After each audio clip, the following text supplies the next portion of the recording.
Phybiologist. It's like phybiology. Here we go. We're live. How's everybody doing tonight? What's up, everybody? We're live from Skull City, in the depths Indeed. of Skull Mountain. Indeed. Skull Mountain. I used to have that toy. Skull Mountain, Castle of Grayskull. You had it? Yeah, the skeleton. That's awesome. Skull Mountain. Yeah. Yeah, it was called Skull Mountain. It was a big bitch. It had a little microphone that you could talk into, and it would make like that deep. That's voice. cool, man. Yeah, that's cool. I loved He-Man when I was a kid. That shit was awesome. And I had Ewok Village right next to it, like the Ewok Village set up next to it and stuff. Nice. Yeah. That sounds very MRE too, man. Setting up the village, getting it laid out, propped out, ready for war. Yeah, I was doing the dioramas even as a little kid, man. That's cool. What's up, awesome. Jane Perry? Phybiology, what's going down? David, Mickey Griggs, how's it going? Crazy Billy, O Block's finest. OG Perry, R.I.P. T. Roy. What's going on, Billy? FGB for life. Jojo. Wild man in the house. Yeah. Hey, Trapper and Nicodemus, what's going on? Yeah, always good to see Wild Man. Yeah, we've just been shooting the shit about some of the stuff that's been going on. We figured we'd go ahead and go live on time. Oh man, been a long. How was your week, bro? A lot of work. Stayed at the missus' house for a few days, and that was that's nice. Her retarded dog, but that was she don't know this channel, so she ain't watching. Yeah, that's fine. Of course, yeah. I hate some dogs are just so dumb because and it's sad to say that because I love animals and I love this dog, but sure you could love the dog and still say, hey, the dog's a little fucking boss. Right? Trained it like she or her ex-husband never trained the fucking dog. Right. Like the dog's just like he just jumps and bounces and he don't listen to nothing. He's so high strung, and he just tears shit apart. Like the dog's just wild, man. Does he get along with your dog?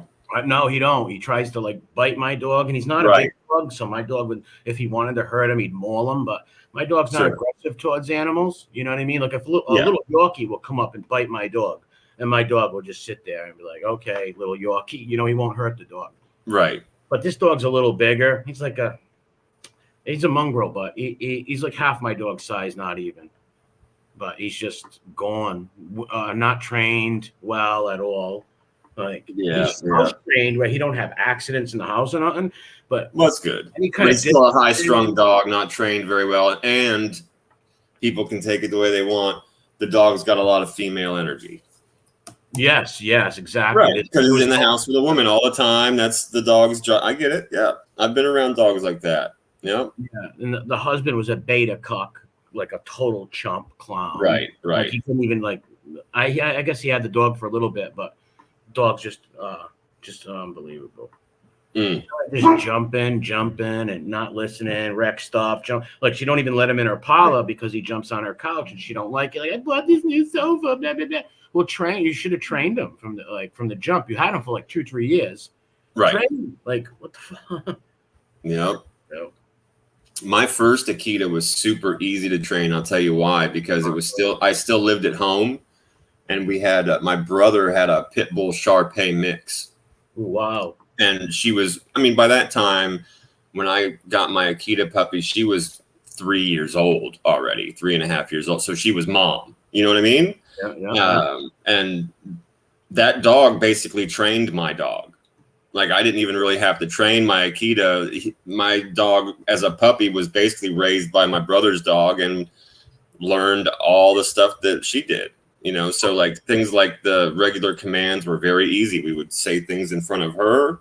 He would see her do them. Boom, done. He never had a problem going outside because he got that lesson from the mom dog, all that stuff. It was really cool, actually.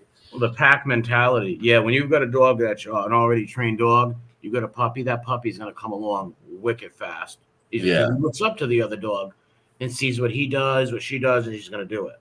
Yeah, right. Real easy, especially when you've got an dog already trained like that. The puppy's got pack mentality, pick up the traits of the old. Oh, yeah, and she was a fantastic dog. Yeah, and she's still to this day in my life, that's the fastest running dog I've ever seen in my life, that pit bull Shar-Pei.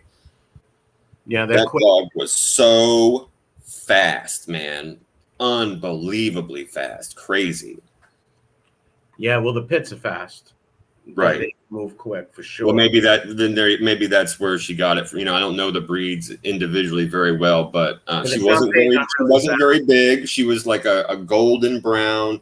She had some of the Shar-Pei, like if you push her face, together, it would be a lot more obvious. But she had like the wrinkles in her back, wrinkles in her head and in her face. But she wasn't very tall, not very big, but quick and smart. Yeah, that's the pit bull, and I made her quick. The Shar-Pei's aren't really that quick though. Gotcha. But the pit bulls are though; they're fast. Gotcha. Then that's where she got it from. Like I said, she was small too, so that probably helped. That first Akita that I had was totally Ubats in the head. What color was it? What color was your Akita? Brindle. Brindle one? Right. Yeah. The first one I had was a brindle. And not only was he not super aggressive, he would often, if a dog was aggressive towards him, he would pee on him.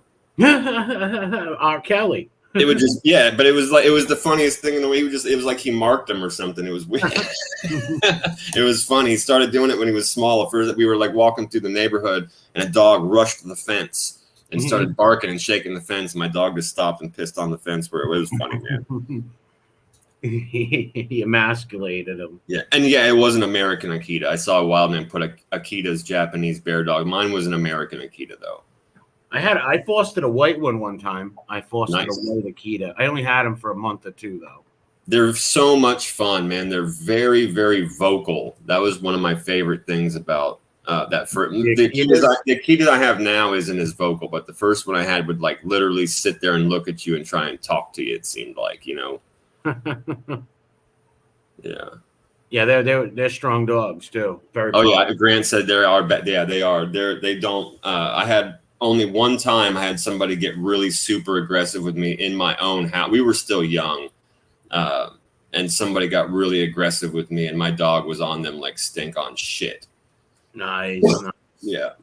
Yeah, I used to have parties at my house when I was younger. I had a Rottweiler named Rocky, and boy, he was just nuts, man.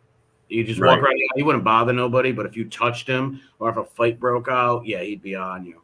Yeah, that was the only time that happened where he was even around anything that happened aggressive. But he was laying down in the living room. I'll never forget the dude jumped. We were all hanging out in the living room. A couple people were really drunk. He was one of them. I didn't know the guy very well. He'd already been warned to shut the fuck up. He ended up getting hurt that night. But just a drunk idiot, Yeah, he was a real fucking.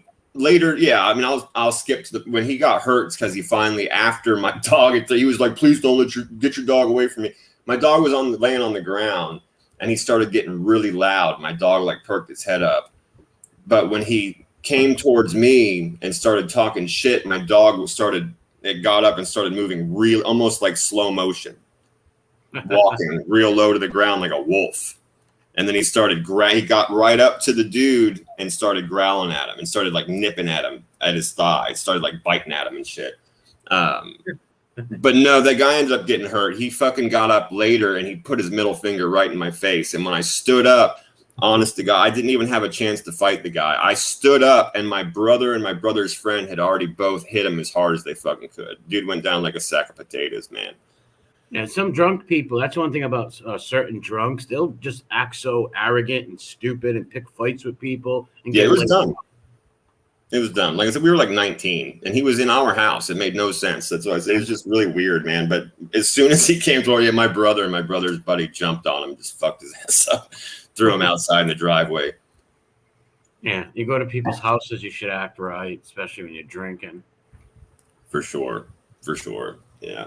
I had another buddy. It was just a happy drunk. He was always having a good time. He would hit on any woman that was in the place. And one night he was super fucked up. He walked into the bathroom and he came out and he hadn't zipped up and his stuff was hanging out of his pants walking around. And a bunch of dudes grabbed him, picked him up, threw him in the back of a truck and telling him sleep it off, and every time they put him back in the truck, they'd find him. He'd be popped up walking through the fucking party again, knocking shit over. Yeah, we had some happy drunk old guy in our neighborhood where he wouldn't bother nobody or nothing, but he was always be bombed laying in bushes or sleeping on somebody's lawn. Right. You'd walk by at 2 a.m. or be coming home and he'd be passed out on a lawn with a bottle in his hand. See, that's how I imagine Silo. Trambo? Yeah, I imagine him as being kind of like the guy like you might find, like, you know, half naked, sprawled out with a half empty bottle of whiskey in his hand, just drunk on your porch. You don't know where he came from. Just like some senile drunk old dude. Waking up Christmas morning, he's stretched out on the fucking Christmas tree, laying on the presents, bombed, puke all over the presents, whiskey everywhere. Hey, trying to wake up all bombed. Yeah, right, exactly. And before you get him out of your house, you get like 6 different stories of who he is and how he got there. Yeah, too funny, man. Too funny. Sick bastards, man. Yeah, or what, that moot common fucking simp. He's another one that might happen too. He went in them old people's house all fucked up on pills and shit. Yeah, he was crying to the police and shit too, like crying on the phone with the cops. He said he woke up and he had prongs in him and all this shit because he was crying. It's like, no, they take them out of you before they put you in a cell, dude. Of course. Of course. They take them out of you. Hell yeah, that'd be contraband.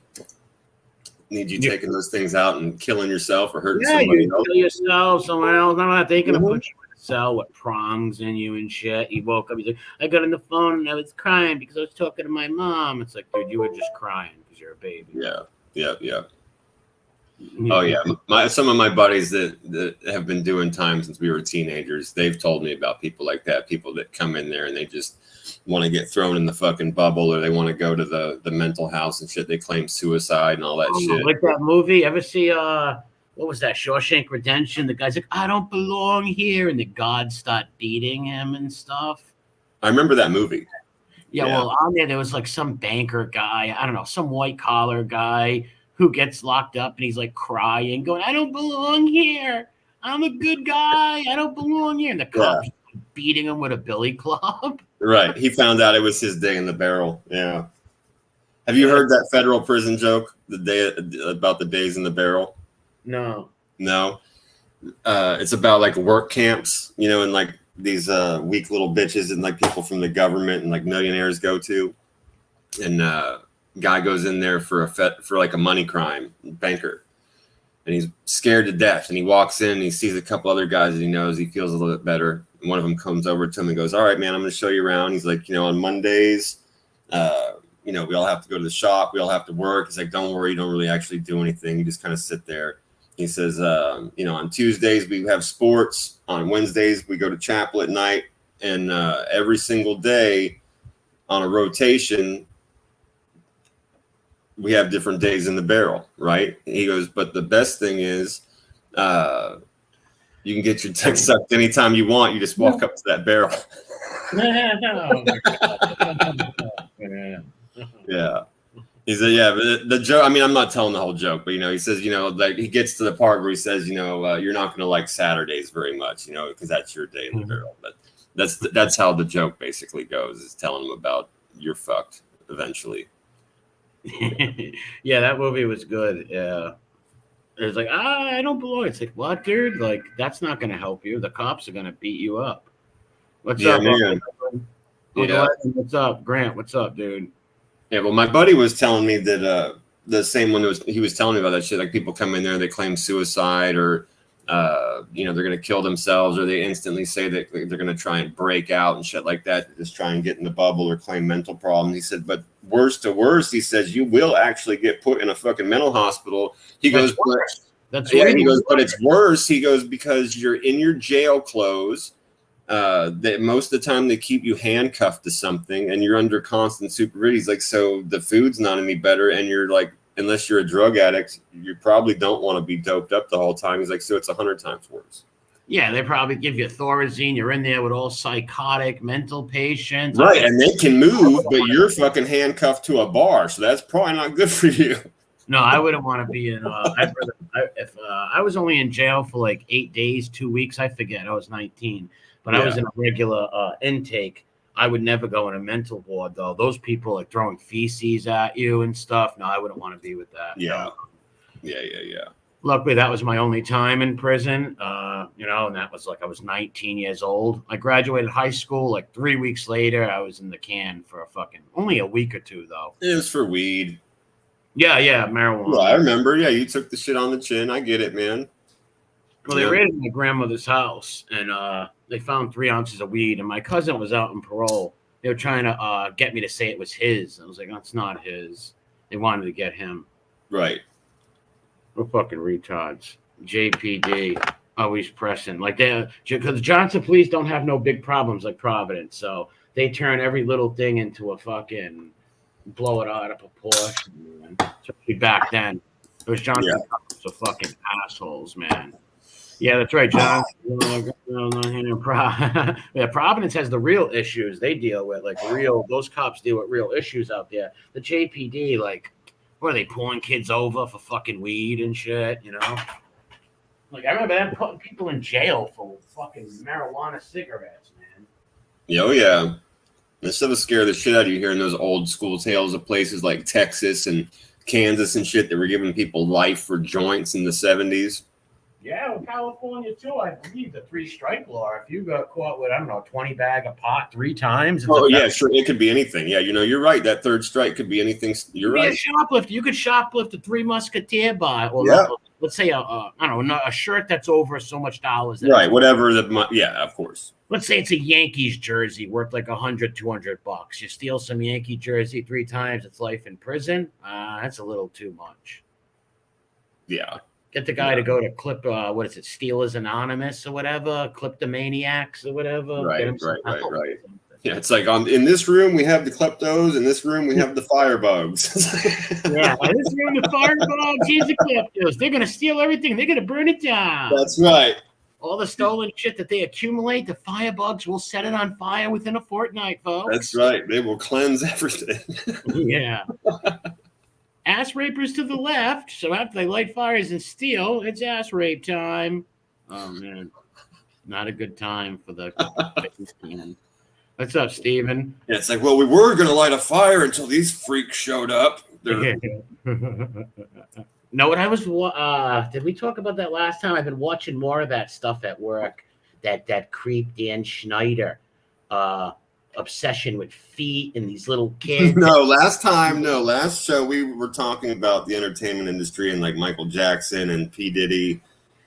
Oh yeah. Well, oh my God, yeah. I don't know if you went down that rabbit hole of Dan Schneider and the Amanda Bynes show. Remember that thing? Like my little cousins were into it. I was older. Well, I'm gonna be honest with you, and you can school me. The honest thing is, the names both sound very familiar, but I'm not yet correlating like what they are. So go ahead and tell me. Maybe it'll click.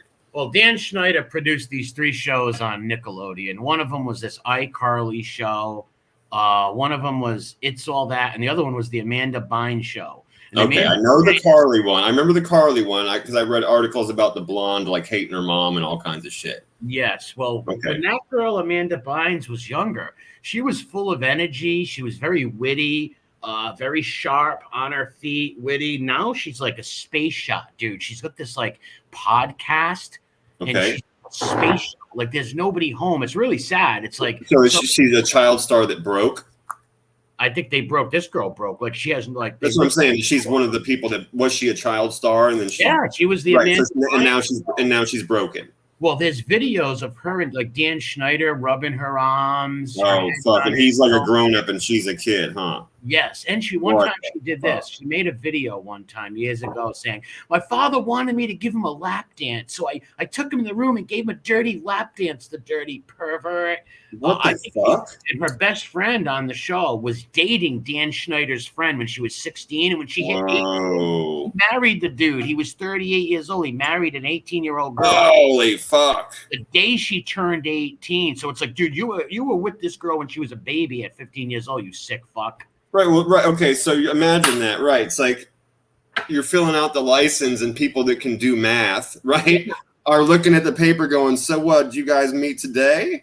Yeah, exactly. You guys meet this morning? You met over breakfast, right? That's what you're telling me. Because if you didn't meet today, I'm calling the fucking cops. Yeah, something's wrong here. Like something's going on. So that was one of his friends. It was like literally 5 pedos on that show. 5 convicted pedos. Dan Schneider's not convicted of nothing, but his obsession with the girls' feet and all these girls' inappropriate shit. I believe he was having sex with Amanda Bynes. I really believe that. Because of course he was. And it would have been, and why wouldn't he be? if it's as accepted in the household that the father says, give this man a lap dance, that's disgusting. Well, so why wouldn't he feel empowered to try and sleep with that girl? He tried to get her emancipated from her family and everything. And like I said, when she was younger, she was vibrant, she was talkative, like she had like before she was damaged and scarred. Now, like she's got the 1,000-yard stare, literally. She don't even talk like there's like, and she was so witty as a kid, and it's like, wow, where's that human? Like where is that person inside you? It's so sad. I can just imagine what these animals did to this girl. Fucking just dude. Second, and another guy on set. And if you look at the show, I'm gonna stream it one day on my channel. Literally all the skits on these 3 shows that I'm talking about all had sexual stuff with kids. They had little girls laying on their back, dumping water on their faces, dude. Like little. Right, yeah, I got you. Like just the way they shot the scenes and the things they put in there for no reason, right? They had the little girl eating pickles out of a hole, like a glory hole, like those perverted. What the fuck? No joke. Like this shit that I watched on there, I was like, wow, oh my God, how did they get away with this shit? Oh my God. Right. Like who the fuck is screening this, right? You can't even say words on TV. Wow, man. And then listen to this. Another show he produced, Drake and Josh. One of the kid Drake. I know that one. Okay. He was getting molested by the guy Brian Peck, who's one of the 5th pedos from the show.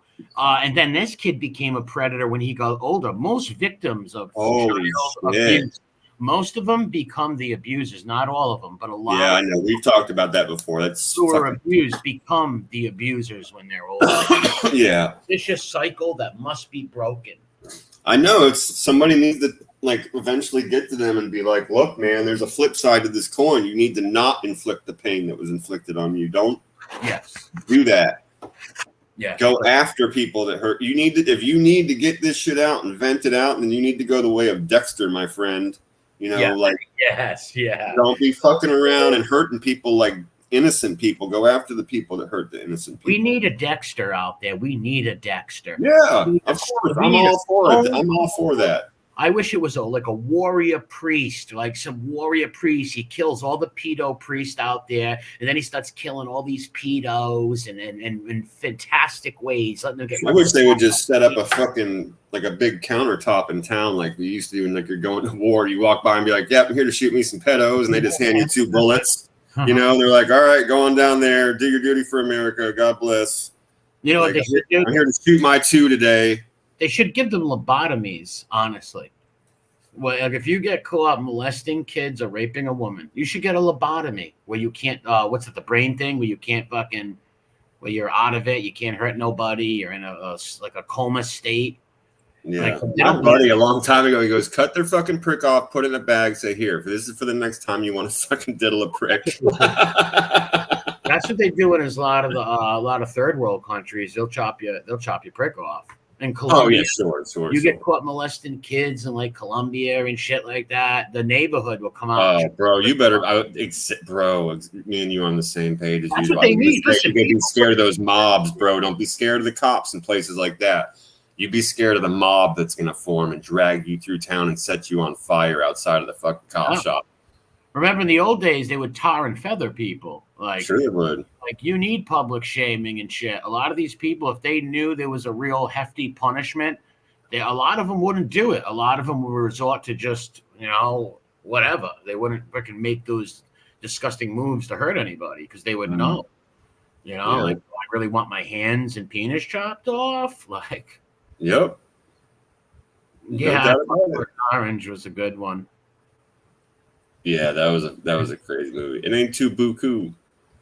Yeah, they were drinking morphine and milk in the beginning of the movie. Oh, drugs. Me and my drugs went down to go beat someone up. Right. It was hilarious. They were dressed real weird, though, but it was classic. What you just said, drinking opium and milk, it just I've been watching that show, Peaky Blinders. Oh, I've seen the first 2 seasons. I liked it. I'm enjoying the show. I am. I have to be honest with you. I'm enjoying the show. I think it's written pretty well. They've done some weird things. as far as like classifying old world Italians in different ways that are weird. But it's a show. You got to just take it for what it is. It's there. It's there for the people from Kansas that don't know. You just got to take it, but it's not that big. I did like the 2 seasons I watched of the Peaky Blinders. I did like it. It was good. Yeah, it's good. It's a solid show so far. But it made me think when you said opium and milk. There, all these people in the show, they make it realistic. It's in the 20s, like the teens into the 20s. I think the season I'm on now, it's 1925. And it's like the doctor gives you a tablet and it's fucking half cocaine and part opium and fucking like part uranium and shit. Oh, Coca-Cola, the soda started with cocaine in it. Oh, no, for sure. I know. But the medicines were scary. Like the cough syrups, literally were like right on there. It's like 25% opium and 25% cocaine. Yeah. This has mercury in it even. Oh, wonderful. Yeah. Oh, mercury. That's great. Yeah. Scary shit, bro. So, yeah, like this one lady's like, she's taking tablets and she's drinking and she's fucking doing coke. Like, whoa. No wonder you're seeing spirits there, sister. Slow down. Well, back then they used to have opium dens too, especially when they were building the railroads. Oh yeah. In the 1800s. What's up, Troc? What's up, Dustin? Well, and you know what? In a day back then, when you couldn't just go buy Advil or there weren't like antidepressant drugs for people, right? For people that could handle it, which is like 1 or 2 puffs. You lay there for a while, you meditate, and then you leave, but you don't make it about your life. I get it too. It was just like those people that laid there, right? But the people that laid there chasing the dragon, that was another problem. Yeah, they had a lot of it in Deadwood too. But yeah, there were people that would use it for, let's say, if they broke their leg, sure, and they had no laudanum or something, they would give them, that'll definitely help. No doubt about it. Back then, they got to reset your leg. Oh my God! While you bite down on a piece of leather or wood, forget about it. Yeah, no joke. Here, drink this whiskey and bite down on this, and this is gonna really suck. So, after the Battle of Saratoga, when Benedict Arnold broke his leg, that he got shot in the leg for the second time, and his leg was broken, he suffered, and he wouldn't take. He took a little. I think they gave him a little laudanum at first. But then he started denying, and he wouldn't take any of the pain medicine. He just wanted to suffer in the pain. Like the guy was just nuts. Now that laudanum, that was like an ether, right? Like they put it, like you breathed it in. Well, the laudanum, no, you would drink laudanum. Okay, I got you. Yeah, no, that was like a pain remedy back then. Laudanum. Okay, so I've heard of it before. That's why I asked specifically, because I've heard the name and I've read the name. I was wondering if that was one of the things that like they made you breathe in. Okay. No, a lot of high class society used it also back then, Okay. Even in Deadwood, they show it in the show too. That lady Alma Garrett used to use it too. She had a problem with it. There was a big problem with it in the Old West back then. Like I said, they would bring a lot of the opium over, the Chinese with the railroads that worked on the railroads, and a lot of people for pain or whatever reasons would go to the opium dens. Yeah, and that's where that expression come way back in the day was when white people started using it, and they would tell you, it's okay, you lay down, you just close eyes, chase a dragon. Yeah. Because like you're just gonna dream, right? I mean, that's basically what they were telling you, but that's where that expression comes from, chasing the dragon. When you're smoking opium specifically, it's because your ass is going to sleep and you're gonna dream. Just close your eyes. And they would just lay you on a couch, and usually they would have a girl that part of what you paid for was a girl that would sit there and make sure nobody came near you and nobody fucked with your shit. Yeah. In Peaky Blinders, they show a few of the different people that are like all on medicine and kind of fucked up and everything like that. They all they all drank whiskey because you couldn't drink the water. You know what I mean? Back then you just couldn't drink them. So that is what it is. But the lead character, Tommy, every couple of episodes, they'll show him laying down on a couch with like an opium pipe laying there on the table. Well, I believe he was hurt in World War I. He was in a tunnel collapse. He was a tunneler, and he actually was in the collapse and had to dig himself out. Yeah, in France. World War I was all trench warfare. Right.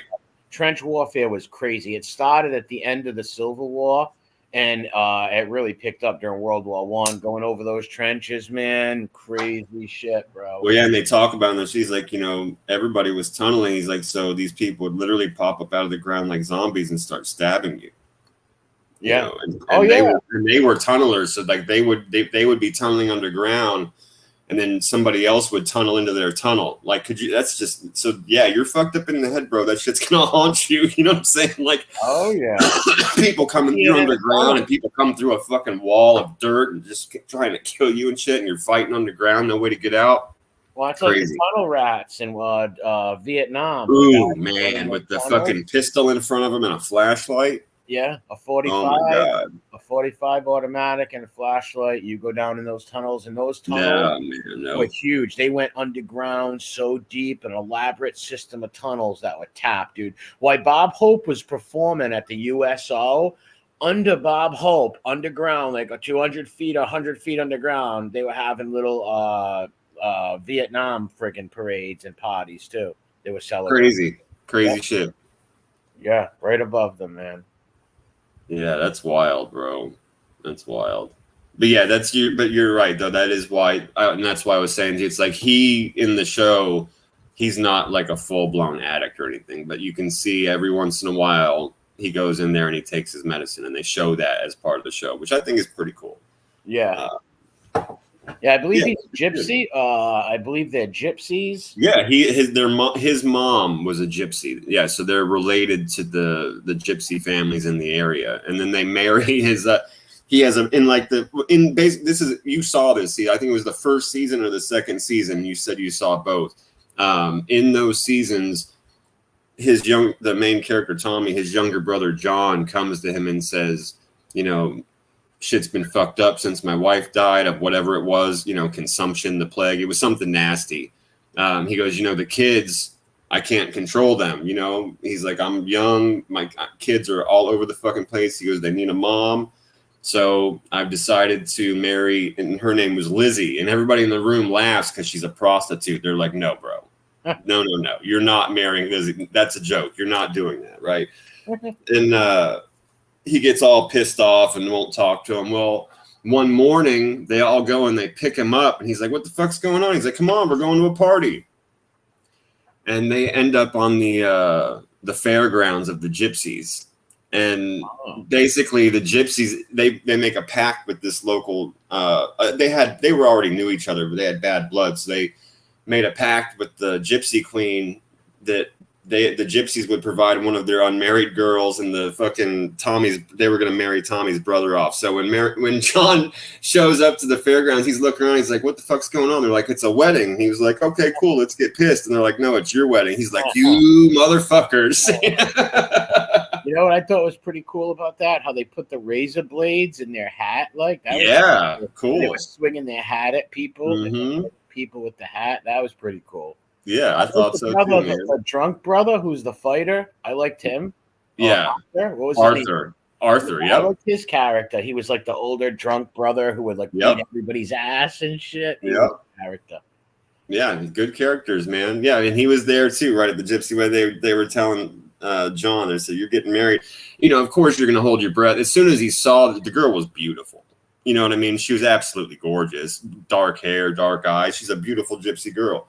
And so as soon as he saw her, he was like, okay, you know, dodged a bullet. Dodged another bullet, you know. He's like, okay, cool.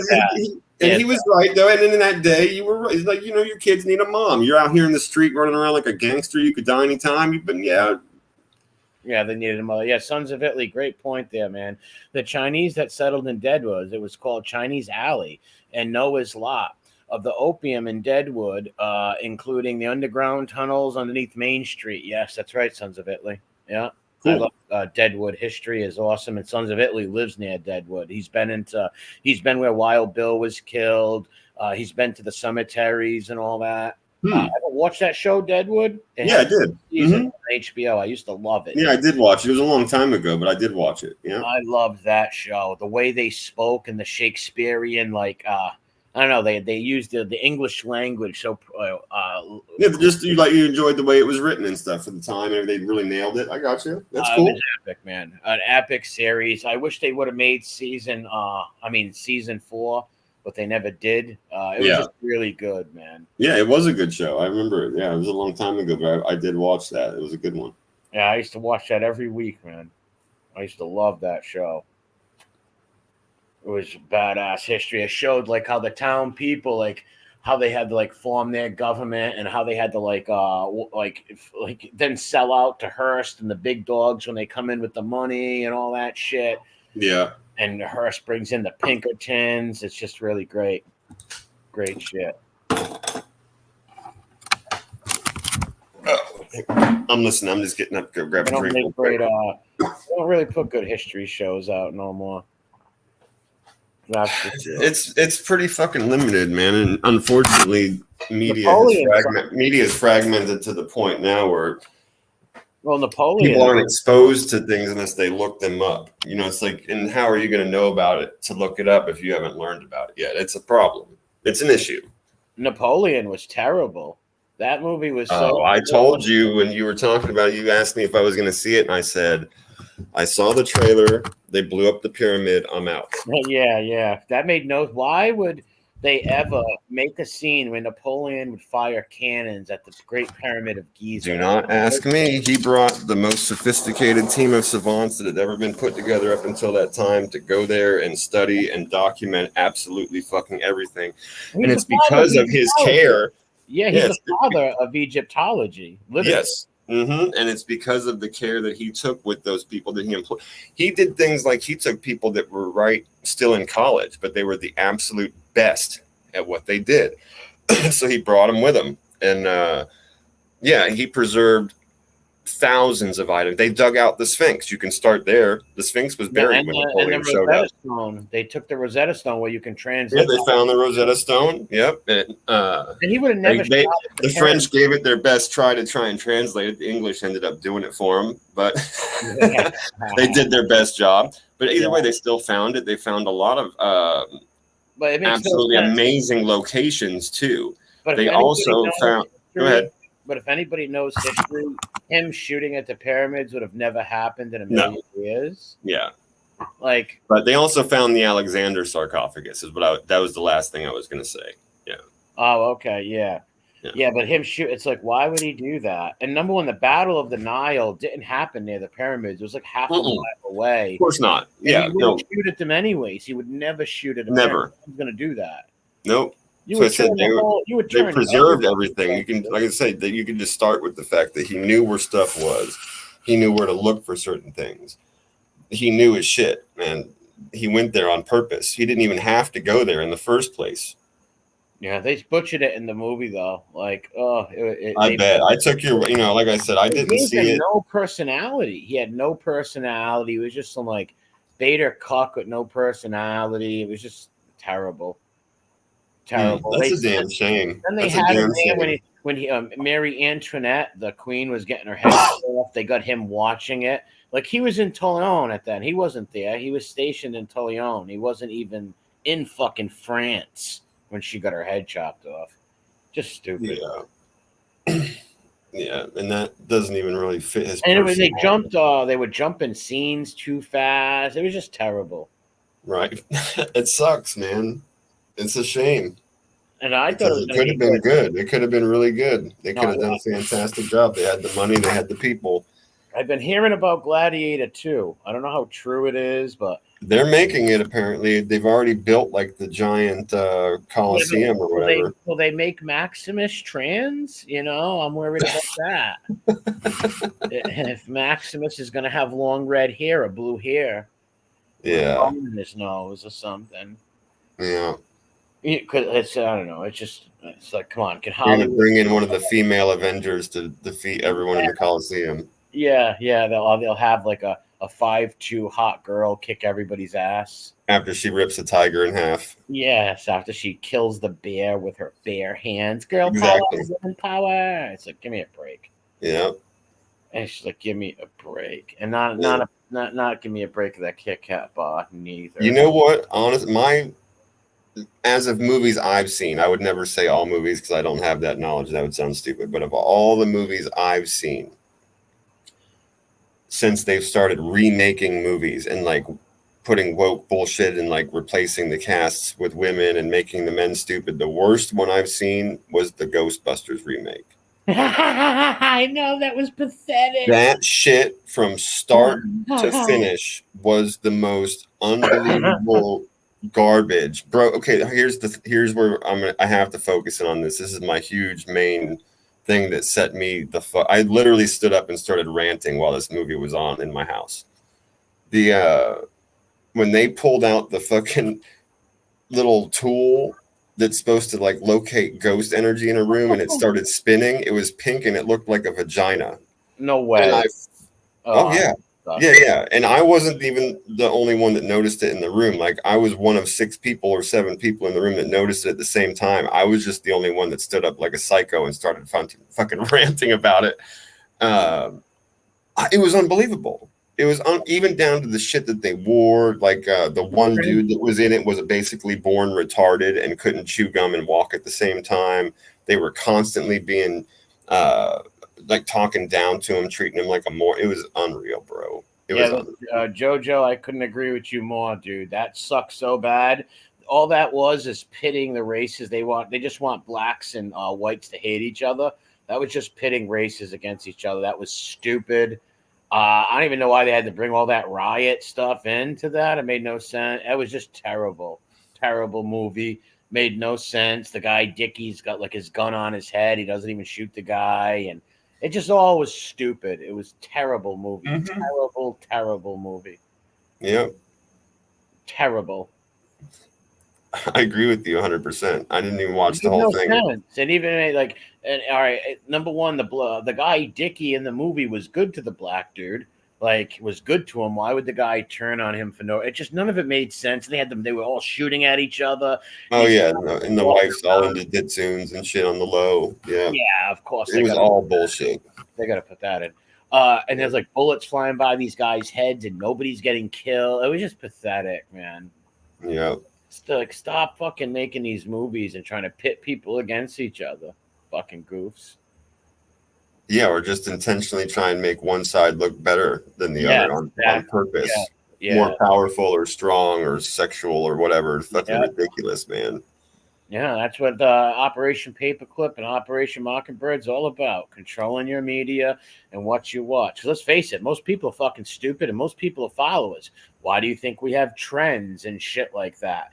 Because people follow trends, what's popular on TV or this or that, you know? And you can control. Listen, if I had control of the TV waves for the next 10 years, I could change this whole fucking country. Or give me the TV for 20 years. Let me control. Well, that's what the government said as soon as what was his last name? Farnsworth or Farnswell invented the TV.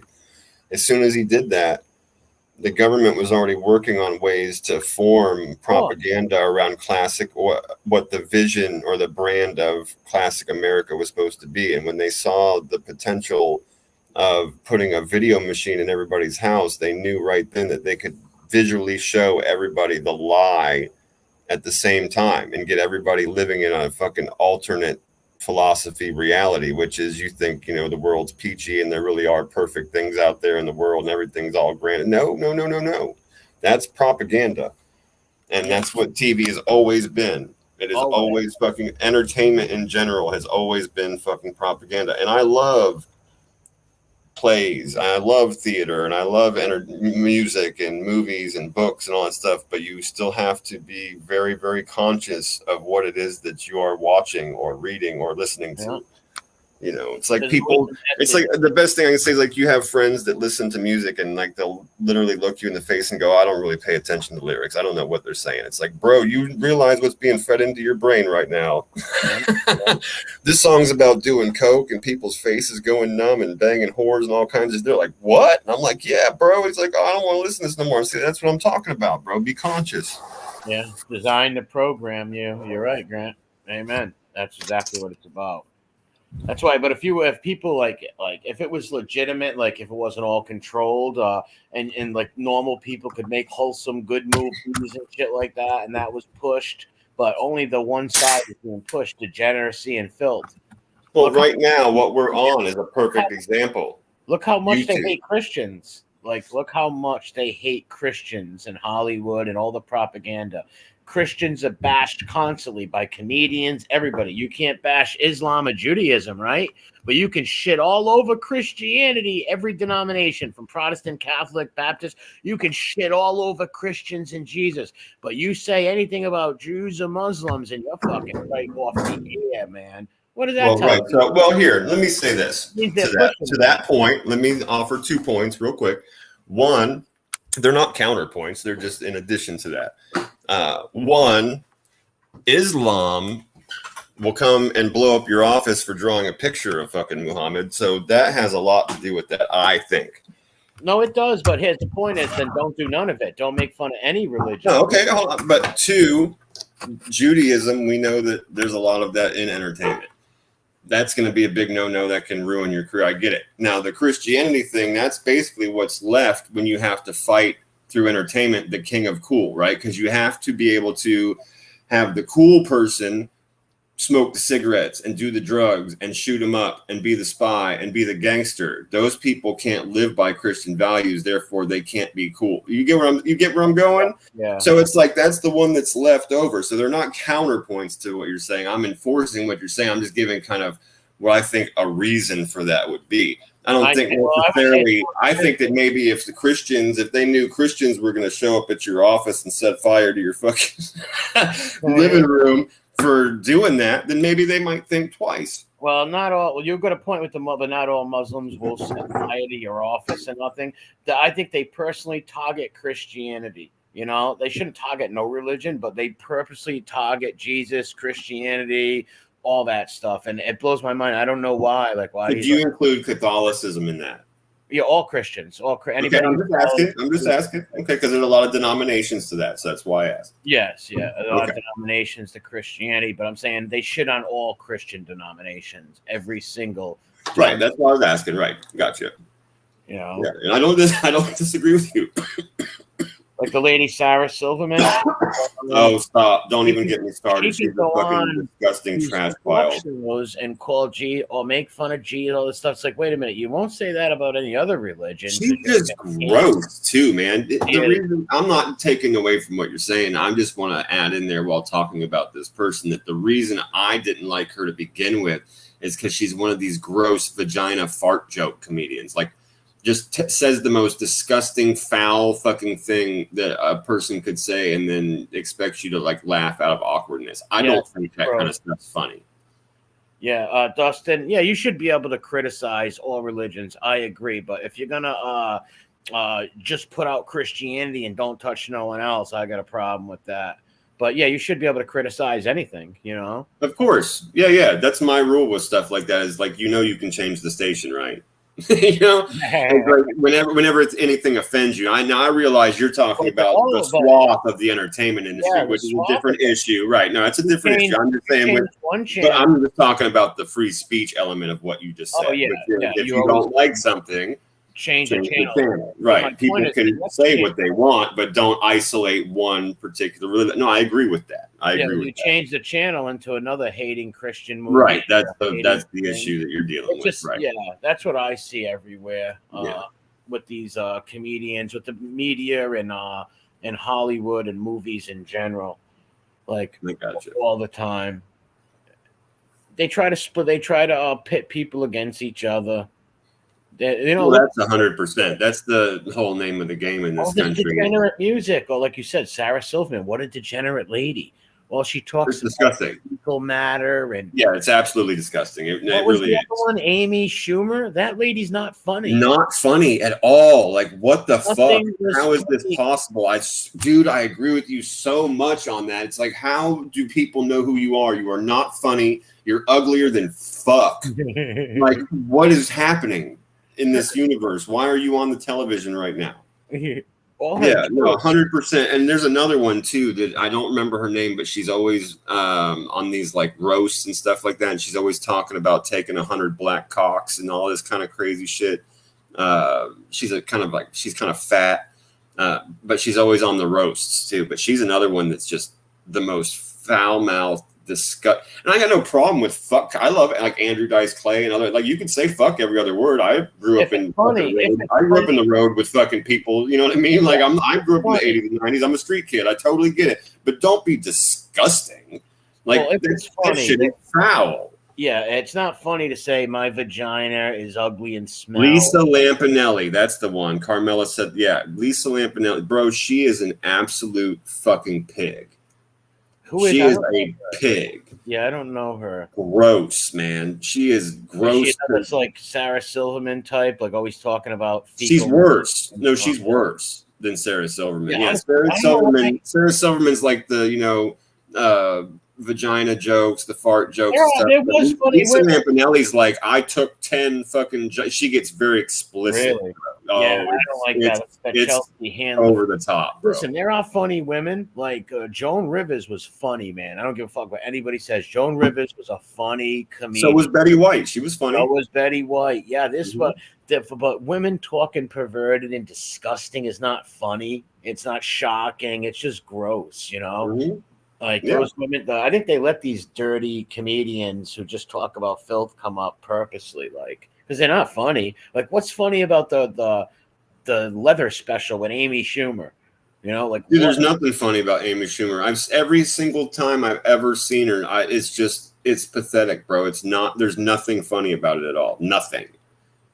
No, nothing. And she, like I said, and it's not even like you're. I mean, I'm a guy, men can understand. Like, it's not even anything to look at while it's happening, dude. It's like she's fucking disgusting to look at. That's the same thing with Lisa Lampanelli, too. She's just like this disgusting, horrid beast of a person, like a rhinoceros, Yeah, see, Joan Rivers was a funny woman comedian. I'm not a big fan of that many women comedians, but once in a blue moon, I'll see one. But Joan Rivers was real funny, man. Yeah, she was. I can listen to Joan Rivers make fun of people for hours. She's hilarious. She also said whatever the fuck she wanted. That was another thing that I respected about her, was that even if she was on camera, she would tell you what she thought, whether people were going to like it or not. She would say whatever the fuck she wanted. She had no filter. No fucking filter, dude. Yeah. Like when she started talking about Michael Jackson molesting boys and stuff, that I was dying and falling out of my chair. She's like, he touched those boys. Yeah. It was so funny, bro. And that was on news. It's like you could see it on YouTube. I could be wrong. I just remember the footage being really fucking bad and like somebody holding a microphone. So I want to say like it was a news or like a quick interview, like they caught her in the street. I want to say that's what it was. Maybe I'm wrong. Maybe it was part of a show and they were just walking. But yeah, she just came out of left field when they asked her about Michael Jackson. She was like saying, "Oh, he touched all those boys." And shit. I was like, "Get him!" Yeah, she called Michelle Obama a man. And she did, bro. Holy fuck, that was so funny, bro. That was another one that had me dying when she said that. Yeah, she would just spit it out so plainly. She called him by his fucking birth name, which was like Michael or something like that. I was fucking crying, bro. It was so funny. Yeah, the way she delivers it too, it's like she's trying to be like serious and shit. It's or maybe funny. I said that wrong. It was the birth name or the dead name or whatever they call it. Either way, yeah, it was too funny. Well, see, he slipped up one time. I don't listen. Who knows what the truth is? Who knows if that's a man or not? I don't know. I wouldn't put it past this world, but who knows? I mean, he did call her Michael a few times on accident at speeches, like Michael and I. I mean, Michelle and I. And yeah, that's why a lot of people think that. And I think I got you. I saw a couple questionable pictures, but I also don't trust a lot of stuff that's made anyway. Like you can't really trust pictures and video, unfortunately, anymore. It's scary. I'm on the fence more. But they have kids that look just fucking like them, man. To an extent, yeah. To me, she just seems like a very unfortunate looking woman. Yeah, I'm like, and that's really my honest opinion. Like we're joking and having a good, but if you asked me for real, I would just say she's a bit unfortunate in the face, but I think she's a woman. Yeah, 60-40, I think she's a woman. Yeah, right. There you go. Like we'll play I'll go with long. She was like, let's say she had big shoulders for she played basketball or whatever, Oh, I mean, come on now. How many times? Yeah, have you seen a woman with those? Because they make big dark features and stuff. Because I know people who think she's a man. It's like, dude, how do you know? But then other people think she's I don't know, man. I think more she's a woman. I think that. But I'm 60-40. Who knows with these crazy, rich, elite people? You don't know what could be true. Steve Tortola says the kids are cloned. The kids are cloned. I don't think so, man. That is funny though. I'm fucking. Well, they baked. found. I think someone said that they one of Obama's lawyers. Some I don't know. Looks like the girls or something. I don't know. There's so many conspiracy theories out there. Oh, sure. On all these presidents and different people. You know. Yeah. So many different conspiracy theories. Some are true. Some, who knows, might be half true. Who knows? Always a little bit of truth in a lie too. You know. On so many different levels. Yeah. Yeah, it is a wild conspiracy. I'll give him that. Of the conspiracies that are there, that is a wild one. Yeah. How about Alex Jones at Sandy Hook? He got sued for that shit.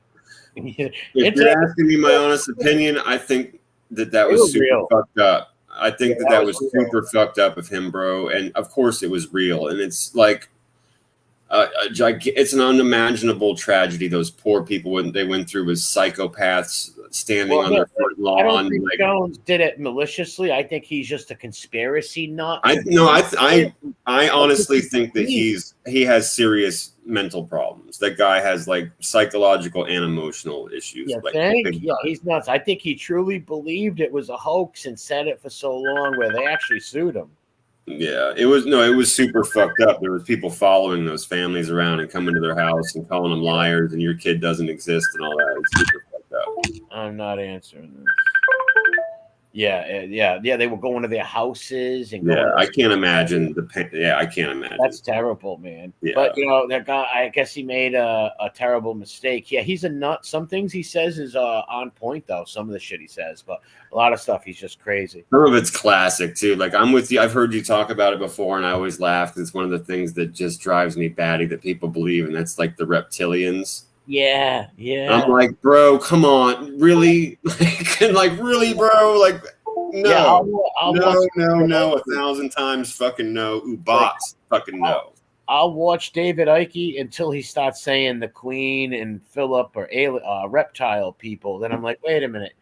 Yeah, then they show you a close-up picture of the eyeball, and they go, "Now look, watch. This is where they breathe." And I'm like, "Get the fuck out of here!" It's like, listen, Get the fuck out of here. Queen Elizabeth was not a lizard person. She was a human being. She was like a human being, not a lizard. I don't know where he gets this lizard people thing from, but they're aliens that have been part of our society for thousands of years, and they're the ones that really run humanity. They're our controllers, our fucking overlords. He's a smart guy on other stuff, and I like a lot of things he says about Savile and exposing these creeps out in like rich England, like the Savile type. There's we got creeps in every country, so they got their weirdos like we got ours. And he would expose those people, but he would lose me with the reptilian stuff. I just couldn't. I'm like, what? I couldn't grasp it. It's like, how do you think they're where's the proof of these people being reptiles? And it's like, when you see them, you're not really seeing them. I just couldn't understand it. Right. Yeah. They take our form, or they're wearing human suits or whatever the fuck. Yeah. Who knows, man? Shit is weird. And how does it's like, come on. What are you saying to me right now, bro? Come on. Well, that's my point with Alex Jones too. And a lot of these guys that are very smart, they're like smart dudes and shit, and they go crazy on certain subjects, and they just are way off. And that's where the guy Ike loses me. Like, I like all the stuff he talks about Savile and these pedo rings and shit like that. I agree with all that. But when it comes to people like being reptiles in different forms, I'm just like, what the fuck? Yeah. Yeah, I agree with you. That shit's out there, bro. It's too much to take. You can't even listen to it. Yeah, there's some crazy crazy conspiracy theories out there, man. Mm-hmm. That we live in the middle of an earth or something. We live in the middle of it. Oh, forget about it. There's every version of that, right? Like, we're in the center of the earth, or the earth is flat, or like the fucking we live like there's an ocean above us. There's all kinds of weird ones, man. Really I'm looking at the chat. It's funny. Or space is fake. That's another insane one. Hold on a second. The chat's funny. They're fighting the fucking Irish wars and English wars with Billy and Grant. It's hilarious. I see it in there. Yeah, cry me a river, you Fenian bastard. I see it. Yeah, they're fighting the troubles. You got the troubles, 1960s in your chat. You got the UPF and the IRA going at In the it. IRA, exactly. Yeah. But I gotta. You boys better shape up and stick together and fight the muzzies, or your whole right. country is You're gonna end up like fucking France. Yeah, you guys better put that animosity away. Respect each other's cultures and fucking make a stand against Islam. London's almost basically lost. Yeah, it's very sad. It's I don't very think we sad. should go into no country and do that. We shouldn't do that to the Muslims. And France is basically lost. They're basically a lost cause unless they like really start getting serious and bringing the military in and clearing these motherfuckers out of their country. They're basically lost. They're fucked. Yeah, it's happening to Ireland. It's happening to England. It's very sad. Like, no problem with some immigrants, no problem at all, but not when you're going to outpopulate the native population of people. We shouldn't do that nowhere in the world. Nowhere in the world. I'm against it. I'm against it wholly. I've said that before. It's like, no. Yeah, like, it wouldn't be cool. You're going to have to work your own fucking shit out, and if you can't, then you walk someplace, and if they allow you in their country, cool. If not, you're going to have to set up shop in a different place in your own country because it's not my fucking problem. I don't give a fuck what people think about me saying that. That's the way I feel. Mostly I'm a social Darwinist, and people can look that up and then come yell at me later. But that's really, I know what it is. Yeah. Yeah. I've told you that before. Yeah. That's basically where I'm at, and that's why I don't believe in that stuff at all. It's totally fucked up to the population that you're putting them into, and you're putting the other population in danger. Yeah. It's not fucking cool, bro. It's not fucking cool. It's not a big deal if there's some people that come, that's fine. But when you're bringing military age men to outpopulate the native population there, that's not going to go good at all. And that's literally genocide. It's genocide. It's like us going to, I don't know, India or China and kicking all them out of a city and putting, I don't know, a bunch of Irish or Scottish people there. That wouldn't be right. So it's wrong to do that on the other side. Mm-hmm. But when you talk about that stuff, you're like, racism. You're a racist. Oh, no. That's how they shut you down with those buzzwords, man. Oh, yeah, that's okay. That's okay. That's why I said I am what I am, man. I think what I think, and I don't water it down for anybody. I really don't give. I'm not here to make friends with people. The flat Earth thing. Well, Rat Trap. You ever hear about that? I don't know too much about that flat Earth stuff. I've heard people talk about it. I don't. It's ridiculous, man. If you're near water and grew up near the ocean or whatever, and you can stand there and look at the fucking curvature of the Earth and watch the sun rise and sunset, and you still think the Earth is flat, then I cannot help you. What is their arguments for it? Like, I've heard one person say, like, you can look far and see. I don't know. Well, they use the same kind of arguments that I'm making for science. That they say that back in Columbus. They say we have a dome over us. You can look at different. I'm scared to fucking pull this up because sometimes it crashes my StreamYard, but I'm gonna do it. Hang on. Yeah, because I'm gonna look up something on flat Earth. The 1400s, they thought the world was friggin' flat. So it's like, what are they taking old maps and believe in the old maps again? I don't know. I mean, there was a predominant belief, but yeah, I mean, but even then at that time, people that were actually traveling, those people never thought the world was fucking flat. It was like just the predominant population that couldn't read or write or do math or any of that shit anyway and lived in their local village. It was just one of those things people talked to each other about. But once you got out into the world and started traveling and shit, especially the people that started literally doing the circumference of it, none of those people thought that the Earth was flat. And they also believe space is not real too, you said? Well, that's one of the wackiest fucking ones out there that I've seen is the space is fake. That shit is amazing to me. But so is the flat Earth, so is the dome theory, and that we're surrounded by giant ice walls. That like every time they basically show you Antarctica, it's just a piece of a giant ring of ice wall that keeps us from going past the boundary, like into what? And that's when all these people that are serious about this theory, they all want to know what's on the other side. They believe in this ice wall, even though nobody's seen it, and nobody can tell you what's on the other side. Where did this start? When did they start talking about this flat Earth stuff? I don't know. I'm literally calling this 5-6 years ago, maybe something like that. I'm putting in flat Earthers. I think they put this shit out there to keep people busy and send them down rabbit holes. Yeah, it's entirely possible. It's more divisive bullshit, right? Yeah, it's weird. You know, well, I think the alien and stuff. I think a lot of that stuff is shit that they do to keep you busy and not like kind of like look at the monkey kind of thing when somebody steals out of your pocket. You know what I mean? They like got you looking at the left hand while they're robbing out of your fucking right pocket. Yeah, look at the monkey. Exactly. Yeah, it is crazy. Yeah, Drew said Earth is definitely flat. Yeah, I heard there's a lot of those flat earther people. They think it because something to do with the sky, or I don't know. Someone tried to explain a few of it to me a long time ago. I just kind of trying to find one that like probably like isn't super long, but might. Hang on, I'm looking through a few of them now. I want to because if I pick one, I want to stick with it. A couple of these are really long, and I don't want to get into anything like that. And if it was flat, wouldn't there be an end, like where people fell off something? Well, that's what I'm saying to you, right? So there's supposed to be a giant, like it's supposed to be like a big circle, right? Like where the Earth is flat and it's still a kind of like a circle, and on the outside of that circle is just a giant ice wall, supposedly. And nobody can tell you where that is, how far it is to get there, or what's on the other side, from what I've seen anyway. I haven't watched a tremendous amount of stuff on this, to be honest. I'm just looking through right now, trying to find something that's not too long we can look at. Yeah, who knows where they come from. This is National Geographic will probably flag us, too. Like, I'm trying to look for some, like, out-of-the-way channel. Yeah, well, something you're not going to get flagged with, because right. Geographic will you play it longer than 30, 40 seconds, yeah, you're going to get hit. Right. You can probably show a picture of it. That's about it. All right, I'm going to go to Flat Earth Theory instead of versus science. I just thought that one might have worked, but it didn't. Flat Earth Theory. Let's see what we pick up here. Okay, this is 2 minutes long. This should be okay. All right, hang on. What is it on? A&E? Mashable. Potatoes? It's called Mashable.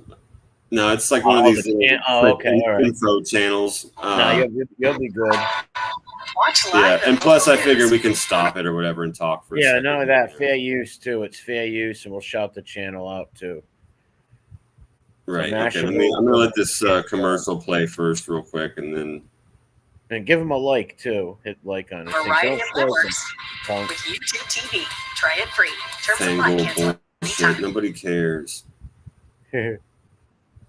Oh wow! He says countries like Norway, Sweden, and Finland, depending on the seasons, have 16 hours of darkness in daytime, sometimes 18 hours a day. Wow, that's tapped. You may have heard about the flat Earth. Stop! Don't fucking play, bitch. Hold on. You do what you're told. What's it like? Is it buffering on you? Oh no, I'm letting it. I just found it and I got it pulled up, so now I'm coming back over to StreamYard so I can open up the tab. Gotcha. But it started playing when I was trying to pause it, and I was yelling at inanimate objects because I'm fucking stoned. What's up, right, Jane? Jane, phybiology. We got a phybiologist in the house. She's my Mr. Miyagi. I am a MRE son. And I learned phybiology from Jane Perry and the Batters guy at Phoebe University. Great times. I said, Paulie G told Emmy said Paulie G told him the flat Earth. Wait. Paulie G told him Earth is flat. And he was a strap on his helmet. Grant, don't fall for B1, what's up? Don't fall for these fictitious flat Earth theories. The whole thing is a red herring. Yeah. Amen. All right, there might be a little bit of an echo because I don't have my earbuds out here right now. I'm just warning you guys. I don't have my earbuds out here right now, and I'm going to have my volume on so I can hear it. So there might be a little bit of an echo. I'll mute. Maybe it won't echo. All right, hang on. Here we go. All right. So this is called BOB's Flat Earth Conspiracy Explained and Debunked. You may have heard about the flat Earth theory in the last few days. The rapper B.O.B. and his beef with noted astrophysicist Neil deGrasse Tyson. B.O.B. declared to his Twitter followers that he believes the planet Earth is actually flat and that all the nations of the world have joined together in a massive conspiracy to cover up this fact. Here is how flat Earthers believe the universe works. They believe that Earth is a flat disk which looks like this. The North Pole is at the center, with Antarctica forming an ice wall around the outer edges of the disk. This is why flat Earthers believe in. Okay, yeah, see, that's what I was talking about. I'm glad they're showing the map. This is what I've seen before. This is the map. So it's supposed to be an ice wall all the way around the whole fucking thing. Yeah, they want you to watch this like, shit so you don't know you're being replaced. They want you to watch this so you don't realize you're being replaced. It's ridiculous. They think it's a what? A triangle? 1961. No, yes. Hang on. I'll back it up even a few seconds. They'll show it again because it's like flat on top. So it's kind of like a cone, just floating in space. There it is. Where did they get this theory? I don't get it. All right, let's listen. I should shut up. It's like this. No, it's good. The North Pole is at the center, Antarctica forming an ice wall around the outer edges of the disk. This is why flat earthers believe the 1961 Antarctic Treaty was agreed upon by all the world's nations, so no one could reach the edge of the disk. They believe that this is the reason the UN uses this as their symbol. There is also a dome-like barrier called the firmament that surrounds this. This is an impenetrable barrier that keeps the atmosphere intact. Flat earthers do not believe in this barrier. According to flat earth theory, gravity does not exist. Gravity doesn't exist. Universal acceleration, believing that all celestial bodies are accelerating upward at a rate of 9.8 meters. Oh, that's crazy to fucking think about. They also believe that Earth is not actually spinning. To provide counter evidence to this further rotation of the planet, such as the fact. So they're saying that gravity doesn't exist. The reason that we are like our feet are planted to the ground and things fall is because we're actually shooting straight up through space. That's fucking crazy to think about, though. That's kind of mind warping. Yeah, it is. Yeah, that's nuts, man. That's like we're on a carnival ride, so we're all just getting like pressed down to the earth because we're moving so fast upward. Probably came up with this. Tranbo probably invented it. You know, hey, it's a thing called flat Earth, okay? And if my chin's not flat, it's like, yeah, you're gonna head look east around it. But let me tell you something: the Earth is flat. I swear it, 100%. Yeah, I got a company in Miami. We clean the dome. Yeah. Fucking too much. All right, let's check out the rest of this a little bit. The fact that clouds in the atmosphere are not moving at the rate of 1,000 miles per hour, the rate of the Earth's rotation. Flat earthers believe that when Copernicus theorized that the Earth moved around the sun, all of the world's religions decided to accept this theory, and rather than risking questions, the world's religions have a vested interest in furthering the Earth world idea. Why? In turn, flat earthers believe that all imagery from the space program That's absurd. Some of the most common pieces of evidence are the lack of direct commercial flights between two cities. Why would religion have a vested interest in whether or not the Earth is flat or round? It says no such thing in the Bible that I'm aware of. Are you aware of any place in the Bible that says that the Earth is specifically round? No, no. Me either. I find that curious. Why would they believe that religions, all of them? Well, Drew said something about the Bible a little while ago. He said something about the Bible and the flat Earth stuff. Oh, he did? I missed that. He'll probably say it again. He's in the chat. Oh, somebody in the chat said it. Okay, cool. I'll go back and look at that. Yeah, you got to learn. Do you know how to click on comments and stuff? Within the Southern Hemisphere. There's a thing on here where you. Yeah, I know how to click. All right, you can give me access to click on comments. Stuff. Yeah, I just almost never pay it. I just don't pay a whole lot of attention when I'm sitting here talking to you. I'm sitting. I mean, I think I can. You know what you got to do? You phone. Hang on, let me pull up my channel. Let's watch the rest of this, and then I'll pull up my channel, my phone. I'll see if I can. I'll make you. You don't have a? Do you not have a wrench already? Yeah. Before I forget, you got to give me the option so I can pull up. Like there's a way in StreamYards where you can give me an option. Like I can, I think it's a moderator or something, or I can pull up comments for you. You know, because I can see the chat. Oh, okay. I'll have to try and figure that out then. Yeah. Let's watch the rest though. Yeah. Let's watch this first. Yeah. Hemisphere. Unfortunately, and we are talking to you, DLD, all of these theories don't explain why a ship disappears over the horizon, bottom first. Right, because of the curvature of the Earth. Okay, no one cares about your fucking commercial. All right. There we go. Yeah, that's some wild stuff, man. They make that stuff up so you don't look at the real problems in life and the world. That's why. That's what all that stuff is, these rabbit holes of these crazy conspiracies. It's so you don't keep an eye on what's really going on. Yeah, I agree with you. No, I agree with you 100%. That's really what I think when it comes to like all this stuff with aliens and all this shit. Well, I mean, people don't often think about it, but what's to stop some aircraft that's so high up in the sky that you can't see from just putting like perfect holograms down in the clouds in the sky that look, you would honestly believe it would reflect light and all that stuff. I mean, you know, or they just have, maybe in some cases they have some crazy fucking vehicles built on purpose just to fuck with the population while they're doing some screwy shit. I mean, it's just, it seems the most obvious to me. Yeah, those flat earthers, man, they believe it's a fucking, there's ice on the, that's some crazy shit. Where do they get this from? You know what I mean? Like, I wonder what spot. Obviously, people put that shit out there, but I wonder how they started believing that and it started spreading to be popular like it was, like it is. Yeah, I have no idea. It's fucking weird. Super weird. Yeah, I'll have to figure that out. I'll look through here. Yeah, I don't know how to do it. I don't know if they'll give you the option if you don't pay for StreamYards. Right, that's another thing too. But that's why I said I'll have to look through it, like when we're not sitting here talking and I can pay attention. I'll look through like all the settings and shit like that, but I might not be able to do it. Like you yeah, said, we probably won't be able. I don't think it will give you the option. If you have proof of this, please do tell. Otherwise, it's all just a flight of fantasy. Yeah, distract us for sure. Yeah, well, like I said, people, in case people like writing books, wrote them as like, you know, crazy fantasy. Well, look at that guy, Scientology dude. Like, oh, bro, you again? That's the third time tonight you fucking pulled some shit right out of my brain. Really?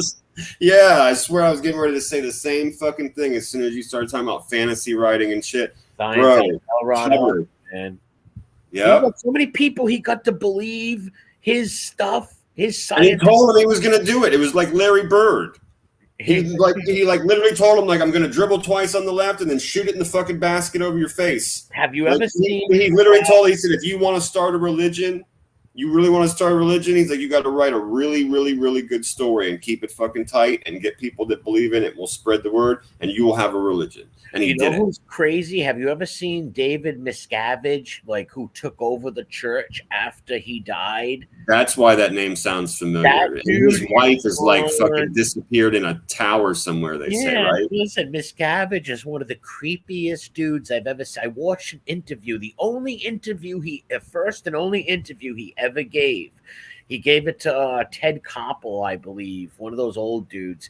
And this guy was one creepy son of a bitch. He looked like he had no soul. He was just, I tell people to go watch that interview. Just watch 5 minutes of it, and you'll see what I'm saying. Like, this dude's out of his mind. And that's the guy, the main leader of them. They're crazy. My buddy went to a place called Clearwater, Florida. It's right near Tampa. And that's where Scientology has one of their major headquarters. And if you go down there, he said, and you start like milling around like in the mall or like what they call like the basic like pier area, he said that those motherfuckers will come out of the woodwork. It's like children of the corn. People like slowly start moving towards you until someone approaches you and starts talking to you, finding out who you are, what you believe in and shit. I was like, really? Yeah, I can imagine. Crazy. Yeah, they have. So here's that comment, David J. When we were talking about if it says anything in the Bible, I just wanted to point before I take it down. It said God looks upon the circle of the earth. Oh, okay. So I'm guessing that's a quote from the Bible. If so, then I guess that would back up the fact that the earth is round. Yeah. Yeah. Isaiah 40:22, David said. There you go. So that actually goes against what they were saying. That the but basically, the Ron Hubbard guy made up a book, told back everybody what he's going to do, and made this religion, and this motherfucker totally fucking bamboozled people. And got all it's super fucked up. It's all designed to just rob you blind. It's a fucking pyramid scheme of the worst. It's terrible. Yeah. And the way that they do these weird meetings to keep a hold of you and like the cleansing and all that weird. I don't remember the real name that they called it, but you have to go in there. You have to pay money every time you go in. You're required so many meetings, and you have to pay for them, and you have to tell them every detail of everything you do all day long, and they watch you. And what the fuck? Yeah, no, they don't. No, what do they? They don't believe in God, obviously. They believe in Xenu. Who? Xenu. Do I need to pull up another video? Yeah, pull up Xenu. Okay, I'm gonna grab a smoke. Hang on. Yeah. Yeah. Xenu? What the fuck is a Bro, okay, so hang on. Let me get to walking and shit. I'm fucking big. Let me get my up the stairs and stuff. Okay, so here's the thing, right? So as you go through, go ahead and say what you're gonna say because I'm gonna be long-winded for a who second. the hell is Xenu? And Xenu is basically an alien.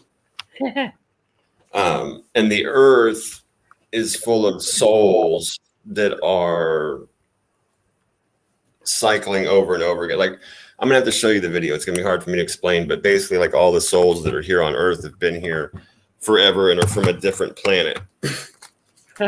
That's nuts. Yeah, we're all originally souls from a different planet. We just keep recycling into new and different bodies until, like, we get collected in a spaceship or some shit and go back to the home planet.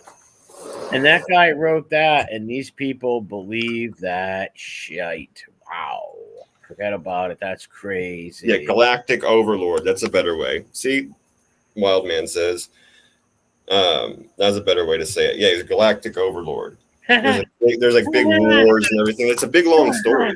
But here's the thing. MRE. Psychopath wrote it in a book, and these people believe it. MRE, hold on. Wow. Here's the problem, though. Hold on. They don't know that until, like, they've been in it for years. They only piece out this. You don't get like a Bible, bro. When you join Scientology, you don't get like a Bible. They piece little bits of information out to you over time as they begin to trust you. Right, And they get you brainwashed into the clique. And they're siphoning more and more and more and more and more and more and more and more money out of you constantly, every day, every week, every month. But how do we know about Xenu? And you don't think that because it's like the last initiation, like when you become a 33rd degree Mason, that's when you find out about Xenu and Scientology. All right, but my point is that let's say somebody who joins today, they heard the name Xenu, they looked into Scientology. Sure, you can look it up now. Okay, they might not ask about it or something, but they know it. You know what I mean? Like, okay, but like the woman from King of Queens, remember her? Hold on a minute, Grant. Stop fucking with Billy, or he's gonna call O.D. Perry and T. Roy down there, and they're gonna slide on you, Grant. The homies from O Block will slide. Back to our current program. Sorry. You have to pay about $300K before you get to the 7th level to learn about Xenu, Wildman says. That's Xenu. You gotta pay $300K. Because it takes years. It takes years. That's what I was saying. Like every meeting that you have with them, you have to pay money, dude, and you have to go like so many times a week. And you have to do these things where like because remember, you're an ancient soul and from a different planet. And you have to avoid all the people. You have to even abandon your family if they won't become cleansed like you, because it kills your it's like acid to your alien soul or whatever, the negativity. And how did Xenu tell this to L. Ron Hubbard? I don't know that part. We're gonna have to watch that together, I think. Because how does he tell? Like, how did he was told? I don't know. No, that's a very good question. I mean, it's a very, very good question, my friend. I don't know the answer to that. But remember what I started to say is, remember the woman from King of Queens, the one that fucking has a retard. She was raised in Scientology. She's the one that comes out and goes against these people, bro. You got to watch this stuff. She's been on Rogan. She's done a documentary. She's gone out and spoke about them. And she's really she talks about what an evil, disgusting fucking cult it is. And she's how I learned about Xenu in the whole story, because she was like telling Joe Rogan. I watched it. Wow. She was telling him the whole story and what they believe in. Fucking Xenu. And you get punished too, bro. You get punished. You get tucked away. They'll take you and they'll just stick you in some weird fucking state in a place. And they won't let anybody come in contact with you and stuff like that. It's weird, bro. Yeah. Yeah, well, that guy Miscavige was real fucking creepy, dude. Real creepy. Look, I don't know, man. It was hard to explain. It's all about control. They'd have to be the sickest. Yeah, he would have to be like one of the sickest psychopaths ever, bro. That's just like into controlling people and their minds and their bodies. It's nuts. Do they take their money too? Do they have to like give money to them? Well, not all of it, but they siphon it off of them. You have costs and dues and all that kind of what Scientology. Will Cuck Smith and Jada Manley Pickett try to start a Scientology school before? I honestly don't know. I heard about that. I don't know if it's true. Joda says, L. Ron Hubbard says, people have lived millions of lives, and you can come back every 28 years after death. Miscavige and Tom Cruise, the simp, are still waiting for him. They're waiting for L. Ron Hubbard. What if he becomes a 700-pound Indian boy and goes up to them? Hi, I'm L. Ron Hubbard. You know, they're not going to believe him. You know, I should go up to them and, like, I don't know, say, hey, I'm L. Ron Hubbard. It's me. All right. Well, I think we're going to have to watch a couple of these, bro. One of them It's me. It's is called What is Scientology? Well, I don't know. You think we'll get flagged by a minute and a half video from CNN? Nah. I don't think they will. Break it up a little, too. Okay, yeah, we'll break it out. Okay, so this one we'll watch first is it says religious scholar Reza Remember, Aslan. 30 seconds. You got 30 seconds. Remember that. Okay. You got So 30 I'll do it. I'll break it up. It's Yeah. like it's a minute 30, so we'll break it up in 3 parts. But it says Yeah. religious scholar Reza Aslan explores the origin and central ideas of Scientology. So I'm going to click on that one first. Mhm. All right, hang on. I'm getting it set up now. That And guy, then his there's name another is one though that I creepy. want to watch. There's another one that's like a couple minutes long that talks about like everything that they believe. 5,000 years of Chinese music and dance. Bitch, nobody gives a fuck about your Rick Yoon fucking commercial. Get the fuck out of here with this Yeah, I was bullshit. going to say, that is not I'm going to Scientology. fucking China. I was going to say, Get the fuck out. Scientology is not in China. Or is it? Do they have them in other countries? Oh, hell no. They don't have religion in China. Not You in get China. fucked up. No, You not get in fucked China. up Maybe over religion in Taiwan. China, buddy. Maybe Taiwan, though. Maybe. I mean, who knows? It could be, probably- bro. I heard they're in a lot of countries. I think that guy Miscavige, and this was from '91. I think he gave this interview. He said they were in a bunch of countries. Yeah, I'm sure that's true. Yeah, in a bunch of these fucking countries. All right, I'm going to get it pulled up now. Bunch of creeps. Tommy Cruise, little Twinkie Tom, Tommy the Twinkster, dancing on Ellen's fucking couch. I'm Tommy and I'm a twink. Him and that freaking risky business shit. Little twink. Yeah. All right, again, so this one is going to be... What is Scientology? They explore the origin and central ideas, as it says, of Scientology. Okay, so here we go. Come on. The fuck are you doing? They look like hippies. This fucking shit is pissing me Hippie, off. Cocoa Puff, hippie bra. All right, come on now. Mike with us. What's up, Mike? Grant's still with us. Bay 8's with us. Who else is in here still up? This thing's being fucked up. Hang on. I'll get it to work, but it's going to take a minute. Give it a second. It will go. Yeah, that guy Miscavige was a creepy character, man. There's something about him. Like his hair creeped me out, too. It was Vidal Sassoon to the fullest, man. Maybe we'll have to try and pull up one of those, too, so we can see that guy. Yeah, you got to check hang that guy character out. His hair is creepy, too. Like when he was on his first and only interview. He just looks like, I don't know. Like, Scientology is probably the most successful new American religion of the last 100 years. Come Jason, on, you fucking piece of shit. What's up, Jason? Yeah, just buffers. It buffers for a minute. It's being a fucking asshole. I might have to. It is spread to every corner. And it is spread through every corner of the world. The 1950s were a time of enormous anxiety for Americans. We were talking About space travel and alien worlds. We were starting to get to know how the mind works for the very first time. All of these things fed into Hubbard's imagination as he began to create Scientology as a religious movement. Here are 3 things that Scientologists believe. Here are 3 Number 1, things that Scientologists believe. Number 1, that we are all eternal souls trapped within bodies, and that we've had All right, so we already know that they just straight up said this dude was inspired by space travel and space stories and all the human fucking interest in aliens at the time. Yeah, JoJo said he wrote. So we know that. Now the first rule is we're all nice. So did Silo, I think. We're eternal souls trapped within bodies. That's the first one. All right, here we go. No, he said, multiple bodies over many lifetimes. Number two, in each of these lifetimes, we have gathered trauma, whether we're aware of it or not. And number three, the way to get rid of these traumas, to clear yourself of them, is through the process called auditing, kind of technological exit therapy. What is it that you have your attention on a lot? Through a series of courses and auditings, you become more and more aware of your true nature. You have more and more control over yourself and your world until you reach a kind of godlike status. People who are familiar with Scientology are mostly familiar with the scandal, the control.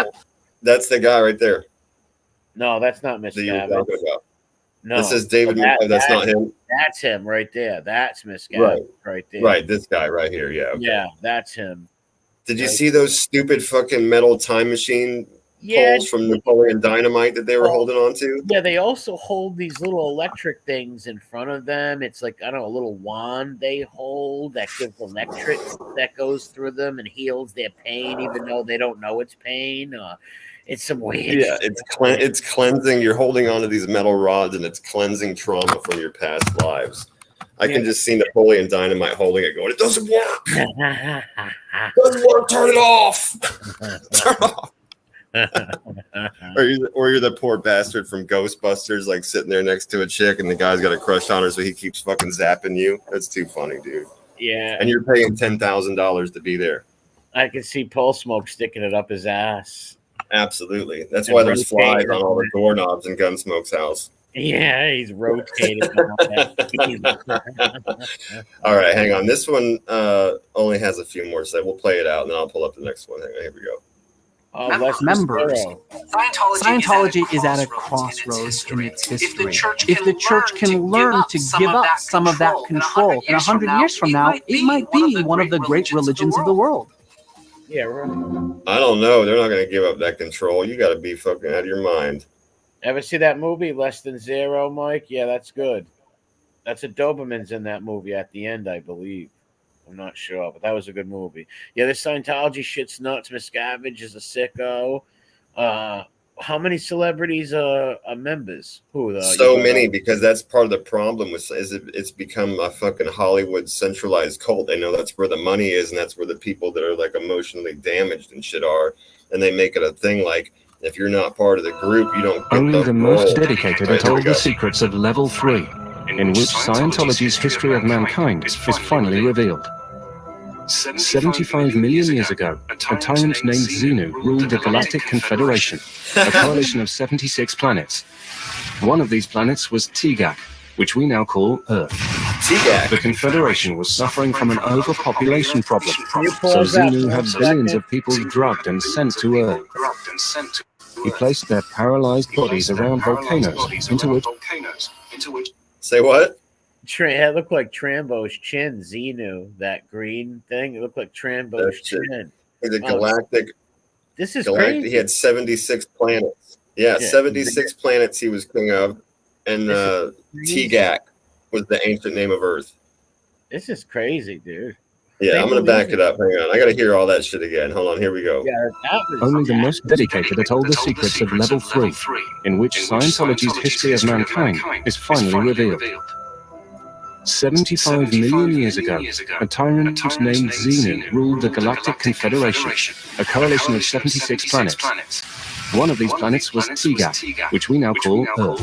The Confederation was suffering from an overpopulation problem, so Xenu had billions of people drugged and sent to Earth. He placed their paralyzed bodies around volcanoes, into which he dropped hydrogen bombs.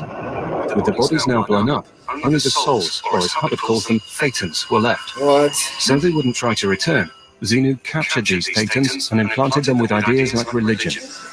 The souls were left disorientated and clustered together. The Thetans entered whatever human bodies they could still find. According to Hubbard, these Thetans remain in our bodies and are the source of all human woes. Scientology aims to completely clear an individual of their body Thetans. I just find that such a deception that it's not until you've given them $100,000 they say, oh, by the way, your body is infested with hundreds and thousands of invisible alien beings. Dude. How does that conversation even go? Miscavige sits you down and be like, okay, years ago, there was a place called Xenu and it started fighting. It's overpopulated. We put people in fucking volcanoes. Like, how does that even go? Like, what the fuck? Who would believe that? Like, the guy who invented this was a science fiction. He was a fucking science fiction writer. That's what he was. Yep. This was a book. He wrote this book, and a bunch of simpletons. See, people are sheep, man. The masses can be fooled so easily. That's crazy. I wonder how many actors and actresses are really into Scientology. We know Tom Cruise, that little dancing fairy who dances on the fucking carpets. That's who was protecting Danny Masterson. Yeah, Danny Masterson's another one. That perv. Well, that's what. There's just, dude. There's a lot. Like, who are if the you want to famous? play the game, if you want to play the game and be in the cool kids club, that's often you're going to join the church. Well, Leah Remini left. She left. Yeah, she left. Yep. She was in it. That's crazy, man. Imagine being set down like, okay, you are now at the 3rd level of Scientology. Today we're going to tell you about Xenu, and he fought this war with other little green people, and they were shooting guns at each other. Like, what the fuck? I'd be like, shut the fuck up, buddy. Right, there was an overpopulation problem, so he drugged them, put their bodies outside of volcanoes on TGAC, and then put hydrogen bombs into the volcanoes and killed all the bodies, but the souls survived, and now they're the ghosts that are haunting our bodies, and we have to become clear by giving them money and holding on to Napoleon Dynamite's time machine rods. Yeah. What the fuck? I'll write a book. I'll make Jesse Roth Xenu. You know, you're going to live with me in my home. Like literally, like that's crazy. Who would believe that? What's up, Montauk? I want a Wookiee. Unbelievable. What's up? I can't fathom. I mean, it's beyond reason. Alley, dude. Christy Alley, Travolta are into that shit. Larry Mazza style, bike with no seat, a bike with no seat, ride it all day. You know. Speaking of Travolta, yeah, exactly. Bikes with no seats. Roth calls Piggy Miscavige. Yeah, she calls him Piggy Miscavige. Can you help me with Scientology?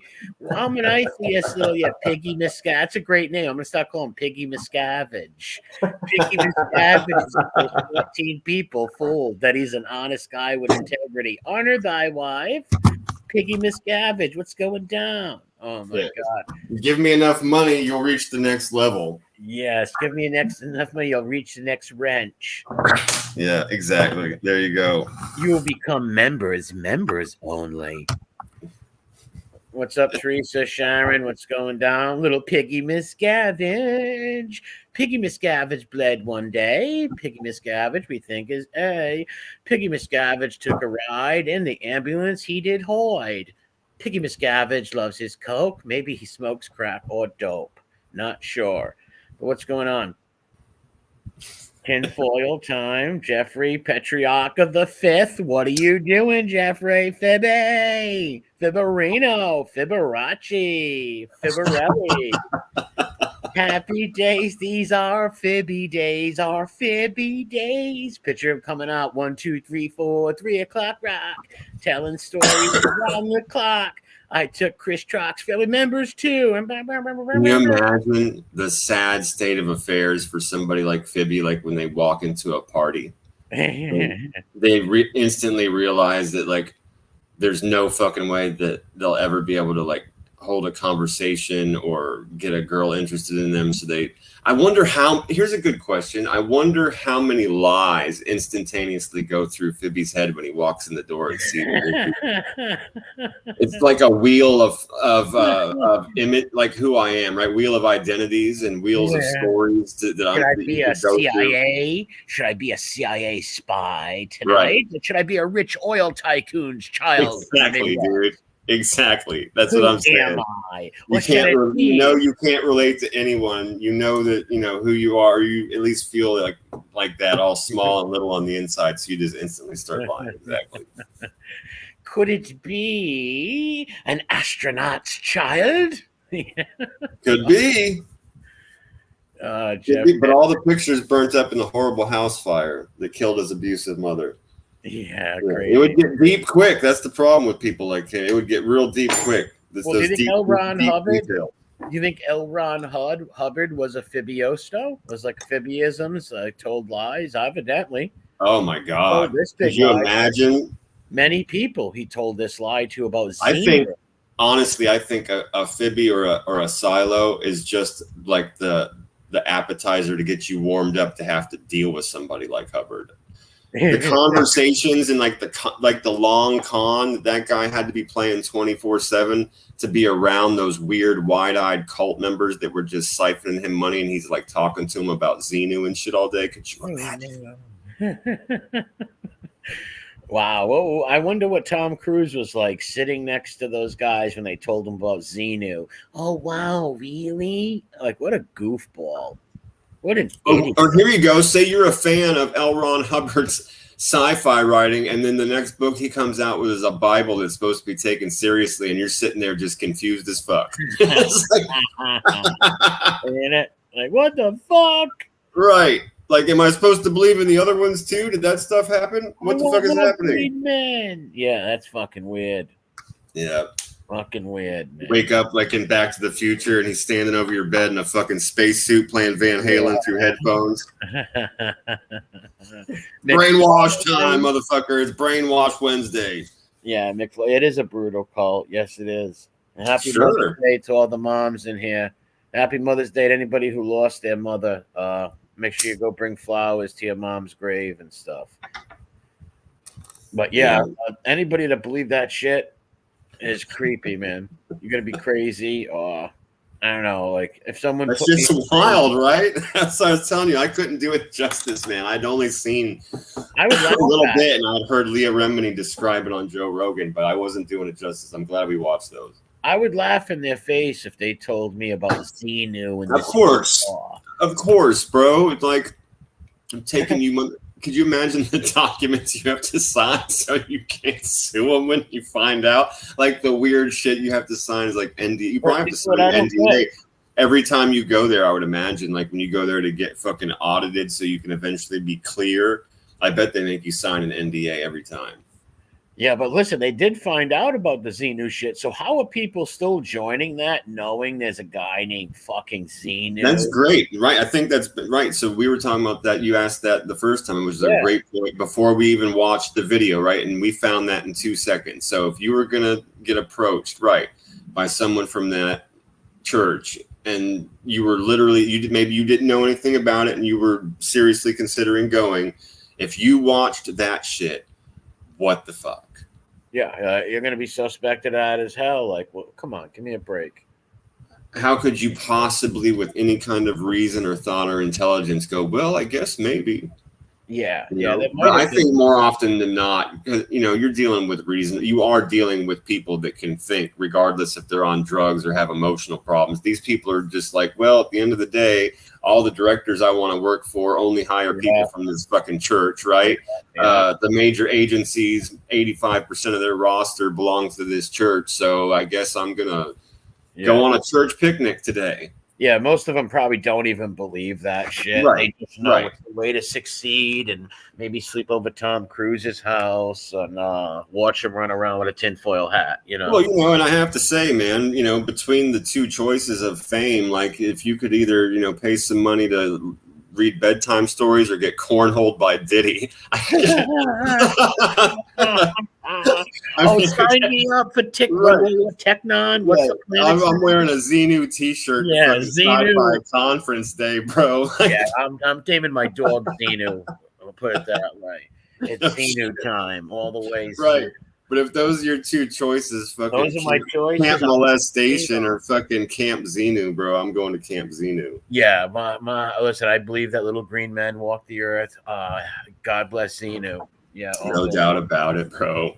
No doubt about it. Yeah, before I'd get Biebered and ushered at Diddy's house and wake up and fucking walking like a backwoods cowboy and my soul's destroyed. No, thank you. Like, you want to be famous, Justin Bieber, little Canadian boy? Come over here. We're going to eat you up. Diddy and those perverts reaming these young teenage kids is disgusting. They're fucking animals. Yeah. What poor Bieber. Last thing he remembers, he was drinking vodka and he woke up and all his clothes smelled like lotion. Yeah, he thought he was going to get a Lamborghini. Yes, Diddy. Where are we going to go today, Diddy? Where are we going to go? Find some girls? We're going to go find some things, but there's no girls involved, Justin. It's me, you, and some plastic things. Yeah, poor little Beeb. Poor kid. Poor kid. He got it bad. He's a fucking psycho now, I think. He's like spitting out rice on fucking stream, crying, smoking. I know he has a rare muscle disease or whatever. We're talking about Bieber, right? Yeah, like paralyzed his face for a while. He was having really bad problems with like paralysis. Really? Yeah. Yeah, he was on tour, getting ready to go on tour, whatever, and he started having problems with like numbing in his body, and like part of his face was basically paralyzed. He couldn't use it; it was like drooping down. It was crazy. Wow, probably Puff Daddy trying to kill him. Illuminati. Yeah, well, people know it as the Illuminati, but there's groups we don't even know their names. Oh yeah, right. That's just one of those taglines that means what you're trying to say, but it doesn't necessarily mean the Illuminatus.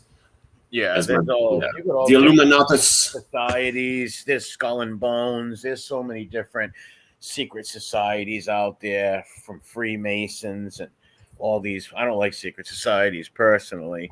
I don't trust them. I don't like them. They're very corrupt. And you got a whole lot. Look at Washington. The Capitol is built with all Masonic shit, dude. Right. Well, here's my problem with any kind of group, and I've always said since I came on here, I've always said I don't join groups, and there's two. Me too. I have one serious problem with it, but there's really two major problems with being in a group. One is the group mentality. I don't fucking do group mentality. I do what the fuck I want. Two, the main question I always have is, okay, this is a group, so that means there's a leader. And what the fuck makes you the leader? And that means you got a power problem and a control. You know what I mean? Like, I would never join a group in my life. Never did. I remember that movie Sharon Skulls. That was good. Yeah, you can support groups. Now I'll support groups, and that means That means I'm supporting something I believe in, and at any moment I can choose not to. Yeah. Right. If they do something I don't agree with, I can make that known. I can say I am not part of this group. I supported this group, and today I don't support it. Right? You can do that. Yeah. To join some group, especially cults or anything like that, I could see joining a history group or history club, something nerdy like that. Right. That's different. Yeah. But any kind of like religion or full-blown movement and shit, right? Yeah. No, fuck that shit. Hell no. Hell no. I agree with you. Like, people call me a Nazi. Like, I was never a member of any fucking stupid, fucking goofy Nazi group, LARPers and shit. Now, do I love my people? Do I believe in the 14 words? We must secure the existence for our people and a future for white children. Yes, I do. But I believe that for every culture and every color of people. You can take that white and put black, red, fucking Asian in it. I think everybody deserves to preserve their people and shit. I would never be a member of some fucking stupid group running around dressed up as World War II guys. That's fucking stupid. Be proud of who you are. Yeah, no matter what you are. From. That's no matter right. What you are, nationality you are, religion, be proud of who you are and stick up for your people, you know? Yeah. That doesn't mean you're going to hate other people, but people will try to peg you like that, though. Yeah.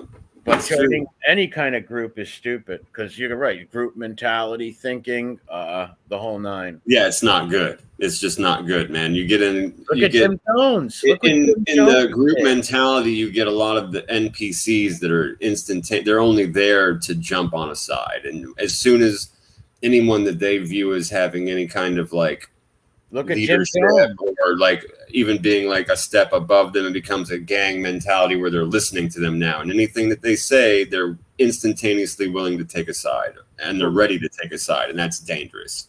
That's what he did at Jonestown with Jim Jones. His guy indoctrinated so many people into his group cult and had them signing over their homes, right, their life savings, their grandkids' life savings. It was like such group thinking and crazy. Like, yeah, that's one of those real classic cults that you're talking like where the people you have to have a group treasury and everything belongs to the group. You have no identity. You're not singular anymore. The I is we and stuff. Yeah, that shit's mega dangerous, bro. Yeah, they were in San Francisco at first. Right, didn't they go to South America someplace? Yeah, they went to South America, and that's where the murders happened, where they killed the congressman and the other people. What's up, Uncle Edwin? Oh, okay, see, I only know the part about the Kool-Aid, obviously, like when they all drink the Kool-Aid. That's the part. Well, they didn't all drink it. A lot of them people were forced at gunpoint, shot in the head. A lot of people I understand. I was just saying in general, like I know the end part. I didn't know the part about a lot them of people shooting up anything. A lot of people did drink it, but the majority did not drink the Kool-Aid. They were forced to. Right, I got you. Shot in the head and shit like that. Right, so there was a lot of people that were flat out shot. I got you. He knew the U.S. was bogging down on him. Like he's got U.S. citizens over there. The congressman was coming. He knew that shit was coming to an end. He had people fucking telling him what was really going on, telling the congressman the truth and all that shit. So he ordered his most loyalist guys to go gun them down and shit. And that's when they killed. I forget the congressman's name. Well, shit. I used to know it right offhand, the guy. He was a congressman from California. Right. David said they shot him at the airport. Yeah, at the airport. Yes, while they were getting in the planes. They gunned him down and some other Jonestown people who were leaving with him because he was taking people away, and Jones was going nuts because he knows once he was a congressman. He came down there to get American citizens, right? And then like bring them home. Yeah. Their families were probably worried about him, and that makes sense. Right, okay. Yeah, well, he didn't tell Jones that at first. He said he's just coming down to meet with him. And then he tells him he's taking them home. Jones starts getting paranoid. He's telling him, we got to die. We got to go. He's fucking nuts, man. And orders him to get killed. Wow. And they shot him at the fucking airport. That's nuts. Wow. I believe they used AK-47s. God damn. Wow. Lit them up, man. They gunned him down. I was going to say, right. Holy crap. And then after that, he made everybody take the juice, but he wasn't going to do it. He was going to try to escape. He was going to put a fake him there and try to act like he died. He was going to escape. He was a pure. Oh wow! So he was going to let everybody else fucking drink the Kool-Aid, and he was going to try and get out because he had control of the bank accounts and stuff. Yeah, obviously. he was a no good bastard. He sucked a lot of people in. A lot of like old people, old black folk, old white. Yeah, at least the Applegate guy fucking joined the party, right? At least he drank the Kool-Aid. Oh yeah, Applegate. Was it Applewhite? I don't remember. Marshall Applewhite. He ran. There you go. Applewhite. There it is. Yeah. See, Jones was a predator on the elderly too. Like, see, he would tell these, you got to think it was back in the 60s. He told a lot of the whites and the blacks in the San Francisco area, racism's over and all that stuff, come together. So we got a lot of these people that are living with each other and bring their elderly family members. So all these white people and black people were bringing their elderly family members, and he was taking their checks, all their social security checks, all their money, and they were like dying off, not even getting good health and shit. He started moving them out of the country. You can't move 70, 80-year-old people out. Right. Sick. You know what I mean? They need to be in America where they can get fucking health and doctors. And they need their medicine and shit, of course. Right. They need care. Total psychopath. Applewhite was a real nut too.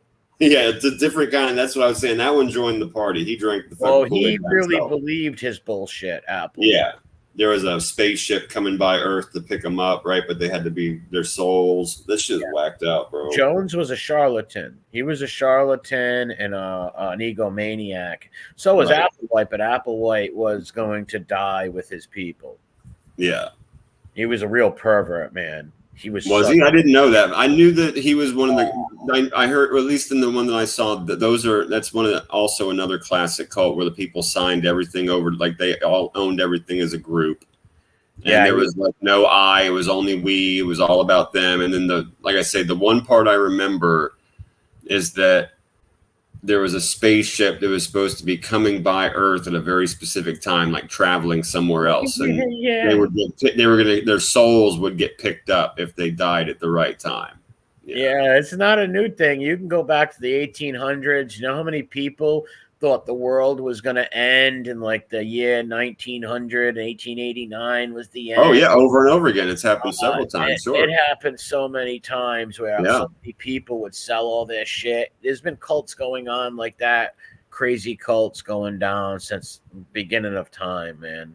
And in America too. There's always some crazy, like I said, most people are fucking sheep, dude. Most people, for sure. Sheeple. All day long, sheeple. Yep. Yeah, most people don't think for themselves. No, it's true. Oh, Leo it's Ryan. Unfortunate, but it's true. Yes, and Jack Spears. Yes, Leo Ryan. That's who it was. Congressman. Thank you, Teresa. Yeah, Congressman. The Hale-Bopp comet was the sign. Yeah, now I remember that was in the story too. Yep. Yeah, they were freaking nuts, man. Yeah, it said the Halley-Bopp comet. Oh, yeah. Yeah, when they saw the comet, that was the sign that they knew that the spaceship was coming. Or the comet was the spaceship or whatever. Something was going to take them where they needed to go, and they had to die like right at the right time either way. I remember seeing Halley's Comet in 1986 or 87. That's cool. Yeah, I was a little kid. I remember my father told me, he says, well, you might get a chance to see it if you live to 78 years old. You'll see Halley's Comet again. That's what he told me. Wow. Yeah, because it comes every 70-something years. Yeah. Yeah, I knew it was a long time. I didn't know it was that long. That's why. Yeah, every 73 or 72 years, and I seen it at like 5 or 6 years old. You know? Yeah. Yeah. So I seen it at like 5 or 6.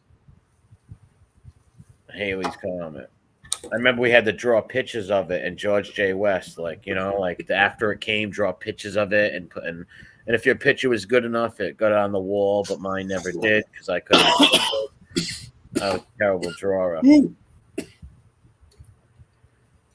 But I don't think we had any cults up here where I live. I don't remember of any. Yeah, we didn't have any cults near when I was growing up either. There was a lot of other shit, but there was no cults. Oh, 75 years? All right, every 75 years. So maybe he said 80 years old then, because I was like 5 or 6 at the time. He said, I think he might have said to me when you're in your maybe 81 or whatever the math would have been. In case my father was off with the math, who knows? Yeah, either way, right. Either way, it was going to be a really long fucking time before the thing came back. Yeah. A really long time.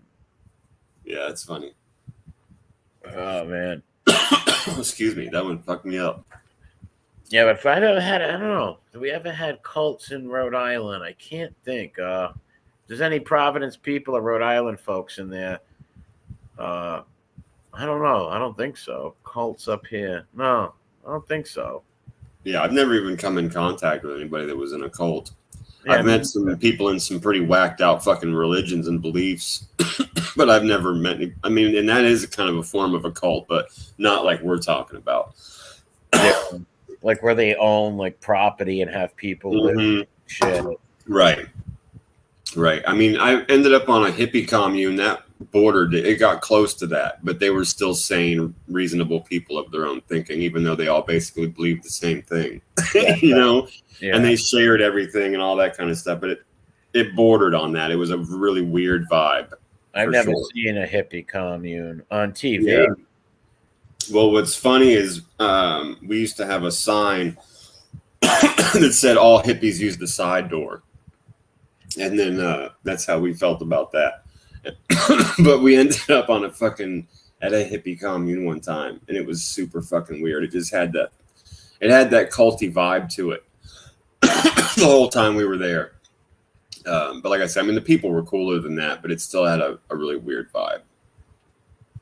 Yeah, yeah, I can imagine.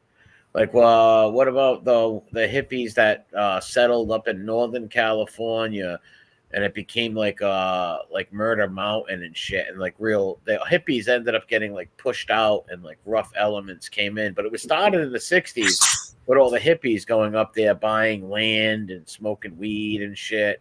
It's crazy. It's a good documentary. You got to watch it called Murder Mountain. I'll have to check it out. Yeah, Murder Mountain. I'll have to remember that. Yeah, it's in Northern California, up in the mountains. It's like it's like Mad Max of Thunderdome almost. Like they got their own security guards on 4-wheelers. Yeah. Damn. Well, yeah, you'd have to though. I mean, I guess you're going listen to this. A couple of a mountainside full of fucking weed. A couple of guys, I think they were like gangbangers from LA and shit, right? They went on Google Earth. They were pretty smart, man. They went on Google Earth and they went and like robbed someone's weed out of their yard up in Northern California. Yeah. People are smart. They use Google Earth and shit, man. They locate your yard and see how to get in and get out. You see this comment David James put out. He says, if Applewhite was a flat earther, he'd be alive today. It's pretty good. Well, my point is people should have dogs or some security if they're going to sell marijuana up in Northern California. No, for sure. If you're going to be involved in anything like that to make your money, anything you know people are going to try and, of course, it's not if, it's when. It will happen. If you do it long enough, you're playing with numbers, man, and the numbers don't work out. I have Malibu Mark and Gay C have Murder Mountain under control. Without a doubt, they do. Gay C brings in the mob, Malibu the AB, and it's shanking and shooting, and forget about it. Oh yeah, the Mexican mafia too with Gay C. Yeah, he'll bring the mafia from Detroit, and he'll bring the other mafia from down in Mexico. He'll have it on lock. Right. Yeah, Gay C's got mad connections. Every fucking house for miles will have an antenna on the roof. Yeah. Oh, they would just be antennas. They'll end up dead with antennas in their mouth, and they'll know it was Gay C who sent the message. Yeah, that's right. Fibby should be looking like Cartman with a fucking antenna sticking out of your ass. Hey, where's Fibby when you need him? I was looking for some mafia reference from a movie, but I couldn't think of one. Like I wish I had Fibby chained up in the corner, him in his ribs, and be like, "Tell me some fucking mafia quotes now, Fibby." Yeah, you know the saddest thing about it is that guy really is such a fucking mook that I'm sure he pulled up YouTube like anybody else that was about to research a paper. And dove into a couple of Sopranos episodes, obviously, and a couple of movies, and then like anything that he came across he thought he could use, he just fucking copied it down. I think he memorized it and watches it all the time. Well, that's impossible. That's totally possible. That's totally possible. He referenced The Sopranos, Black Mass, and Goodfellas in 3 days. Right. Marlino. Oh, was that like directly day after day after day? Okay. Yeah, because it was right after the Marlino nervous breakdown fit he took over. Marlino not shouting him out. He was referencing all kinds of different movies. And the chat knew everybody was catching them. Oh, wow. Okay. Yeah, dude's crazy. Yeah, I despise that motherfucker. Yeah, people that always have for years. That's one of the people that I actually just really genuinely do not like and never could. We got into this once before. We talked about it once before. I just couldn't understand how he was even relevant and around other humans that were willing to listen to him, let alone the places I saw him start to pop up. It was just weird, man. Yeah, he's a weird. He's a fucking Virginia Beach hillbilly, you know. He's a mongrel race fucking hillbilly. For real, man. A mongrel race. He's mongrel as fuck. Yeah, that guy's like 12 different things, you know. I think he's quite a husky or something. Yeah. Some kind of dog breed or something. Yeah, he's a sick dude, man. So a lot of these pathological liars like Harold the Rum Shaker out there, the fake Hell's Angel, fake bro. You know what a sick dude you gotta be. Big shout out to Redzilla for the show he did today. Also, that was funny. Just when you mentioned this, so the fucking hips and all that. But today's show from Red was great. But yeah, go ahead, man. Yeah, that dude's out of his mind. Like I said, people live vicariously through YouTube, man. So a lot of these people, they come out and they act like they're karate people or astronauts, whatever, and then they get caught somehow. They share their info to people, and it comes out that they're really not astronauts, and then they get mad at oh, how dare you laugh at me that I'm not an astronaut? Well, you sound like an idiot, you know? Yeah. And the other thing, too, is that, especially with this guy you're talking about, this fucking idiot, he did what all of these motherfuckers have done, which is so strange, and it shows you how fake they are. They don't even have to lie about being a biker. They don't have to lie about any of that stuff. The fact that they come from over here, right, in your chats, my chats, Maddie's chats, et cetera, talking about we hate this, we hate that, we're part of this cause, that cause, oh, I love you, Auntie Angel, and all this kind of weirdness, right? And then as soon as they're not welcome here, where do they go? Yeah, to the creeps and then attack. To the worst, the most scum of the worst thing. Not only do they not fuck off and find other scum in the YouTube sphere, which is totally there, they go to the scum that they know, which is worse because you know how disgusting and they've probably done things to you and the people you were supposedly friends with. So what the fuck, dude?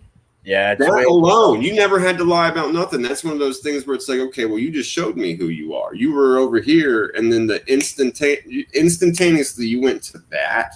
Yeah, to the people who tortured your family and did all that shit to you. Yeah, bro, you need attention and clout and a place to lie really bad, bro. You need a place to be fake really, really, really bad, bro, in your life. And all they do is dox and look people up, look up these women, dox these fucking women and shit, man. It's real fucking sick. They all hate women for some reason. Yeah, dude. It's weird, bro. What a case study, right? When you're looking at groups of people that like do things and the hobbies that they have and how they spend their time.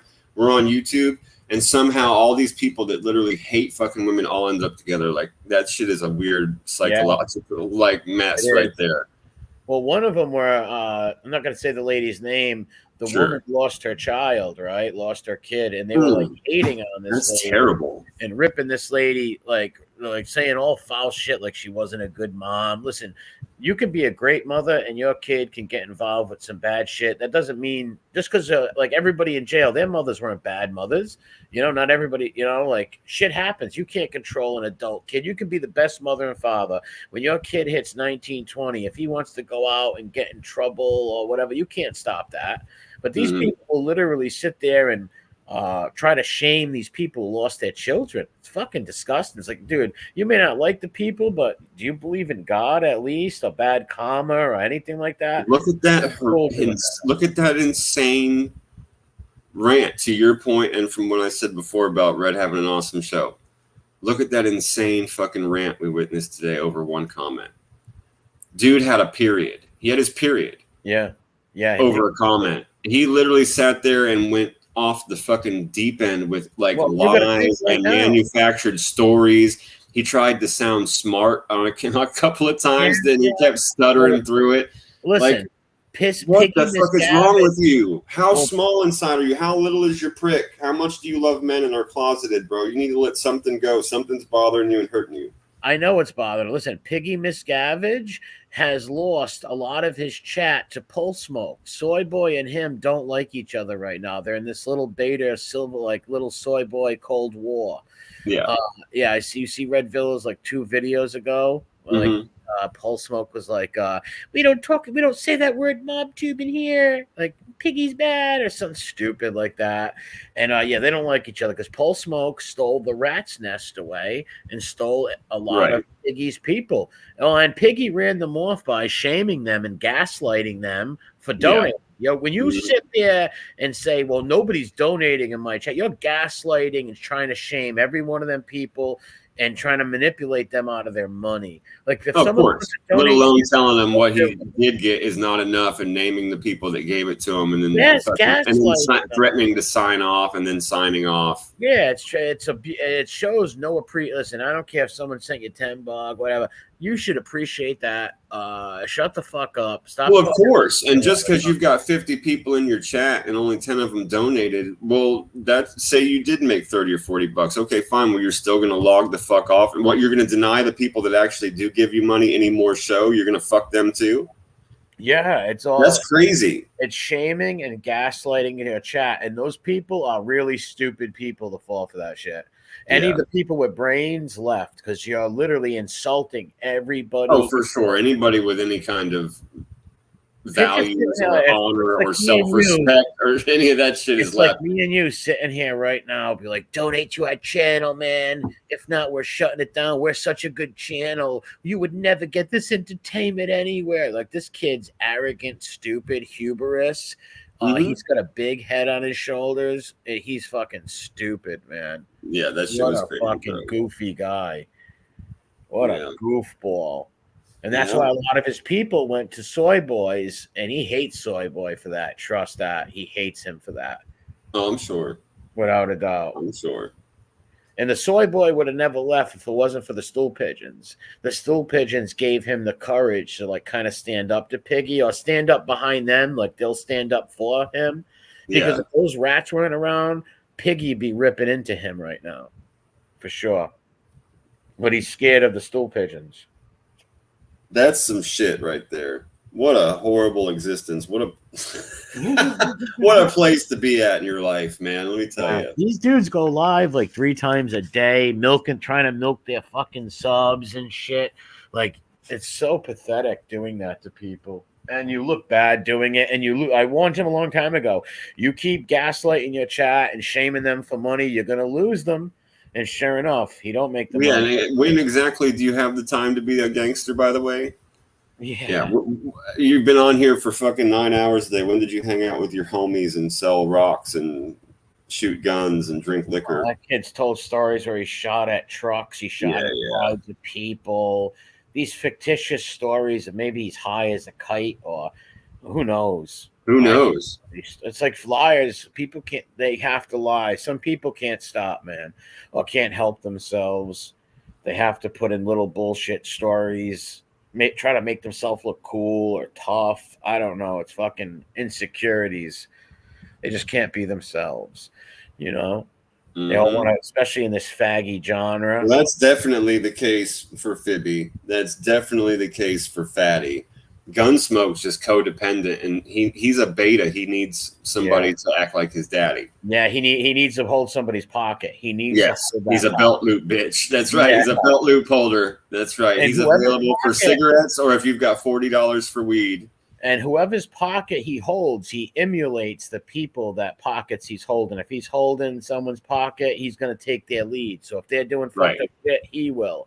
Yeah, for sure. He's like the little fucking bitch in was the movie with Eddie Murphy, Coming to America. I like what you like. Yes, I like what you like. Bark like a dog. Bark like a small dog. Yeah. Hop on one foot. That's right. Yeah. He's like, do you love me? If you want me to love you. That's right. I like what you like. Yeah. I like the music you like. Yeah. And then none of that, these guys are lazy. They don't even put content together, a stream. They just go live in front of their computer and argue with people. They don't even put out content or nothing, you know? Yeah. Fucking, and like, argue about the same people. Like, the whole channels are literally just fighting back and forth with people. It's fucking stupid. For sure. And they're not even good at it. Funny. Like, all they can Oh, no, forget about it. Forget it. And in fact, honestly, and like you said, you have to give, even though you don't want to, you have to give a small bit of credit, at least, to fucking MTR for at least having a fucking personality or being able to get a hold of certain pieces of media or be able to research things. No, for sure. Now, because my main point here is that Fatty has none of those things. He's devoid of all creativity, all skills, all banter. Great point. All of that shit. And I will tell you this about my little Fibby retard. Fibby is smart. Fibby can look shit up. He can play the part as this one's grandson and shit. Fibby's smart, and he's creative. He's got some creative, look at the fucking elaborate shit Fibby comes up with. And right, it sucks, but he tries to make movies or shows or whatever, posters, but he actually does it. Right, Fatty would never. He does put up mafia hump content, he'll talk about mob. Yes, right. And that's what these people like. Yes, it takes research and a little smarts. Yeah. See, Piggy he got lazy, man. He got lazy. Why do you think Lee Cole succeeded on here with his channel and stuff? He found it's impossible. He does not have the intelligence. He doesn't have any of those things, the drive, the self-respect, the self-esteem to want to make things right. Like, he could never learn a skill because he's a fucking worthless poser piece of it's not even a skill. It's just to do a little research and do some videos, like Paps did. Pap started pumping out. You have to do something about Mobsters and shit. So people started subbing to then he brought that guy James on. That's that couple of IQ points, man. That's the difference in that couple of IQ points we're talking about right now. We're giving credit to somebody we don't want to, but he's smart enough. Fibby's smart enough to do that. Fatty is not. He doesn't have those brain cell levels. Yeah, Piggy Miscavige is not going to study some wise guy, hump guy, Joey Lasagna for 2 hours and talk about Joey Lasagna's life and all that stuff and pull up videos on Joey Lasagna, take notes on Joey Lasagna. No doubt. But now Fibby's going to do that, Fibby, Spanky, those little humps are going to do that. But not Piggy's got no ambition. Neither does Soy Boy. That's why they're total white trash. You know what I mean? Sitting in the same room every day, all day. Just no content they're pumping out and just talking. Now, technically, is just sitting there talking content. Yeah, you can point the fucking phone at the wall and it's content technically. Look, there's this stupid ASMR bullshit. There's all kinds of weird things. Yeah. But is it good content? Or you just sitting there rambling, talking shit? Well, not only talking shit, right? You and I could sit here and talk shit the way we are. They literally talk lies, garbage out of their ass all day, or spit venom at people that they see somehow as a threat to their fund dollar. The fund dollar. It's just laziness on their part. Like I said, if those guys would have done hump shows and shit like that, and they would have had some more rats come on their channel and shit, and they would have succeeded in their little gay mafia history stuff, They were succeeding in it, but they didn't because they just wanted to be doxers and lazy and sit there and take advantage of their chat and their subs. No respect for their subscribers, bro. None at all. No, it doesn't matter if no one never forget about it. You again. If somebody did donate to you before, be grateful for that shit, man. Just being in your chat is making you money. Just typing in your chat is making you money. Sure. So shut the fuck up and start gaslighting people and insulting people that have gave you money before too. And then some people can't, man. There's some people that cannot give you money. Maybe they don't have a card. Maybe they have to take care of their children or pay their rent.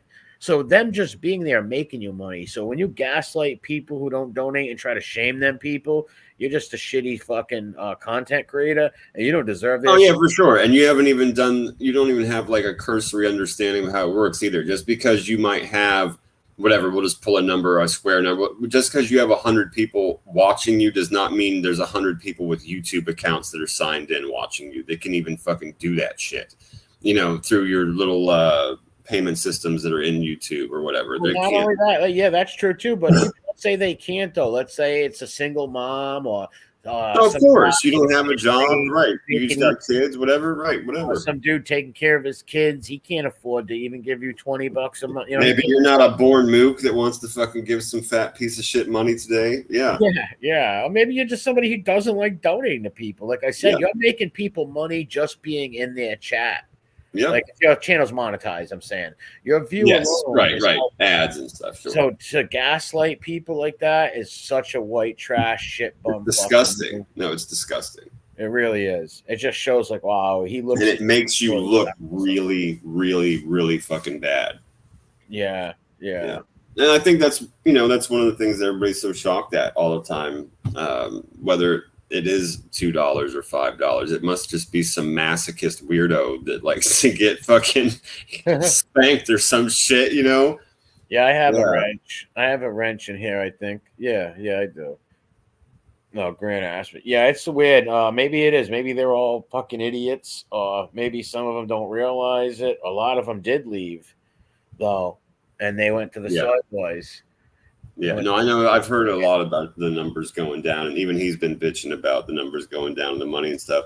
And that's probably why he's starting to get so sensitive about people calling him out in the comments. But more people need to do that. I'd like to see a lot of his. It will happen eventually. Who knows how long it will take? Eventually, his chat will turn on him like Jimmy's chat turned on him. You know. Eventually, yeah, because like I said, the only people that won't is the people he has their identities, and it's a lot of them. Trust that. But the other people, we're gonna be like, wait a minute. Look at my thing. Wow, I gave this dude over like $400 over the last 6 months, and he's fucking gaslighting me and mad. This dude don't deserve my money. It's not entertaining. Well, yeah, and again, right. So right again, back to what I said earlier, which is like maybe you do have 10 people that give you money every single time. Well, once they've given you your money and you decided it's not enough, you shut off the show on them too. That's fucked up. That's super fucked up. Yes, exactly. Shut the show off on too. Maybe those are the ones that like getting spanked. Who knows? Yeah, there's some sick people out there who like getting abused and humiliated. There really is. There's weird people. Very. And then there's other people who are trapped, meaning like, oh my God, I joined this guy's Facebook group and he knows my name. Yeah, no, that's true. They know exactly who you are. Yeah, but if I was them, I would just leave. I would just leave and not go. Just change your name and go wherever. Well, that's always the answer. That's to people. Anybody that ever feels trapped in any crazy situation, they're scared of what's going to happen if they leave. Well, just don't be afraid. You have to rip the Band-Aid. That's always the answer. It's because it's never going to get better until you do that. You can spend another week, another month, another year being scared, or you can face the shit and get it over with. There will be an end to it. You're just going to have to see your way through it. So I agree with that. You just need to do it and get it the fuck over with. Yep. Yeah. Don't stay a victim unless you like to be, you're a masochist and you like to be the victim. Don't be a victim. That's insane. Just get it over with, rip the Band-Aid, call them on their shit, fight the fight, and be done. And really, at the end of the day, if you don't have anything to like really hide, then you're gonna be fine. It'll be brief. It'll be stupid and worthless to them. It's just going to be a vindictive move they pull. It's going to piss you off, but it probably won't do much damage. That's honest. They'll pull up your family members, but honestly, what does that do? Well, that's what I'm saying. That included 100%. Even if they get super vindictive about it, what's that really going to accomplish? It's going to waste their time for a little bit. It's going to piss a couple people off, but what damage is it really going to do? If nobody's got anything weird to hide or anything like that, you know? Yeah. Read done very well. What they said, there's a fake Grant in the chat. That's what Billy's saying. Is saying that. Billy's busting his. They're just going back and forth. He's also been saying I sound like G.G. Allen the entire time. It's like literally like one of the only things they've been typing in this chat the whole time. Yeah, Billy's a crazy potato eater. If it makes him feel better to keep typing it, that's fine. Well, he's the only Irish guy that grew up on O Block, man. He was the only Irish kid to grow up on O Block. It's pretty amazing. He actually grew up with King Von and T. Roy and all them guys. Right. Fucking weird stuff. What's up, damn it, Mandy? What's up, Mandy? All right, notification with the feed. Heidi. Oh, Heidi's pretty cool. I like Heidi. She does a lot of true crime stuff. She's got a good channel. She does a lot of true crime and shit like that too.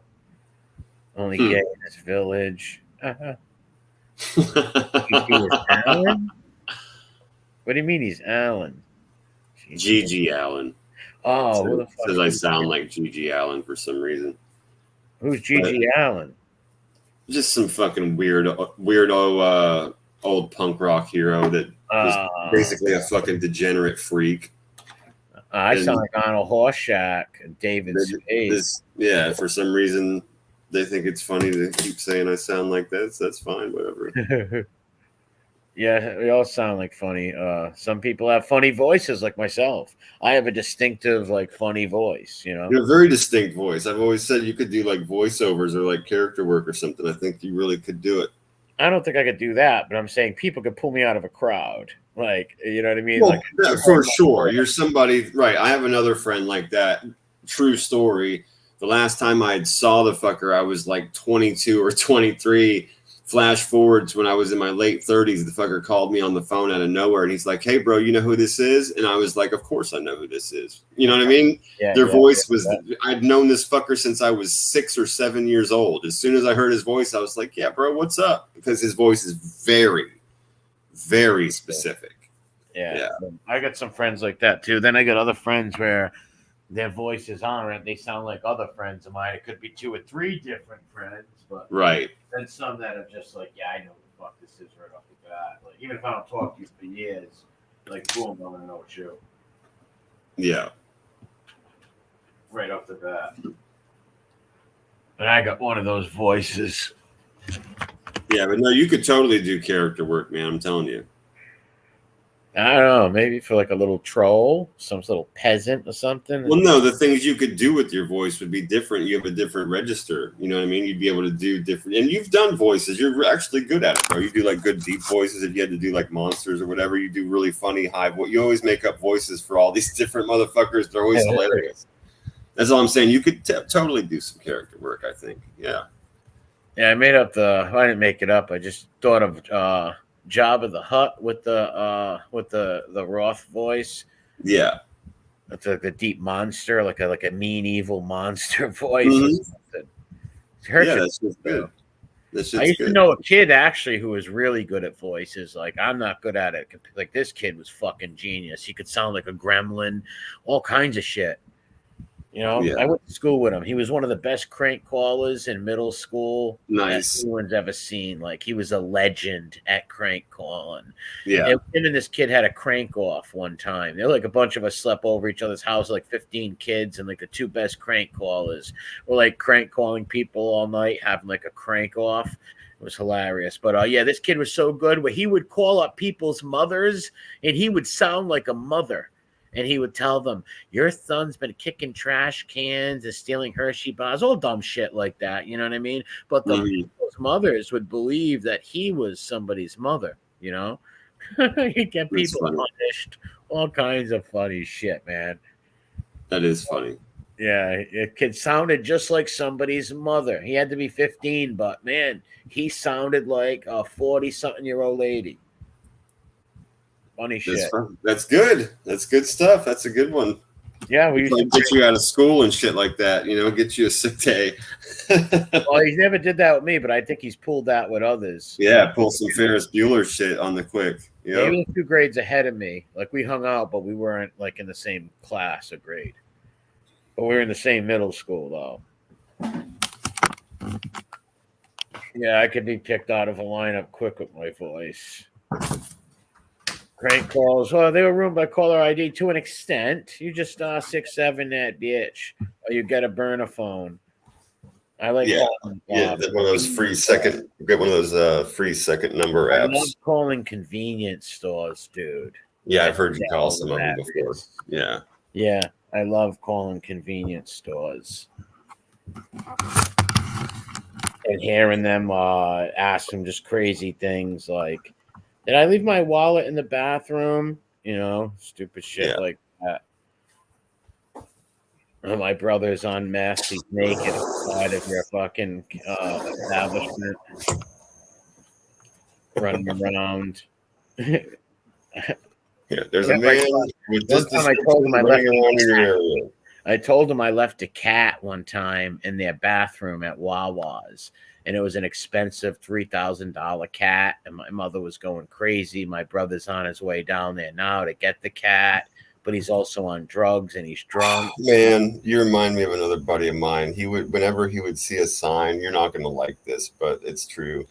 Whenever he would see a sign for somebody that's like pet was missing, he would call them and talk to them about their pet and see what it looked like, shit like that. That's classic. Yes, I remember that. He'd be like super concerned trolling. Yes. And he thought it was I would just be looking at him like, what are you doing? I'd be, like he'd be dying, bro. He'd be red in the face. Like he thought it was the funniest thing in the world. He never told him like he knew where he would just keep him on the phone as long as they'd stay on just talking about their animal. Yeah. He wouldn't say he saw it. He wouldn't say anything like that. He would just keep talking. What's it look like? What's their favorite this? What's their favorite? Just talk to him about it. So funny. That's hilarious, man. Yeah, that shit's funny, man. It was funny. It was funny. He's a nut, bro. I used to call all kinds of funny. He used to throw baloney at fucking fat girls at the beach. Uh-huh. He'd try and stick it to him. He was nuts, bro. Oh, yeah, that's great. Abusing people at the beach with baloney. Yeah, he would try and stick it on their butt. Yeah, too funny, bro. He'd just try and like throw it at their back. Nowadays, they'd hit him with sexual harassment. Nowadays. Oh yeah, but he'd try and stick it to their wherever, their back, their butt, whatever. They'd always be at their back when they walked by. He'd try and stick a piece of bologna to them. Mm-hmm. That guy was crazy, bro. He'd have it in his cooler right next to his drinks and stuff. Anytime he'd be going to like the lake or anything like that. Yeah, it was too funny. That guy was a fucking character. He'd get you in trouble too sometimes if you were around him when he was drinking. He'd do dumb shit.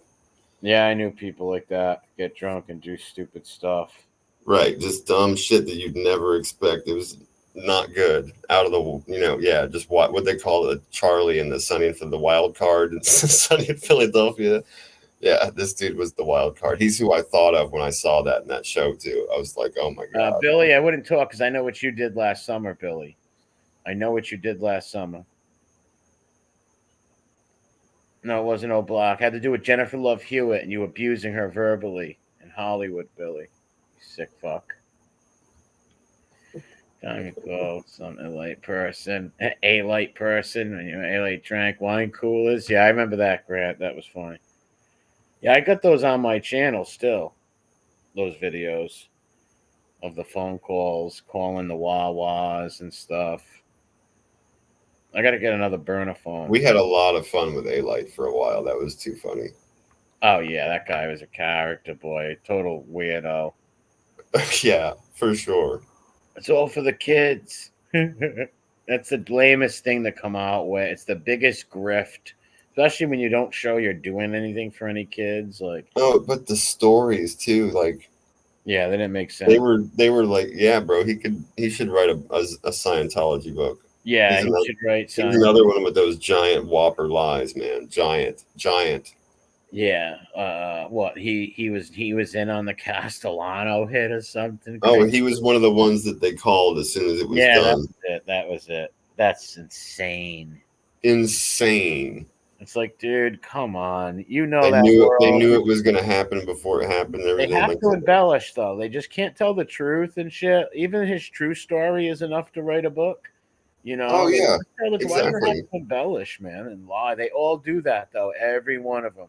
From Tonto to fucking Luisi to all of them. The Emmy, they all embellish because you can only tell your life story so many times, and you've got to keep embellishing and making things. One of the best things was when he put out that stupid fucking book, and even the press and everybody that was interviewing him knew it was bullshit because the people started doing their research and they found the guy that he was in the cell with down in Brazil or whatever, and the guy was like, "Yeah, right, bro. This guy paid all kind of money, and we gave him this. He was fine. He had this and he had that, and he did whatever he wanted." Nah, bro. This dude wasn't doing anything fucked up. Yeah, he said he knocked out one of the prison guards, and all the inmates put him up on his shoulder, and they were yelling, "Johnny, Johnny."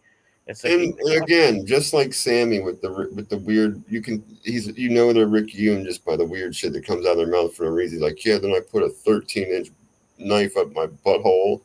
It's like, first of all, no, you didn't. Second of all, that's super nasty, bro.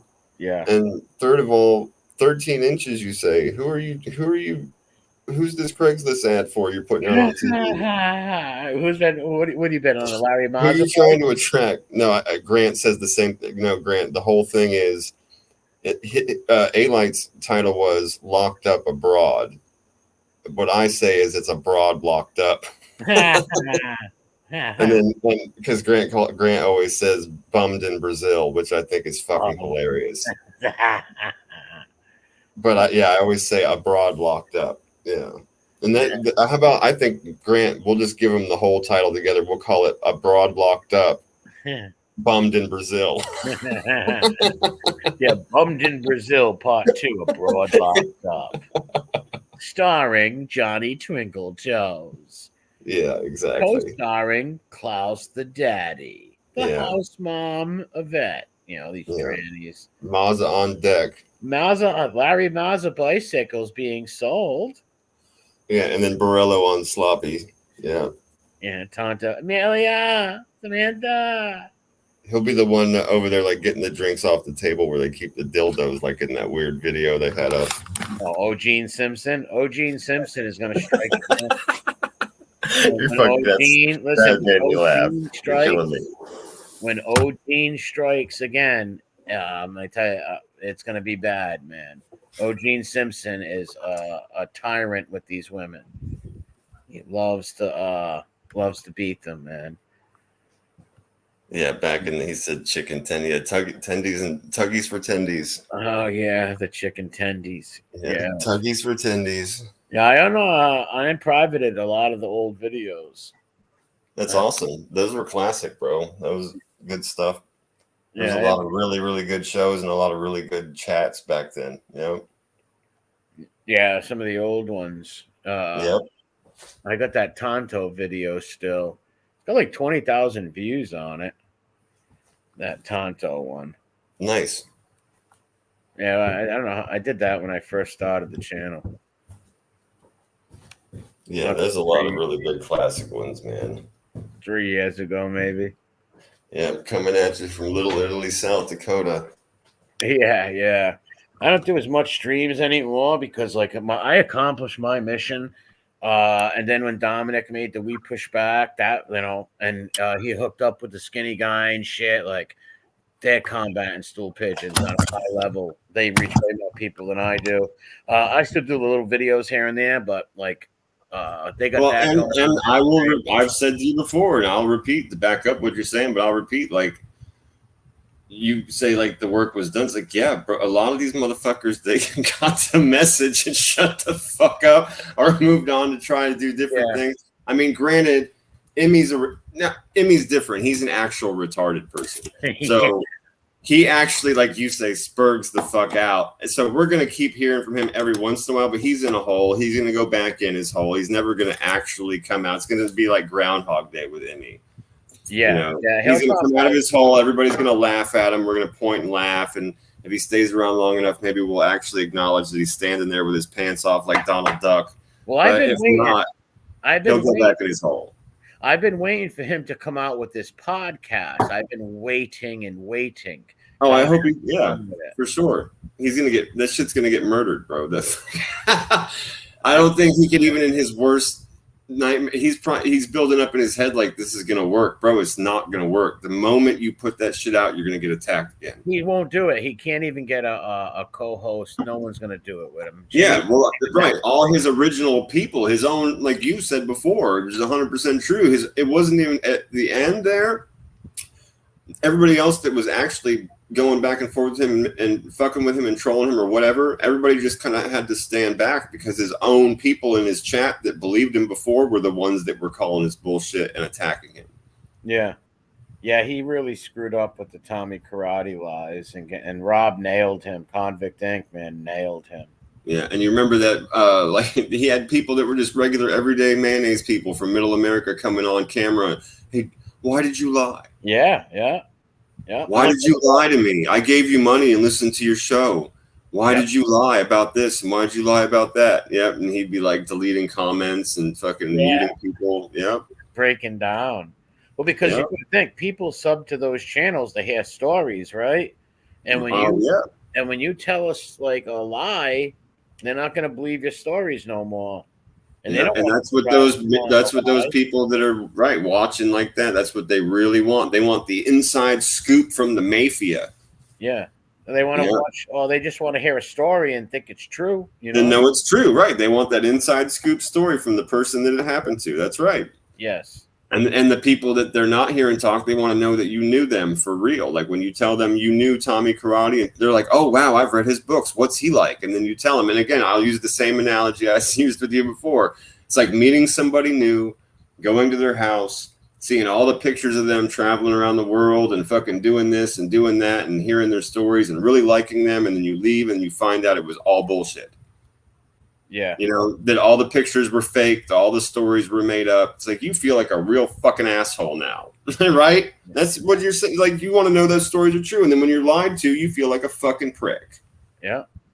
Yeah. And if you've been given money, you feel used. Yes. Yeah.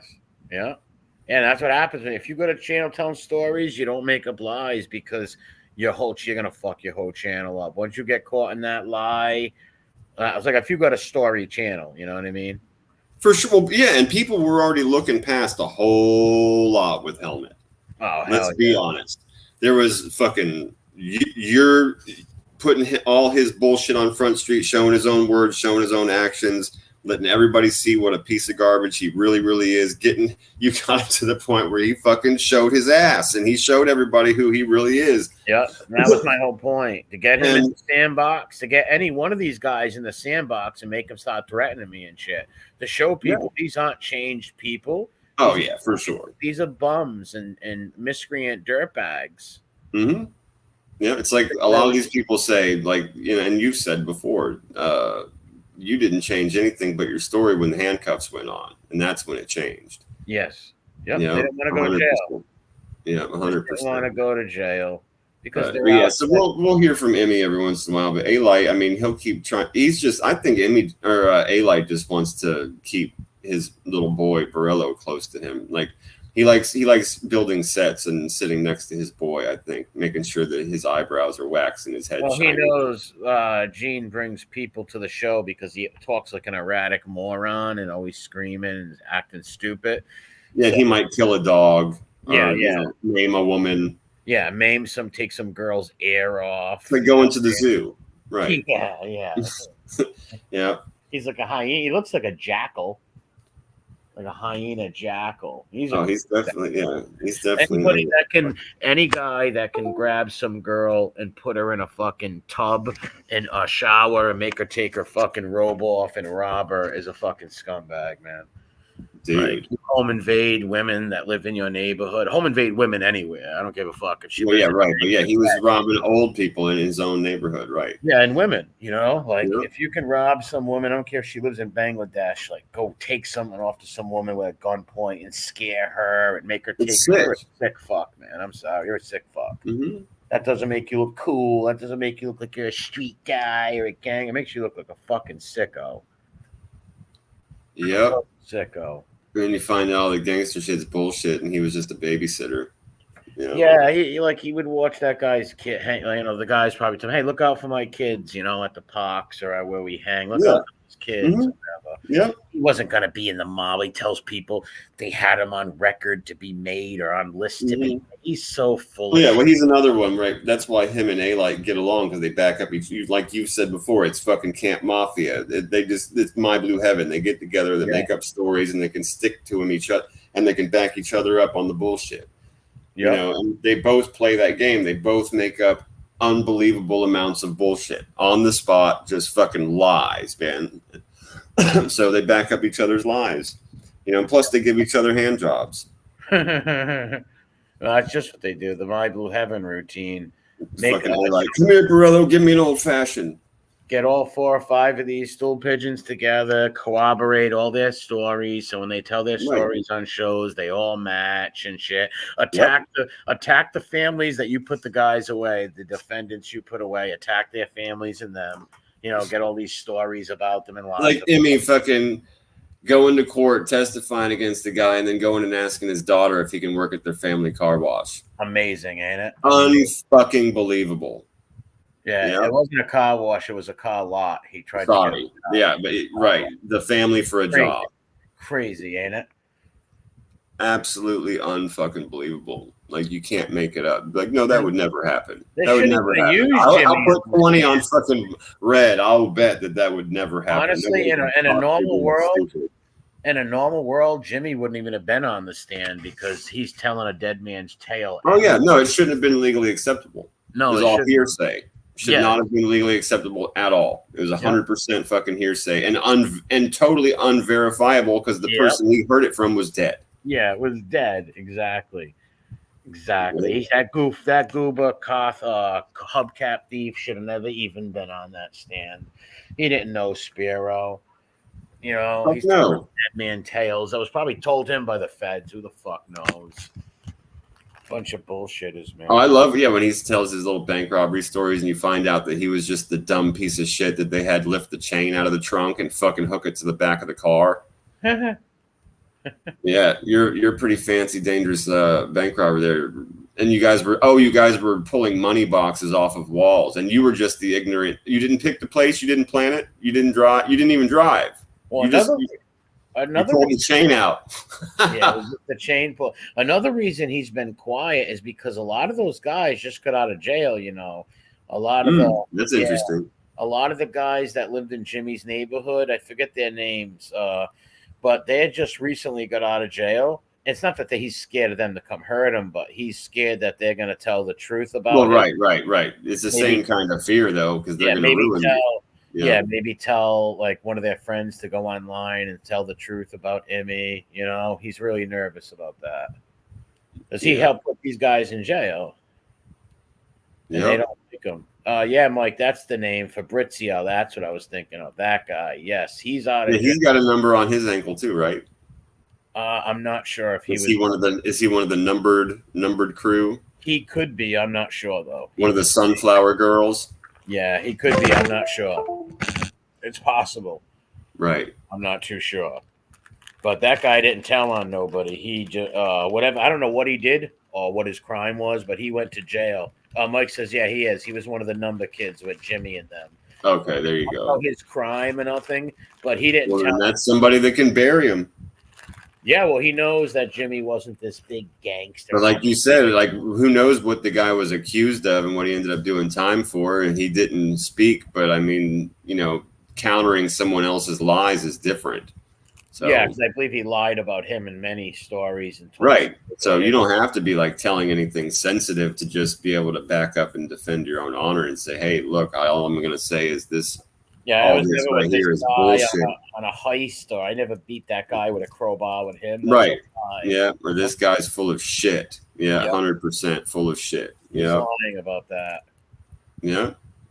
And Tommy Karate is a 100% stand-up guy, and he did it. That gives you, if you need precedence, there's your precedence. You know what I mean? It's another man that never cracked, that never fucking spoke or talked or anything like that, and he felt totally comfortable coming out and calling bullshit. Yeah, he wasn't having that. He's so like, if he can do it, then Fabrizio and all the other people that, you know, that might be getting out or whatever, they can do it too. Yeah, he's like, he never came up and visited me in prison. That's a lie. Oh, that's insane. Could you imagine? The guy is already a fucking convicted felon, first of all. I mean, give me a fucking break, dude. There's no possible. Okay, and if you were all these other things you were saying, right? Say you weren't even convicted of a felony yet, you would definitely be on a list of people that were associates of the clique this guy's with, and they would never allow you inside that fucking prison. Ever to meet with that guy. You know that. You know what I'm saying? Like, I'm preaching to the choir to you, but I'm just saying in general out loud. Like, they would never let you inside a prison if you were on that fucking list of associates. So, most likely if you're a felon, you're not getting in those prisons. Yeah, and he was, right. So, especially if you're a felon. That's right. But it's all ridiculous. And as if fucking. But even better than that is Tommy has the list of everybody who's visited him. Right. That's 30 years, you know? Yeah. But the real life stories, you know, I mean, the prison stories are absolutely ignorant to make up for that reason. Because even if he didn't, he could get them. It's the Bureau of Prisons, for God's sake. He's a federal inmate and an important one. They're going to have that shit on record. Yeah. So, you know, that's just all that shit's dumb. But the street stories are even worse. Like, this person wants people to believe that someone like Tommy Karate would have actually even like given the time of day to somebody like Jimmy. You know, look at Mustang Mike said. Remember that one? The painting. The guy American Made put up a picture, a meme of Tommy Karate holding a picture of Jimmy, like a fake painting of Jimmy, and he thought it was real, and he reposted it. Goes, look, I know Tommy. He knows me. It was hilarious, dude. Wow. Yep. What a fucking idiot. Well, again, I always say anything Emmy says is the next dumbest thing that come out of his mouth since the last time he spoke. Anything he does is the same. The guy really in is the hotel room. Emmett was naked in the hotel room. Emmett does creep on girls in the hotel room. Emmy is creepy. Yeah, he's a creeper. Yeah. Yeah, he's a lot of things, that's for sure. Embarrassment to his family, embarrassment to his ancestors and the people that live around him. Yeah, all those things. Well, think about it, right? He's this godly dude and all that, but yeah, every other moment he's threatening people, having people dox people's families and all that. That shit was so obvious too. He pulled that fucking crap like just like a Franchise, and right after he met with Gravano, and it was such an obvious lie. He was so full of shit telling us about the blood of the Wham and all that garbage. Yeah, that was after the Sammy rejection. Move. That was his cope for the Sammy rejection. Yeah. Oh yeah, and he tore down his fucking teen magazine collage of Sammy in the background too. I tore all the Sammy pictures off the wall. Fuck you, Jim. Right. Think about it. Fuck you, man. That's right. Fucking never taking you back. Here's going over. Why? Because Jimmy can't sleep at all. You got to do a Stan song, dude, with Jimmy and Sammy.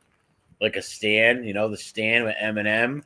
Oh, you do the remake of the Stan song, but Jimmy, I took all the Sammy pictures off my wall. Think about it, Bull. Think about it. I used to love you. Now I can't sleep without you. That'd be. I have to listen to it. I haven't heard that shit since the fucking early 2000s. Dude, that'd be a fucking hit. That'd be a hit. Well, it's not too bad. Yeah, he's a sick puppy. Hell, dude. You see him lately with the whiskers on the cheek? He got shaved off recently. When he was I don't think not the most recent ones. I saw the ones of him like in the car with all his hair was flat on one side. He was shaved on one side of his face, but not the other. Why? Because he was living in the car in cheap hotel rooms, no mirrors, so we couldn't see his face. So he had little kitty cat whiskers on one side of his cheek, a couple of whiskers coming on the other side of the fat neck. Yeah. It was pretty brutal. He's using one of those little like pink razors from the gas station, the Daisy razor. Yeah, that's what he was using. A day break on me. Pepto Bismol, potato. Yeah, he's gone. Yeah, he's like 40 years old before he learned to shave without cutting himself. Yeah, Jimmy massacred his face every time he took that razor to his cheeks. Probably massacred his face. He already started painting war paint on his face. But red paint on my face. Red paint comes on my cheeks. Starts painting his face. It's like, no, that's blood, Jimmy, not red paint. Red paint doesn't come out of your cheeks. Fucking dumb bastard. I'm sure there's many times people that are related to him have come home and found him sat in the middle of the kitchen in his underwear covered in flour and like weird things he's just mixing together with his little baby brain. I make pancakes for you. Exactly. Yeah, I cook breakfast for you. I cook breakfast for bed. Breakfast for bed. Marching around with a fucking pan on his head, banging a fucking spoon on shit. What they're gonna do? They're gonna bring that show back. Life Goes On, but it's gonna be, about rats, and Jimmy's gonna star in it as Corky 2.0. Corky. There you go. It's gonna Life Goes On is gonna start with them like right after they leave the courthouse from being a snitch. Yeah, Jimmy's defecating, chewing on his wrist, eating his coat. Yeah, right. Right. He'll just like that'll be part of his catch line. He'll shit himself and he'll go, not again. Yeah. He'll be in the store just looking at people and his face gets red and his mom just like, don't worry, he's making a poopy. Yeah. It's something about Emmy. He's got the earmuffs on, straight Warren attire. Yeah, everybody on his street just carries around a water bottle so they can spray him when he starts leg humping. Yes. A water bottle and a Yeah. fucking taser. He squirt him Jimmy like a little fucking cat. Jimmy Calamandri is coming. It's him right there. He's drooling like a Saint Bernard. And he's shaved like a poodle. What's going on over there? Yeah. Jimmy likes his gerbils. He loves his hamsters too. And then late at night, he sniffs all his fucking glue. Jimmy special. He's special. All right. Yeah. I do support you, Billy, you maniac. The guy's like a gypsy curse. Yeah, get him, Grant. Get that Irish prick, Grant. You loyalist bastard. Get him. Rip his Irish heart out. Emmy Calamandria wear. It's like sleeves all chewed on. Your sleeves are already chewed on. It becomes popular. Emmy wear. It's helmet gear. Let's go buy helmet clothes. Dress like the local little tads. Who's picking on you now, Billy? Who's picking on Billy from O Block? That Carlos picking on you again? That toothless flip flopper. You gotta fucking you gotta get him a pacifier. Little leprechauns. My little leprechauns. Imagine if there really was little leprechauns. I'd love to find a fucking pot of gold, man, off some little. Forget about it. Of course, that'd be awesome. Yeah, I would love to fucking make another pot of gold, selling the right to come see my leprechaun. Yeah, saying it. Put him in a little theater. Like, yeah, bro, it's going down. This is America. Fuck that. Yeah, he's gonna dance for us. Probably like 3 feet tall. I'd probably. No, right. It's not. Yeah, we'll pay him and everything, but he's not going home.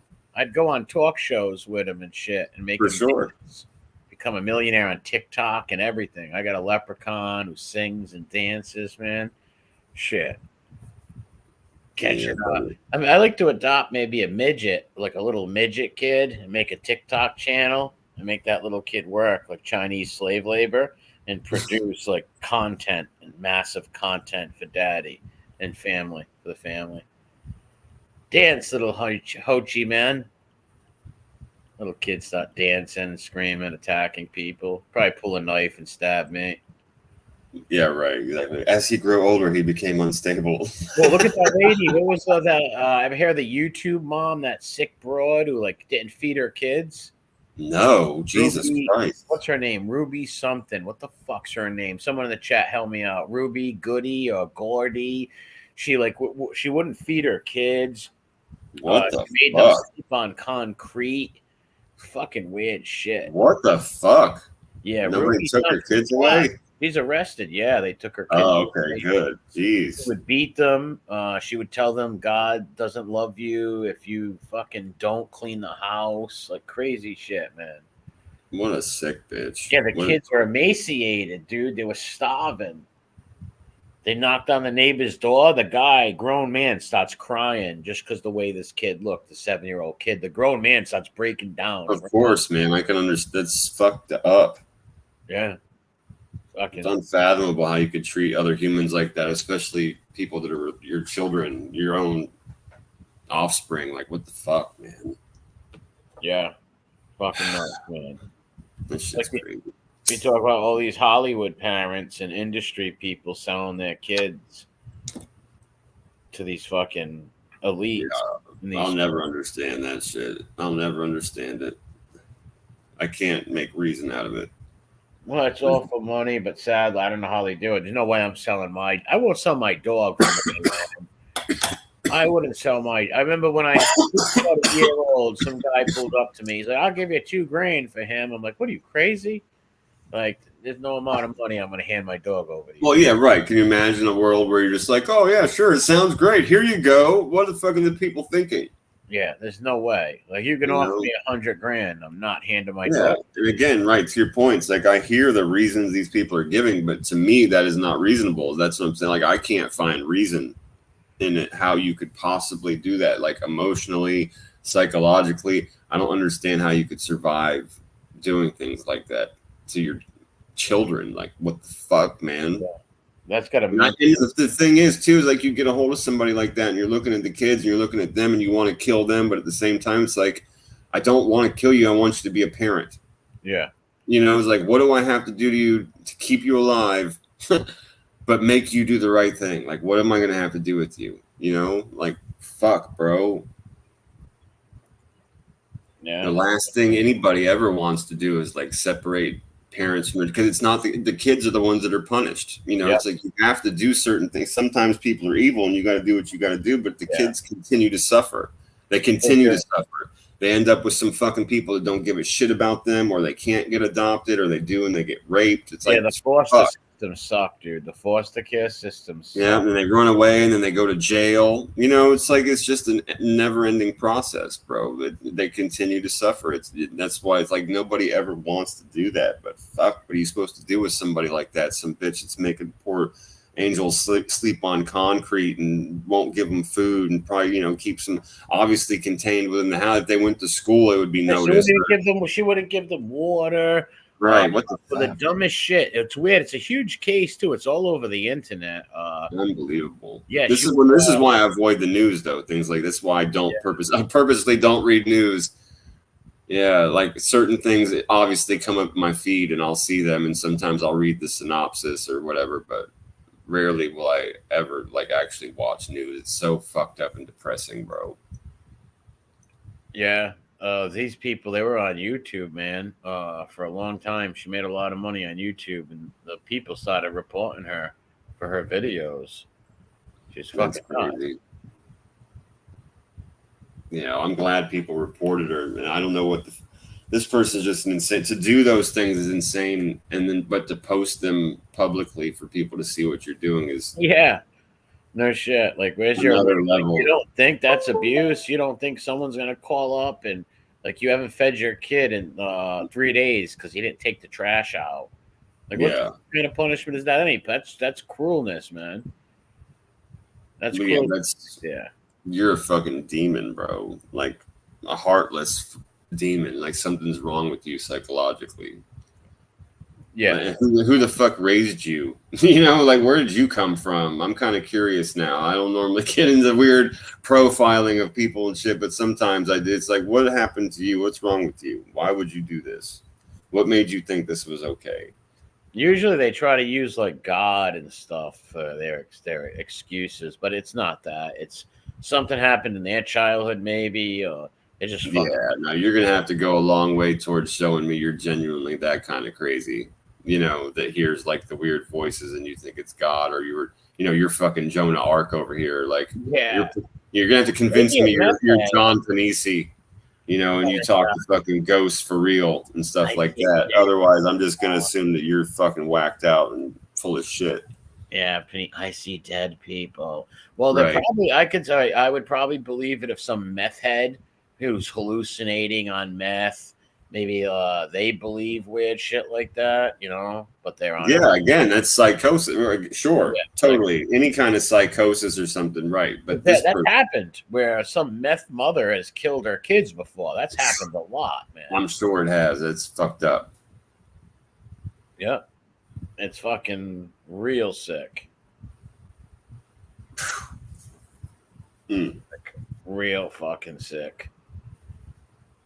But they do it. There's a lot of people that get away with it too. Like a lot of these child care services are fucked up people too, who fucking for sure. Yeah, certain kinds of people.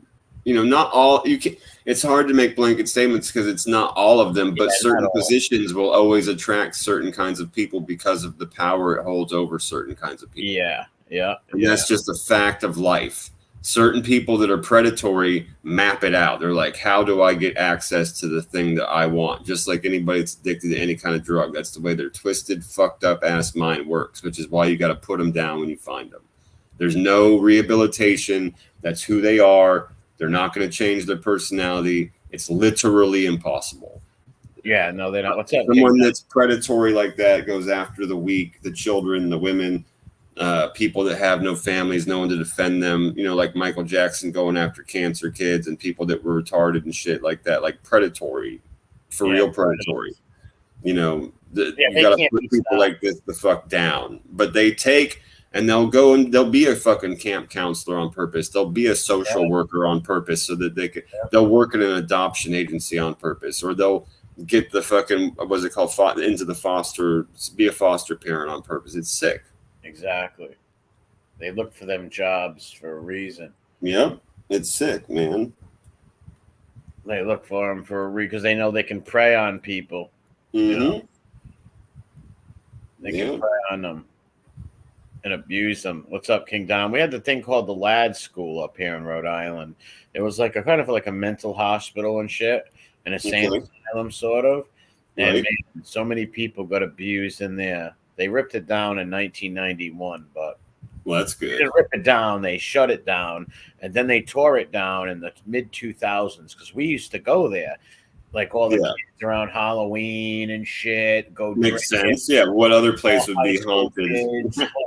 All the high school kids would go up there, meet girls up there, party, all kinds of shit. Go up there to creep people out, all kinds of crazy shit. Yeah, of course. Well, they ripped it down because people were falling through floors, falling downstairs. Right. The place just got old and dilapidated and fucked up. I got you.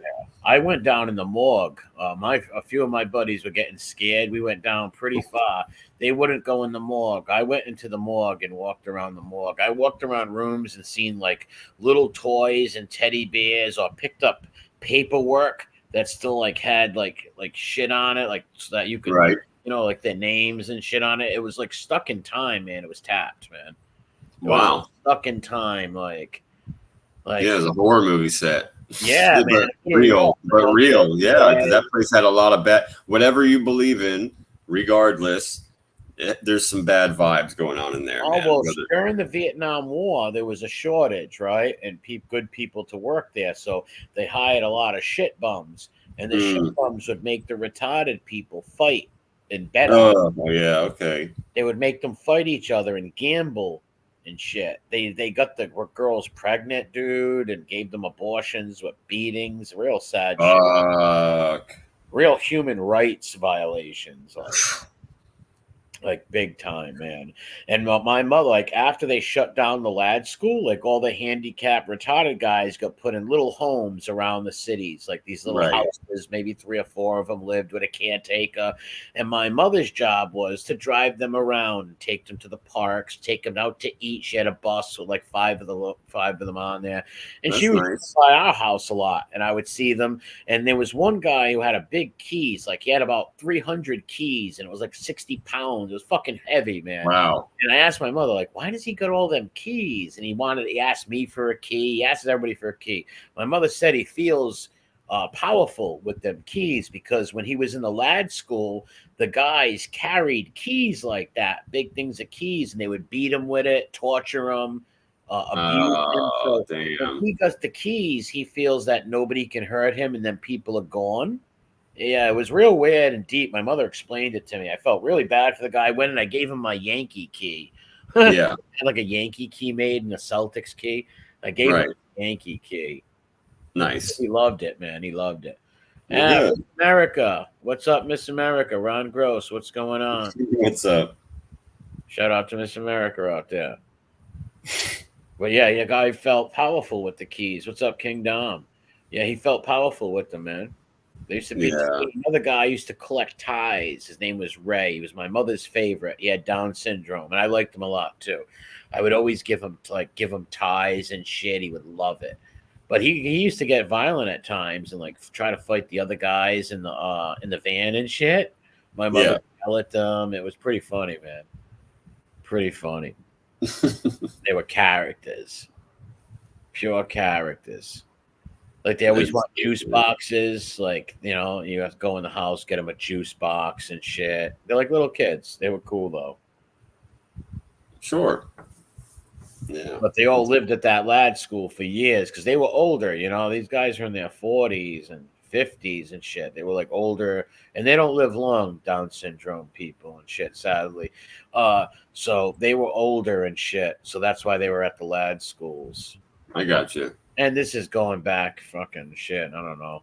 99, 2001, I guess. I'm just picturing the scene and something about Mary where Warren's playing football with all the guys. Well, that's like Ray. Ray was Ray was very. He It's was good though. It sounds like they'd at least be happy and taken care of, and that's fucking good. You know, that's a good thing. No, they were happy. Right, that's great. Those little homes compared. They have friends that are like them and shit. I mean, I think that that's good. People are taking care of every them. day. Like my mother would take them to the dollar store. They'd buy little gadgets and shit. You know, the park, sure, all that kind of stuff.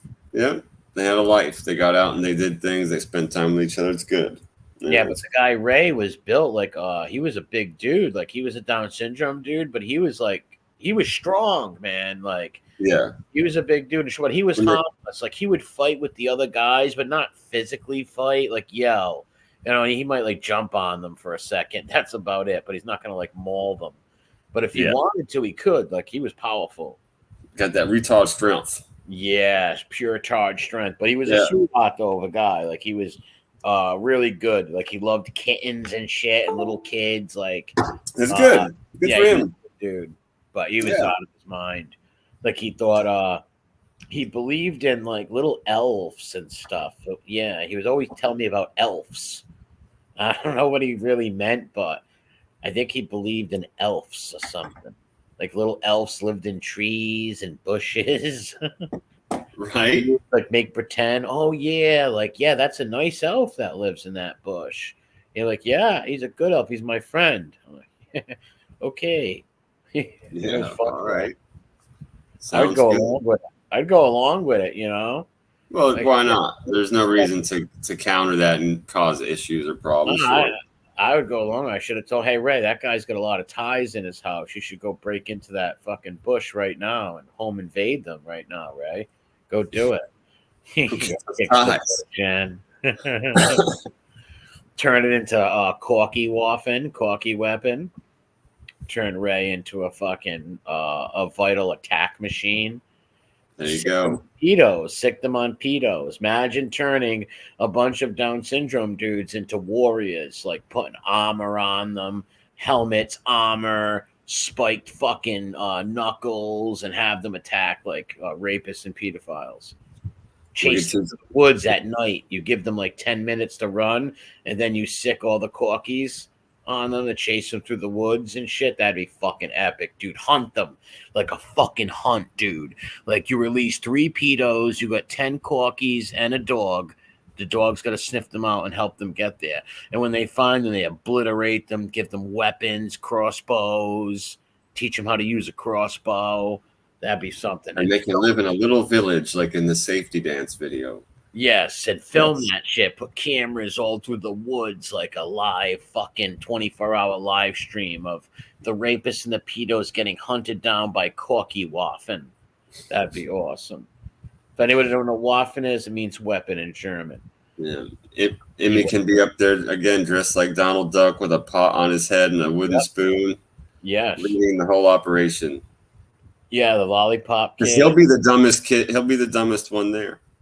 Well, Emmy would be the dumbest one because the guy Ray was way smarter than Emmy. Oh yeah, no, I've said that before. When we say Emmy's retarded, we're never talking about our special friends that are born that way. No.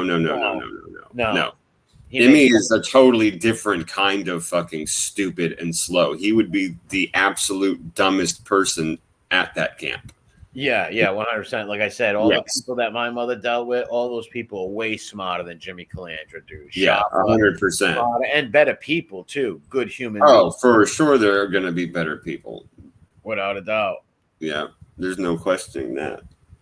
Emmy's got the special helmet. Yeah, he is a real fucking moron, a real born mook. A real student. I can't wait till he does. If he really does it, I don't think he will. Yeah, we'll see. We'll see. I mean, like I said, if he's really planning on doing this shit, he's building it up in his head and he does not realize it. Well, his problem is going to be his worst fear because his own people that he had, I don't think are going to be fucking with him. It'll be a disaster. But here's the thing. Who's going to work with him? Who the hell is he going to get to be a co-host? He's not going to be able to make a commitment and go to a podcast studio every week. He don't even know how to talk to people. Remember when he did talk to that guy, Harvest Asaro? He's like, are you from North Carolina? The guy's like, yeah. He's like, yeah, I like Republicans. I'm into honesty and integrity. or something weird. Like it was just fucking weird. That is weird. What an odd fucking thing to say. Yeah, he said, "Where are you from?" He's like, "North Carolina." He goes, "I hear there's a lot of Republicans there." It's like, yeah, obviously they're in every state. He's like, fuck, Jimmy. And he's like, "Yeah, I'm really into honesty and integrity." And the guy's like, "Okay, hey, why'd you lie about Tommy Karate?" And Right. Yeah, that was one of those people I was talking about earlier. Yeah, I remember seeing some of those clips, man, of his like regular old people that were in his chat going, "Why'd you lie to me?" Emmy started pulling the 2D Muldoon and trying to hit the fucking button to kick him out. He was breaking down. No more live stream people for now. And the name of the live stream was "Come and Ask Me Anything, Anybody." And then the guy goes up there and asks him it, and he kicks him off. Yep. What an idiot! It was a surprise he was going to tell you about first. Yes, yeah. All of the sense making. Yeah. Yes. Well, next week we're going to do a surprise show on Friday. None of you are going to know about it. None of you will know about this stream. We're just letting you know so you're aware. Yeah, I'm just letting you know about this stream to make you aware of the surprise stream this Friday. But it's a surprise. Yeah, don't tell a soldier. Don't. Yeah. We just got to tell them. Just make them aware. Yeah, we just want them aware of it, so when it comes on, they don't stroke out, God forbid, or fall, get too excited. Kung Fu Calandra. Remember when he was putting out the Kung Fu videos? Wah, wah. Oh yeah, and the breathing and shit. Still, the when he was lifting weights, that shit is fucking classic. He's trying to do that shit on camera for everybody. What a weird thing to do. Yeah, he's a sick puppy, man. It's a weird thing to do. Well, it comes down to having sycophants around you. Like, you don't have any friends that would be like, "Hey, that's not a good idea, Jimmy." You know, like all the people, yes, man. Like, yeah, that's a great idea. Awesome. Well, I mean, he was living in his car, right? So, I mean, maybe people had finally told him for the last time, got fed up with his shit, or maybe they were fed up with him constantly shitting in the cat box. You know, but he was living in his fucking car for some reason. Yeah, they didn't want. They wanted him out. Whoever's basement that was, I don't know if that was Tokyo Rose's basement or somebody else's. Yeah, that basement he's been dwelling in for the last 3 years. They wanted him out. Yeah. I don't know if he's back in that basement, though. I bet those people could write a fucking really funny movie about the person that couldn't get out of their basement. Some fucking mafia rat, some ex-stupid piece of shit that's dumber than a floorboard. I bet they've got some hilarious fucking stories you could make a movie about that would just kill at the box office. The Adventures of Jimmy the Squatter. Man. I think he's back there, though. I'm not sure. Here he comes, marching through the house with his broom. Do do do do do do do do do. Fucking idiot. Picture him riding a Power Wheels toy in the house. Yeah, right. One of those like little the horse heads on a stick. Yep, yeah, horse head running through on the horsey head on the broom. Look, I'm a knight. I go shiver me. Yeah, running around. I can. Yeah. So citizens arrests. Yeah, the arrest. You got a dial. Oh my god. Fucking maniac. Big wheel, yeah, big wheel, dog. Big wheel. Yeah, for sure. If his fucking hemorrhoids are gonna keep on burning. Yeah, and his little fucking dangle shorts and his socks pulled up. Yep. Yeah. Weetard Jimmy. Weetard Wimmy. Yeah, no doubt about it. Big Wheel City. Riding his big wheel. Yeah, Knight Rider. The Knight Rider one. Remember that Knight Rider big wheel? Oh man, of course, dude. When I was 5 or 6, I had a Knight Rider bike. Oh, nice. Yeah. I never had the big wheel. My friends had it. I had the choice. I could have got the big wheel or Optimus Prime, and I picked Optimus Prime. Nice. But my neighbor had the big wheel, the kit one, so I used to ride it all the time. Right on. Yeah, one of my first bikes I got. They had like a blue one, a regular blue big wheel, like plastic fucking one. Oh yeah, no, I totally remember them. I remember people riding them around and stuff. But it was just funny that you said the Knight Rider one because, like I said, like one of my first bikes that still had like training wheels on it and shit like that. I think I was like 5. Had the night because you remember when we were kids when it was like a themed bike, they basically just like tied a piece of plastic on it with like a sticker. Yeah. Yeah. So like the bike was basically like a silver bike with like a black seat. Yeah. And then they basically tied a plastic car, like it looked like a car hood, and it had like the little dotted red lines on it. Yeah, they put that on the handlebars. Yes, I remember that. I know just what you're talking about, dude. Yeah, just what you're talking about. I knew a kid with that bike. Yeah, I had my friend Michael Duffy had the big wheel of the Knight Rider King Dom, and you had the bike. I one of my friends had the bike too. I can't remember his name, but I know what you're talking about. Had that piece right on the handle. I know what you're talking about. Yeah, yeah, that's how they got down when we were kids. They would just plastic strap things on and say, "Here you go." Yep. Yeah. Well, those Power Wheels. I used to live on Harold Street, and it was a big hill. So we would drive the Power Wheels down the hill and fly down the hill, and then pull the brake. The Knight Rider one had that little emergency brake, if you remember. That's cool. Now, I do remember a couple of them that had that, man, and that shit is cool. Now, the ones that came with those little brakes, those were fucking badass because you just pull that brake and go to the side and you spin out. Yeah. Cement. Man, we used to love that shit. Yeah. Yeah. Right over there on Harold Street, off of Chalkstone Avenue. Man, we used to fly down that hill with the fucking big wheels, man. So, well, we use anything, skateboards, big wheels, bikes, whatever we could. For sure. And fly down that hill.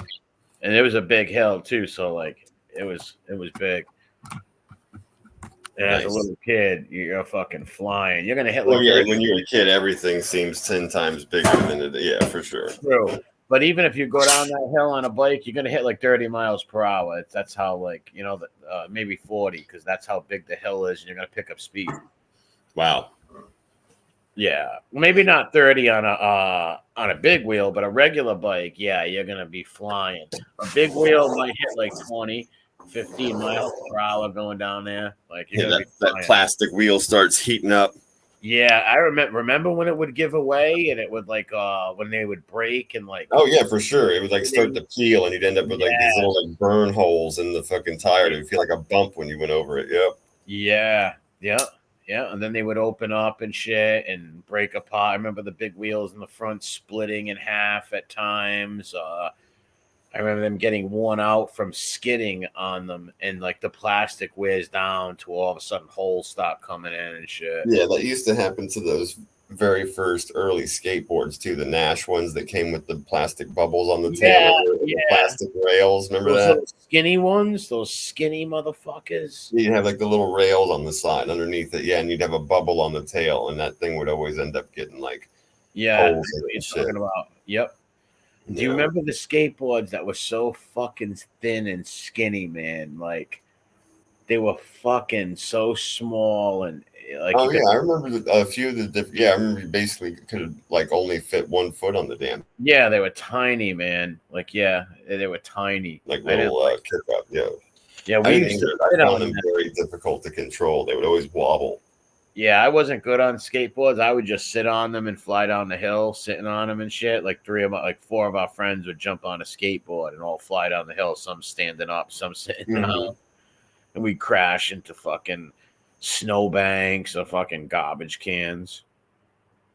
Well, hell, depending on the freshness of the snow, I guess that could be a decent cushion or a pain in the ass, a hit in the face. Yeah, well, a little bit of both. We've hit some snow piles before. Yeah, a little bit of both. Because you can only use it when it very first starts snowing, and if there's a little snow left over, or when it's done snowing and the street's cleared, you can fly down it, but it's so icy that you are going to slip, slide, and smash some snowbanks. Yeah, so standing up on a skateboard is probably not the best idea in that case, I would imagine. Oh no, not a skateboard, no. No. But a big wheel, yeah, you can pull it off from the big wheel. We used to go sledding a lot too. Oh, I play hooky.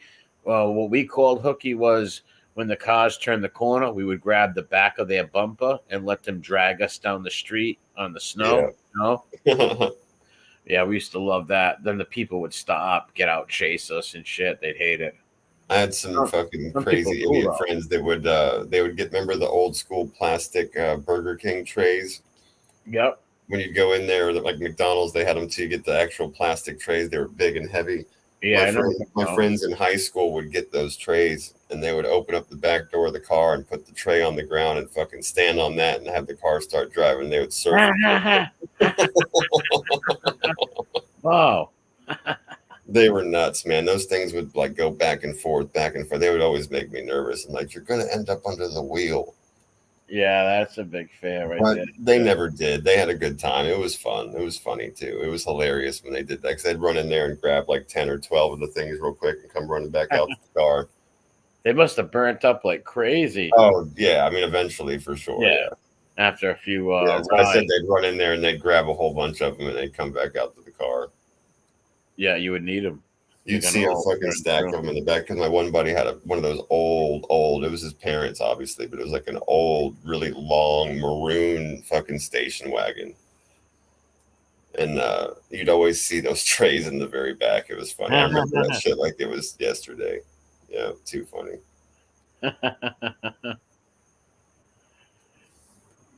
Yeah, we used to, when it would snow, we used to bomb the cars with snowballs. The first day of school, we called it opening day. Yeah, it's funny. Bomb all the cars. It was funny. Some people would laugh. Yeah, well, it's good to have traditions, man. That's funny. Yeah. Yeah, it was like a neighborhood tradition. A whole bunch of us, all the kids would go do it. 10, 9 to 12 to 13 or 14 maybe. I forget. King Dom said we used to throw whole chocolate milk pints at this bully kid at lunch in high school, like daily. Well, I guess that would keep him in check from being the bully. Ain't it? Yeah. I'd catch somebody bullying some like fucked up handicapped kid or something, and that's when you do that. Yeah, for sure. Yeah. No doubt. There was always those cowards that would bully like small people. They would wait till no one was around, and they would try to bully people. Yeah. Like some handicapped kid or something. Super fucked up, yeah. Or bully a girl or something. There was just one. Yeah, well, that's the one I've encountered a few times. Yeah, I've never encountered anybody picking on anybody like handicapped or, in any way. There was this one kid we went to school with. He actually used to like punch girls in the arm and shit and hit them. It was weird. And years later, he actually went to jail for killing his infant baby. Oh my God. Yeah. What the fuck? Yeah, dude. Killing his infant baby. He said he ran down the stairs with her and she broke her neck. It's like that. How is that possible, dude?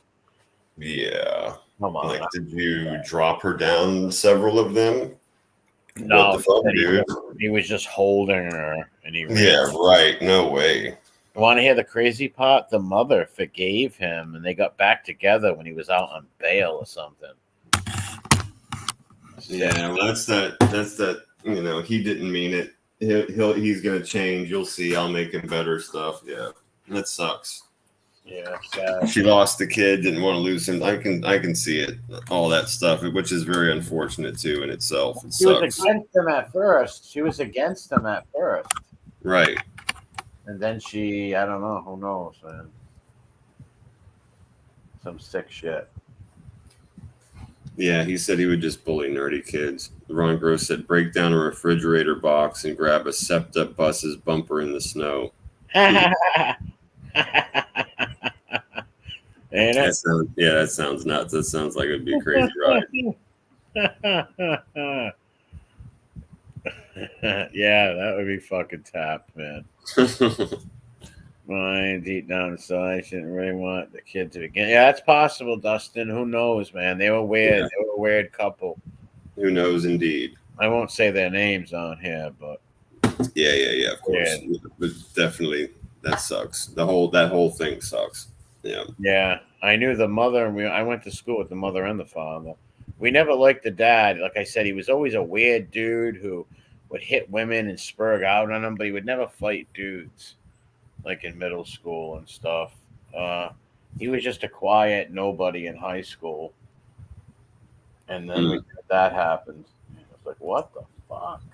For real. Yeah. Right.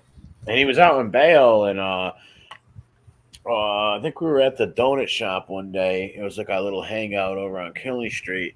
And like he pulled in, he was talking to somebody in the front, and I'm like, who was he talking about? He's like, he said the kid's name. I was like, what, that kid? I was like, oh, get him out of here right now. Tell him to pull off. And like the kid told him to pull off. He pulled out of there. Like, yeah, I don't want that kid around here. If we go outside, one of us is gonna end up punching him in the face. Yeah, it just can't bring anything good. Yeah, it's not good to have that kind of shit around. Nope. No, not only that, the few kids I was with too were friendly with the girlfriend's sister, who was totally against him. You know what I mean? So if they would, it was going to be a bad scene. I got you. They would have really fucked him up. You know? Yeah. And not that I cared about him, but I didn't want my friends to get in trouble. A couple of them were out on bail and stupid shit like that. Well, yeah, and just avoid the bullshit. Yeah, absolutely. Just avoid the bullshit. Plans that night to go out. I'm like, if they see him out there, they're gonna kill this kid. Yeah, we're not going out. That's right. Yeah, they're gonna be locked up probably. I was like, yeah, tell that fucking kid to leave. Why would he even pull over here? He should know better. Yeah, like I said, I've only like a couple of times in my life I've came across people being fucking ignorant and not super. Like one time they were being violent, but the other time it was just like aggressive. I was searching for the right word to be accurate. Like one of them, they were just being super fucking aggressive, and that was not cool. And we kind of talked to the guy. The other one, I didn't have to do anything about. I literally watched the dude get pounced on and fucked up, and it was crazy, you know. But the guy literally turned around and hit his fucking girlfriend in the face in public. Wow.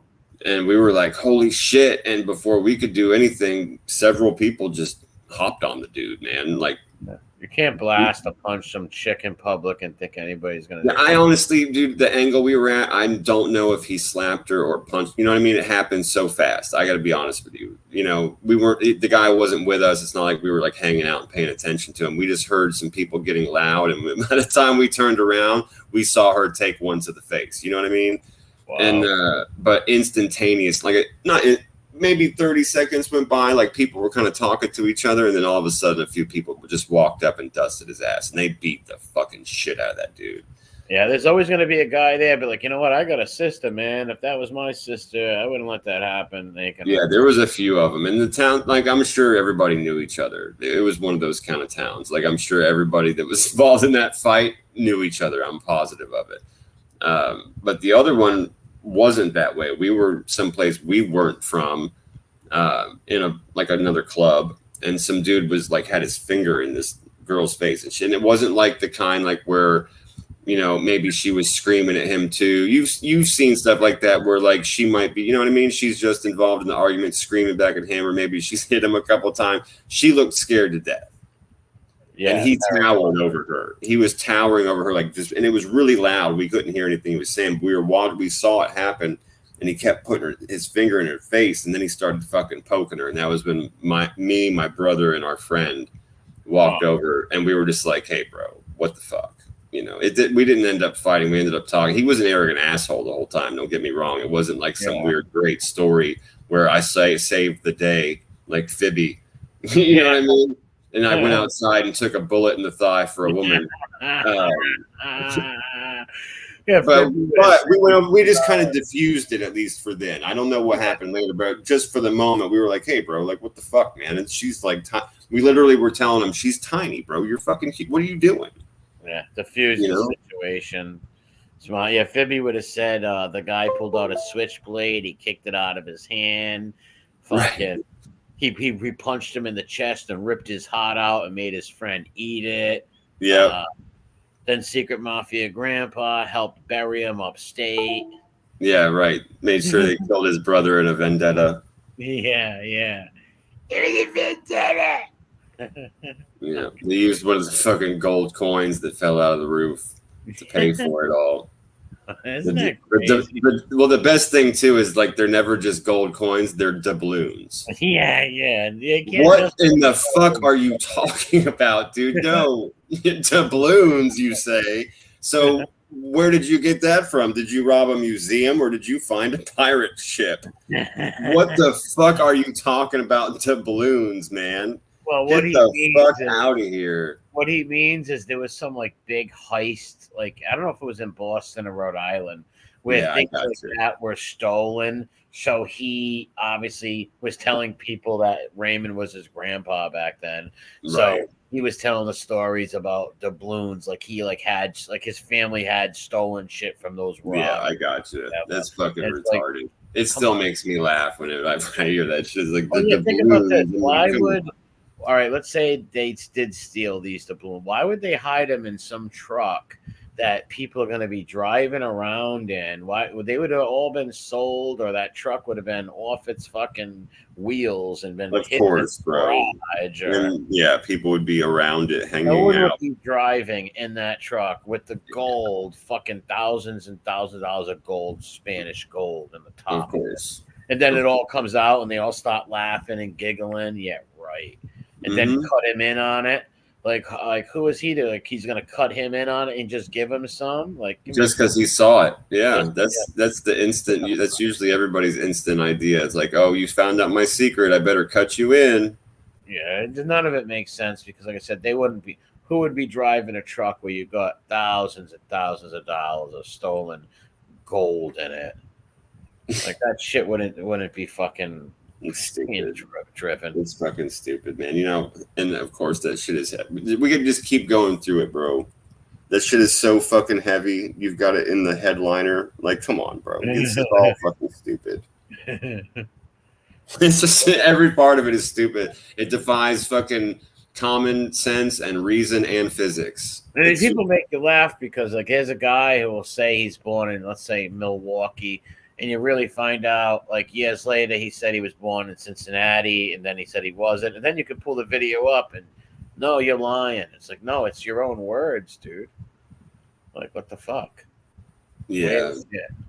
You gotta love the early stuff is just classic, man. Like the Mr. Hockey videos, that shit's classic. Yeah. You know, the ridiculous movie with the wigs and stuff like that and the Rickyune dancing, that shit is something special. I mean, truly something that early stuff is just, it's great, bro. It's great. It is. And you can tell the dude wanted to write movies and shit, but then he decided to LARP and like, well, instead of writing movies or whatever and not lying, they have to lie. They have to become what they're into and shit. You can see the progression of the voice, the accent. Well, he tried all that stuff, but when people see his face, they just man, that guy, he has a face that apparently not even a mother could love.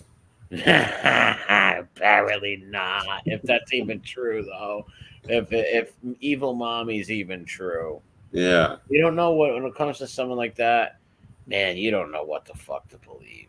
Yeah, fucking a face like that. It's scary to have a face like that in the house. I understand. Well, around Halloween time, she'd have to buy him no mask. Must have been cheap. That's for sure. Every Halloween, you have to buy him shit. You know? That's for sure. Yeah, just put him outside and scare the shit out of everybody. Yeah, scarecrow. Have all the children crying and running away.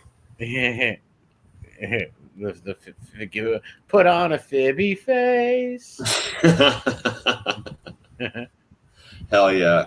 A big plastic one with the fucking elastic that takes your hair out. I got a few of those old like president mask. Yeah. I had Jimmy Carter and a Barack Obama. I can't find my Jimmy Carter one, but I had a few of those president masks. I like to have a fibby mask. Terrifying. That'd be funny. Yeah. Puffy, red, splotchy. Looks like you got acid thrown on it, melted part of it. Maybe might have had like weird cat lady work done and then it went bad. I don't know what's going on. Work done.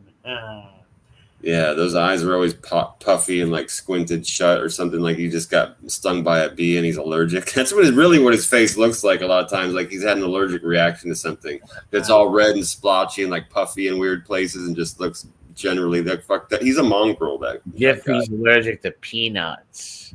There you go. Hey, my peanuts in my throat. Your face gets all swollen. Yeah. Oh, yeah, that's what it is. Bum bum fibby bum bum bum bum bum bum. What a sick bastard. Yeah, it's you funny, can't make that shit up. I mean, he did. Yeah, he did. But I couldn't make that shit up. I can't imagine. It's too much. It's all too much. Yeah, or at least if you're crazy enough and you have to make it up, at least when you get caught, come clean and be like, hey, listen, I'm a little crazy. I like to fucking live fantasy fucking world on YouTube. At least people can be like, hey, at least he told the truth, Yeah. But they can't do that even. Yep, could have just told the stories. You didn't have to, that you read off Wikipedia and from the books at the library that you read, and you didn't have to say you were part of them. You didn't have to say you were related to people that were part of them. You didn't have to lie and say you were from the city they were from. Yeah. You didn't have to do any of those things, man. Didn't have to do all kinds of weird, cringy things that fucker's done. Yeah, I wonder if, I remember when he first said it, when he started, it was only going to be for a short while. He was only going to do a few episodes of it. Yeah, right. Maybe he thought, I don't know, half of me thinks maybe he started lying at first, and then it was like, fuck it, I'm in with the lie. Or did he plan it the whole time? Who knows with a psycho like that? It's hard to say, man. It's hard to say. You can't trust him. No, you can't. I know that when he started getting discovered and called out online, I know that's when he started going to like paid platforms and shit like that, and just keeping his specific followers and mooks around him. He should have stayed there. Yeah, he was probably losing people. That's why he probably. Oh, for sure. No, he eventually he started losing a lot of that around when he started to act all like super butthurt and all of it towards Angel, and like a lot of his shit was like really, really coming out around then, and he was showing people who the fuck he really is, and a lot of people were saying who the fuck he really is. That's the same right around that time. I was starting to see some of those old, like we're talking about, I knew this dude was a fraud and he was full of shit and I hated him.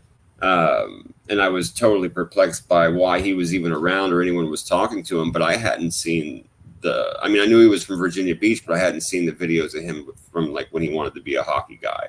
I hadn't seen a lot of those like old things that he tried up until then. That's when people started putting his ass on blast for real. And that's probably when a lot of those people started figuring it out. And then he remembered too, like to your point, the way he switches his stories, it went from around that time was the same time he was basically switching his story of being like popular in New York and down with all the New York people to I'm from Philly. Yeah. All of a sudden. And I'm friends with all the Philly guys and I can walk freely with the captains in the street. Like people talk that way, like just the weirdest shit. But he literally made that switch around then too. It was like he started doing all this weird Philadelphia talk. That was the oddest thing ever, bro. And then he got called out on that shit by people that are from there. What's the one guy's name was a good point or a good example of that. The dude you talked to a couple times that's from South Philly. Who? I don't remember his name. That's what I'm saying to you. There was a guy that was from South Philly that came out and started telling everybody. Oh, Johnny Fosco. There you go, Fosco. Yeah, he came out and started telling, he's like, dude, I'm from here. Look, walk outside and be like, see, this is where I'm from. I'm literally live here. This is my street. I know all these people. I went to school with all of them, or they raised me. This motherfucker's not from here. Nobody's ever heard of this motherfucker. Johnny's aunt was married to that rat, Nicky the Crow Caramondi. So he's from that neighborhood, Johnny. Like, gotcha. Yeah. You could see that. You could hear it and see it in his face. I mean, not only that, he showed pictures of him as a little kid kicking brains around the street, like some right. So he grew up around there for sure. Yeah, he grew up like he can, like you said, can walk just like I can walk down the street in Providence. Yep. Right, and be like, see, look, this is where I actually live. Right. And then he did the same thing in Southfield. He took everybody to all the shops and the famous. He was like, look, I live here on this famous street. This is where I live. Yep, 100%. Yeah, and he really lived there. You know, he didn't make that up. Nothing. How embarrassing that is. Like, I can't even imagine. I can't imagine coming out here and telling people I'm a New Yorker. Like, hey, I'm from Brooklyn. It's like, man, you sound like you're from Rhode Island, dude, or Boston. No, I'm really from Brooklyn, man. I was adopted when I was a little kid. Fucking sick, man. Sick. Yeah. It really is fucking sick. It comes from insecurities, you know, and not liking yourself also. Yeah, an incel. I've said that. Yeah, 100%. The fucking dude is an incel, bro. He fucking hates himself. He knows that everything about him, his real self, sucks and is repulsive to normal humans. He knows that. And he's accepted that, and he's moved on. And that's why I said earlier when we were talking, I said, I can't imagine what it's like to be that person who is an incel, hates themselves, knows everything about them sucks or feels that way when they walk into a party of people they don't know and they're just like spinning in their head of the lies they're getting ready to tell to try and fit in. Yeah, that's what it is about fitting in, being accepted or looking at. It's like, yeah, or even try to relate to quote unquote normal people, because that he is not, right? So like he's just going to start spinning that fucking wheel of lies. Who am I related to? Where am I from? What kind of weird stories am I going to tell today? Exactly. Well, I pulled up all his the interviews he did with a lot of the English guys, like these English dudes. I remember that. That shit was fucking cringy as fuck. And they didn't know him, so I can't blame them guys. They're from a different country. You know, they don't know. But he was telling them that his fucking grandfather was this guy, that guy. It was just fucking sick, man. All of this, I was fucking dying, bro. I was super cringed out by the whole thing. A lot of those stories he was telling. But I was also floored by some of them, the audacity of some of the things he was saying. I was floored by, just like, what? And that's when I started saying this fucking dude invented the question mark. He invented the question mark. Do you know how many people have left messages on my channel in the last 4 months? They're like, yeah, I used to be a fan of his, and I can't believe he lied so fucking much. He should have just told the stories and not lied.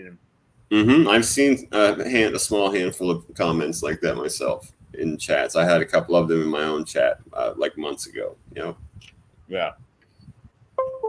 Yeah, and I tell them, you know, it's like, I think even maybe within a month ago or something, I forget who I was talking to, but I said, it doesn't matter if you were ever listening to it. I never fault you for listening to somebody or doing what you want to do or being in the show.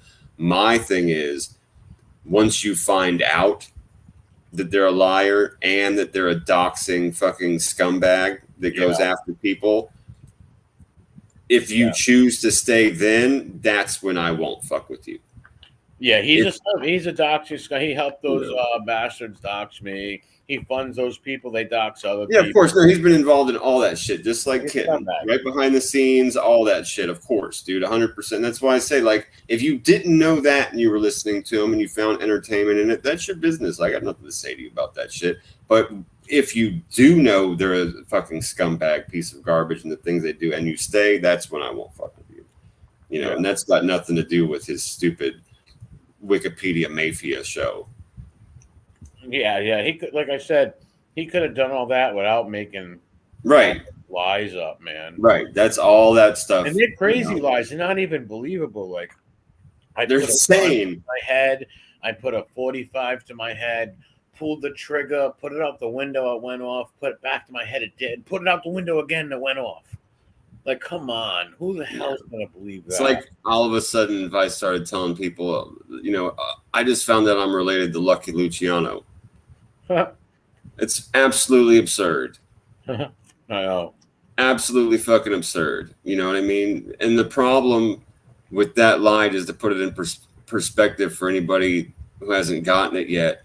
If Fibby would have had the idea I just had, he would not even think twice. He would instantaneously start trying to dig up the family tree of Lucky Luciano to prove how he was related to him, and he'd be memorizing and writing down the towns that they're from and looking at Google Maps to see the fucking names of the cafes and weird things like that. Dude's a fucking psychopath. Did you hear?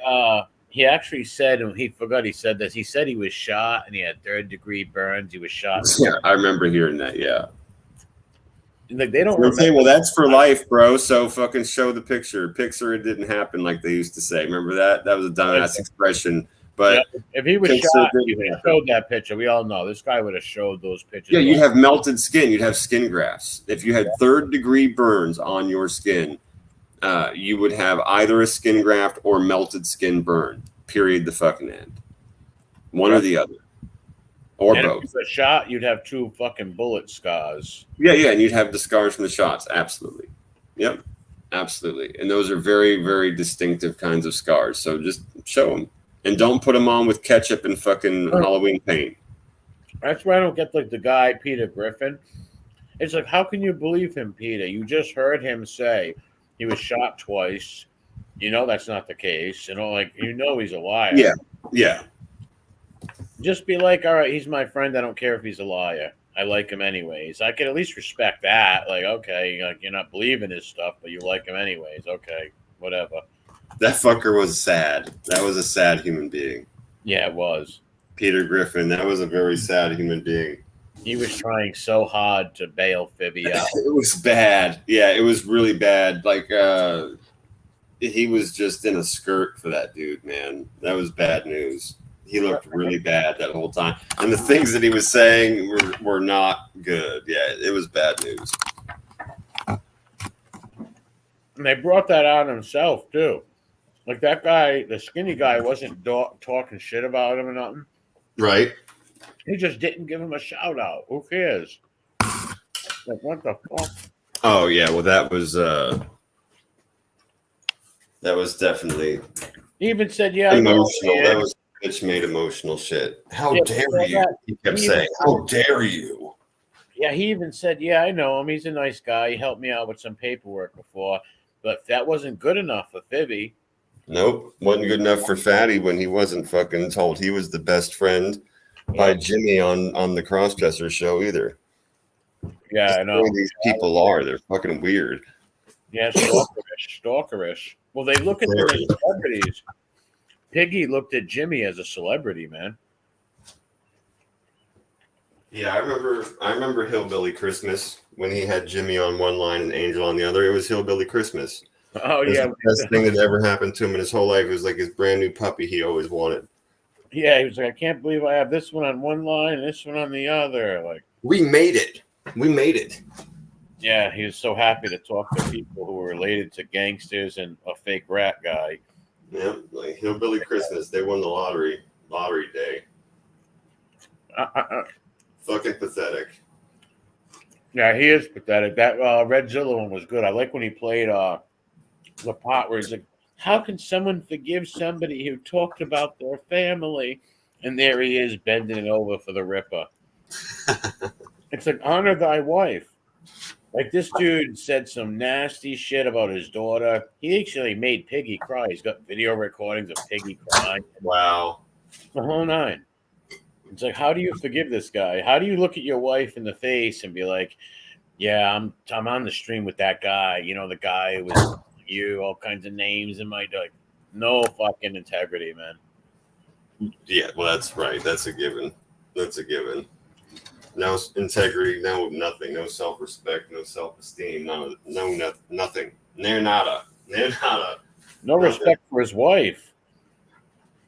Like, how can you look at your stepson and be like, yeah, I honor your mother by having this guy on the show? Like, unbelievable.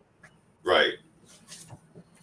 It's an embarrassment, but that's why I'm sure we've heard in the past is true that nobody around him likes him, that they all despise him. I'm sure that's true. I'm positive of it. How could it not be? Yeah, like I said, the Soy Boy took a lot of his subscribers away, and he took his rats and subs away. Yeah, I think it's absolute. You said it, and I agreed with you. I might have said it, and we both agreed. I don't remember, but it's because they know they can boss his little ass around and do whatever they want. It's Gunsmoke's out. They can just pee on the carpet and rub their butthole and their muddy shoes on his couch, and he won't give a fuck. Yeah. Thanks for coming over, guys. You want me to make some nachos? Yeah. They can't control Piggy like that to that extent. Right. And they can control most. Yeah, but they can play all their little games and sit on. Plus, Gunsmoke will sit on there for 8 hours if they want them to. Right, They can just sit there and tell their stories and talk shit and fuck with people and cause trouble and do it on his channel, just like Calandra would go in and take shits on people's carpet and leave. Yeah. To Piggy would do that. But they're doing it to Gunsmoke. Yeah, Piggy, he would go to Piggy McGavage's house. Yep. Literally shit all over it. Yep. Yeah, he'd shit right in the fucking middle of the living room on the carpet and wipe his ass on the pillow and walk out. I will say this, though. That Tard was smart enough not to meet Piggy. Yeah, he stood him up. That was hilarious, bro. Yeah, Piggy, rode... he totally stood him up. Yeah, all the way to New York, and he got stood up. Yeah, he drove all the way to fucking Brooklyn. From bumfuck fucking Amish farm country. He drove all the way there. Miami and met that rapo. Bro, that's insanity. With his wife. That's insane. I know. That's insane. The guy's a total psycho, bro. And he's a predator. It doesn't matter what kind. He's a fucking predator. Yep. Imagine that. It's unreal, bro. Just like Tom bringing Panisi into his house around his wife and child. These people are crazy, bro. They've lost their minds. There's dangerous games these people play with their families' lives, dude. Yeah. Tom was so intrigued with Panisi and mob shit that he let this guy over his house with his wife. And Tom's wife's a pretty lady. What if Panisi, she served him wine? Tom's wife's not a whore or a scumbag, right? So she's not going to do that. But what if she served him wine or got him some extra cheese on his pepperoni or Parmesan? He looked at it like, oh my God, she loves me. She loves me. That's right. It's like it only takes a look with a fucking psycho. She's just being a gracious host, but he'll take it as and what if he went and killed Tipsy Tom? Yeah, buddy. This guy's killed a woman, dude before over a woman. Yeah. And he's a psycho. When it comes to women, Panisi is a dangerous. He's sort of like O'Gene Simpson, but I would say a little more dangerous than O'Gene Simpson. Because he's a full-blown paranoid schiz. Yeah, he's a full-blown paranoid schizo. That's right. Yeah. O'Gene is like a little baby stuck in Tonto's body, like a little child, but also will beat women up. But he's paranoid. He might just be like, I had a dream you were cheating on me. Time to die. Yeah. And whatever spirits are talking to him at the time is dangerous, man. Mm-hmm. It's fucking dangerous. I just spoke with the ghost of Jack the Ripper, sweetheart. You must die tonight. Yeah, who knows? Ghost boy. But yeah, that shit's just nuts, man. Going around people that are like that, that's fucking crazy, bro. Going around them yourself is bad enough, let alone bringing your wife. That shit is scary, dude. Yeah, who would bring their wife around some weirdo like that? Like I said, what if Harambe spiked their drinks and tried to molest or rape his wife, God forbid? You never know. Harambe probably want to rape him too, because that dude's. Well, yeah, no, I'm quite certain. I've said before, Harambe put his wig on, and he's the type of person to he'll be making you do him. It'd be a weird situation. Well, what is it? Power bottom and acid top. Yeah, passive top. Yeah, passive tops and power bottoms. Yeah. Passive tops and power bottoms on the next Sammy the Bye show. No doubt about it. Yeah, I totally believed that story too, man. When they were talking about his ex, Sammy is the Bye. I guarantee his brother-in-law caught him banging a Jamaican prostitute in Queens, or caught him with some little Cornish guy living in a house doing weird stuff, and he was going to tell people. Yeah, well, hang on one second. Now, the foot fetish people are freaks. Yeah, the story amongst the locals though at the time, the people that were around there in Brooklyn and stuff, they were saying that the brother-in-law, because all the gay clubs were run by the mob back then, they were saying that the brother-in-law found out from a couple of the guys he was diddling through the hair shops that hung out in the fucking gay club the mobs ran. and he found out from one of his little Twinkie buddies at the fucking hair salon that they had talked to the wrong person, and that dude then he had to go. Well, think about it. What man wants to be a hairdresser? Nothing against, like, I'm sure there are out there who aren't gay, but most hairdressers, male hairdressers, are homosexual. Let's just be honest. And he was known for a few years as being the absolute best hair colorist in the city of New York. That's true. That's a true story. Yeah. Wow. Not something a lot of people that he probably want to talk about, but it's true. Yeah. So he should come out as Sammy the Bi. He should just come out and say, I mean, the way he talks about men in his podcast and stuff, I told you, I've heard him talk about that, the dick pumps and let me see your penis pumps, like all that stuff, and let me see yours and all that weird stuff he's done. But that one time he talked about that pushed it over for me was when he was talking about meeting the Aryan Brotherhood guy for the first time in the yard of the prison. And he goes, I walked out there and there he was a big guy and with his muscles all flexing and sweat running down his chest and the sunshine glistening on his muscles. And I'm like, bro, you use what? Glistening on his muscles and that sweet smile on his face, the twinkle in his eye. It's like, what? Men don't talk like you. What? Oh, that's weird. The smell of his socks the next morning. Like, that's Sammy. Yeah, I'm sure it's still up on his channel. It's one of his earlier ones. I haven't listened to him in forever, but you can listen to it right now. It was talking about when he was in that prison in Colorado. Yeah, he had AB dropouts, a bunch. Yeah, and they finally put him on the yard for the first time with the guy that was in the cell next to him, and that's how he was describing him, talking about the sweat glistening on his big muscles and all. I was like, ew, bro. Like, what are you narrating a gay porn, bro? Ew. Yeah, all AB gay dropouts probably. Because they would Weird drop stuff. out informants also. He was in informant yards. He would never be on a main line, man. Right. In yards with all other dropouts and informants. Yeah, that makes sense. Yeah, he can't be on a main line. And no AB would ever put an Odin tattoo on him on a main line. He was in there with rats. Yeah, that's a weird story. That whole thing is very strange. Yeah, why would he want that on him anyways? It makes no sense. Why would he want Odin tattoos? He's a Catholic, I don't think he's a religious at all, but why would you get that? I don't know. I think that's a good question. But the other thing that I was saying is what to your original point, which is how are they even authorized to give you that?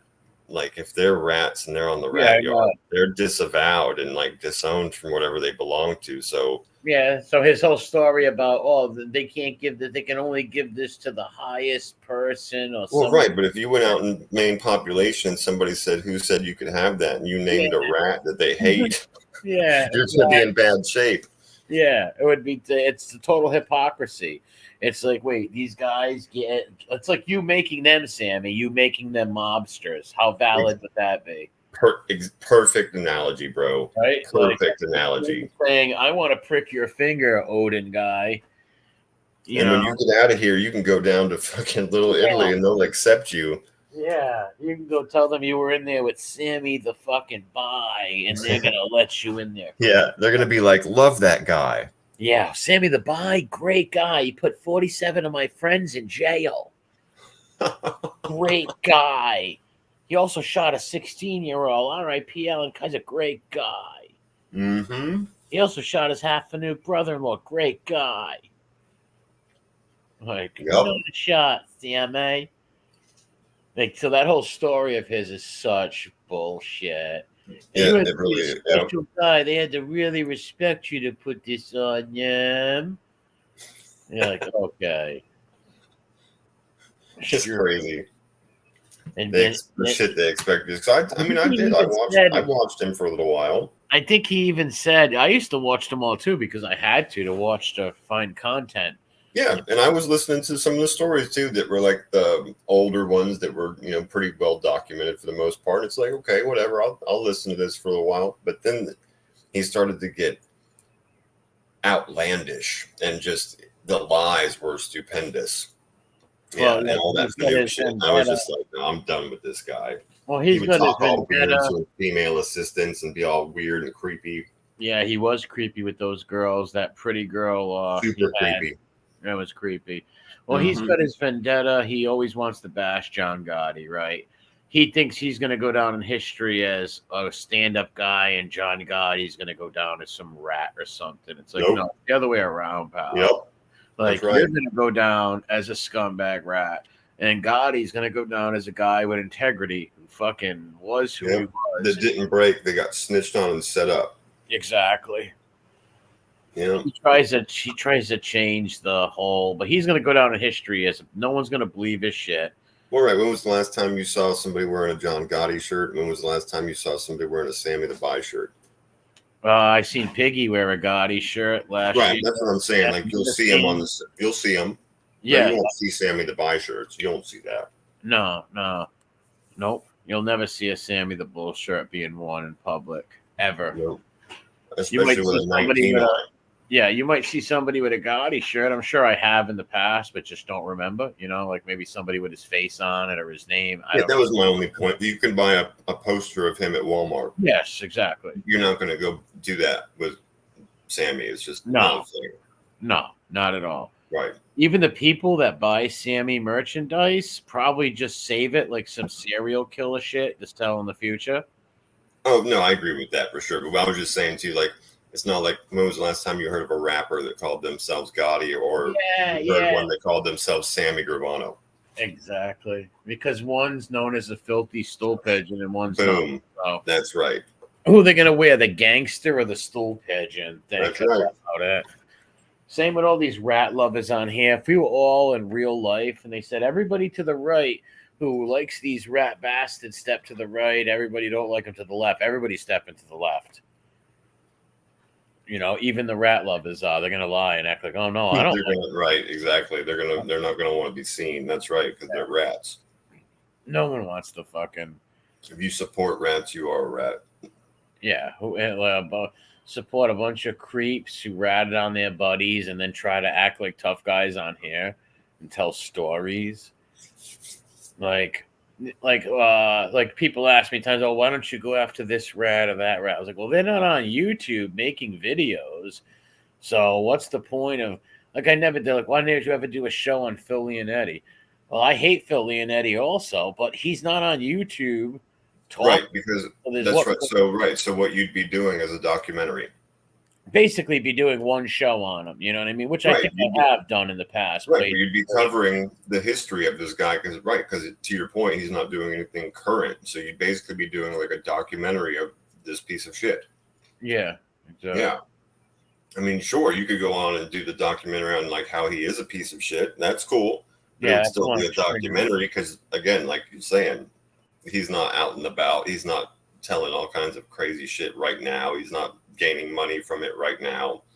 No, he probably he goes on little stupid talk shows once in a while, but he doesn't have a channel, nothing like that. He's still working at a fucking Walgreens somewhere. Well, he's got money. No, that dude's got money, man. He kept all his uncle's money and shit. He got mad money. Oh, that sucks. They did just like Sam. They actually keep all that shit. That's fucked up. Oh yeah, they let Phil keep his money and his uncle's money. And I believe when you tell on somebody, you get 25% of every guy you put away's money, I believe. That's crazy. Yeah, it's something like that. Like a lot of people don't know about it. That's insane. I remember somebody telling me that one time and they looked it up. Like whatever they take from them, you get like 25% of or something to that extent. That's nuts. Yeah, Dustin, there are some idiots who believe him, but in the long run, look at his live streams. He's exposed as a liar. They catch him in lies. He won't be believed in the history books. Put it that way. No, right. That's not even what MRE said. He said when it comes down to it, Sammy thinks not that people are going to believe him. That wasn't the point. The point was MRE said people in the long run, Sammy thinks people are going to see him as this glorious, great fucking dude, and they're going to see Gotti like shit. And we were saying that's not the case. Even now, people look up to, have pictures of, T-shirts of rappers named after Gotti, but you don't see any of those things for Sammy. That was our point. But you're right. There are plenty of people that believe him. That's undeniable that there's plenty of people that believe him. Of course. There's a lot of idiots who believe him right now, but in the long run, they won't, you know? In the long run, they won't. Though they, like I said, he does those live stream fucks up. The more as he talks, the more he's gonna bury all of his story. And that 19 thing is disgusting.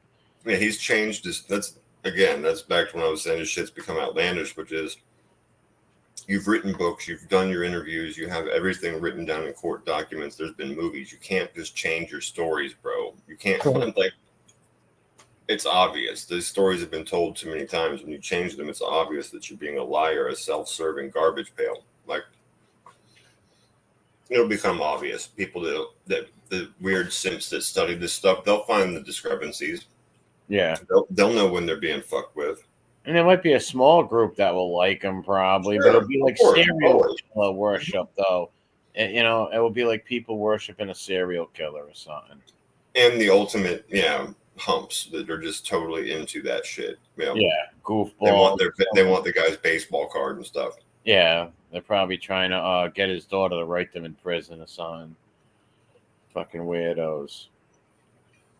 He's in that little dungeon too. He looks like a little demon in that dark dungeon. That girl, he always talks sexual with them young girls. And it's fucking weird. It's very creepy. Like you could be their grandfather. There's no way. I have little young girl cousins that are like 19, 20. They have their friends around. No way am I calling them honey or anything like. I'm not talking to them flirtatiously ever. Of course, I look at them as like my little fucking cousins' friends that were little babies, young ladies that need. Yeah. He's out there literally talking sexual and like hitting on them in ways. I'm like, this guy's a fucking creep, man. Yeah. I'm trying to get him to change his diaper and powder his bottom. Yeah, he said a few weird things a few times. Like if I was a younger guy, or oh, she's a looker. Like, why do you need to even say that, man? Like, yeah, he was just very, very promiscuous the way he would talk to them. He's very sexually charged. I didn't like it either. It was flirtatious, disgusting. Yeah, I agree with you. Disgusting. Fucking perv. It's like, dude, you got a 100%. No, he's 100% a pervert, no matter how you shake it. A lot of the stuff we've been talking about, for being a fucking fanoic, to setting yourself up, doing hair so you can be a fanoic. Yeah. Killing people because you're a fanoic. Like, here's a selfish. Being super promiscuous and like adding weird sexual stuff to your stories for no reason, describing people like you're giving porn directions for your narrative of your show. It's weird, bro. Yeah. No, there are fanboys that will kiss his ass, but I'm saying he's a total pervert. 20, 15 years from now, when he's all gone and they dissect all his lies, he's going to be known as the biggest creepo. Yeah, and hopefully they've dissected his brain. Yeah, he's a fucking. They use him as a credit card. They put him in all his family. Yeah. And it's amazing. They think the Gravano name is respected and shit. It's that's why I watched that disgusting show, Mob Wife. And she's like, "I'm a Gravano." It's like you're a. Oh, I can't with her. She's a disgusting pig. Yeah, I don't like her at all. Oh my god, Pavone, man. She is fucking a disgusting individual. Yeah. It's sick. It's like, tell your daughter to put some clothes on. Remember that thing they did where it was so disgusting? The daughter, the little granddaughter, probably like 20 years old, young kid, man. She had these tight clothes on that, like, it was gross, man. It made me feel uncomfortable watching it. Right. Like where you could see this girl's body parts. It was like, come on, that's too far. Yeah, I understand. Yeah. Like, come on, what are you doing, man? Like, tell your daughter to cover up a little or something. Like, wear clothes that fit and don't hug every single line. Yes, exactly. Right, It was, and then there was like a bunch of perverts like, "Oh man, I'd love to sleep with you." Like, dude, like, whereas the polite older ladies used to say, "Leave something to the imagination." Yeah, exactly. There was a few older perverts like, "Oh, she looks hot, man." I'm like, dude, she's like 18, 19. Like, what are you in your 40s? Like, dude, like, give it a break, you fucking perv. Like, like fucking retard. Like, put your clothes on, kid. Speaking of put your clothes on, I'm sorry not to change the subject up to disgusting people we hate, but have you seen like Kanye's wife and the way he has her dress in public? No. Who's his wife? She's, I think I forget her name. She's not famous or anything, only for being married to him. I think maybe she was a designer or something, possibly. She basically walks around naked and like half naked everywhere they go. Why? That's the way he makes her dress. She's fully under his control. They have contracts and stuff. Wow, that's weird, man. Yeah, he makes her dress certain ways, and he has her put pictures of herself up dressed that way on the internet and makes her dress that way in public. It's crazy, bro. It's insane. Yeah, that's some cuck shit, man. And she's basically naked, like I'm saying, bro. Like, I mean, for real. It's not hyperbolic. I'm not being over the top. Like, I literally mean like half naked. It's weird. Yeah. That is. Well, who would want everybody looking at their wife like that? Change his diapers out at his. I don't understand that. I'll never understand that. I'm much more conservative than that.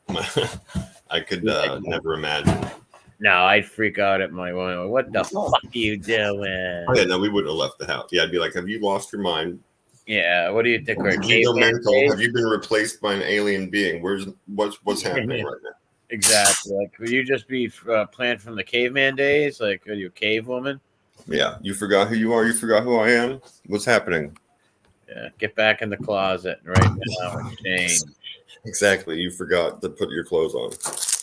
Yeah. That's what goes on under your clothes, I guess. But that's fine. So put something on top of that and let's go. All these entertainment types and Hollywood people are fucking weird, man.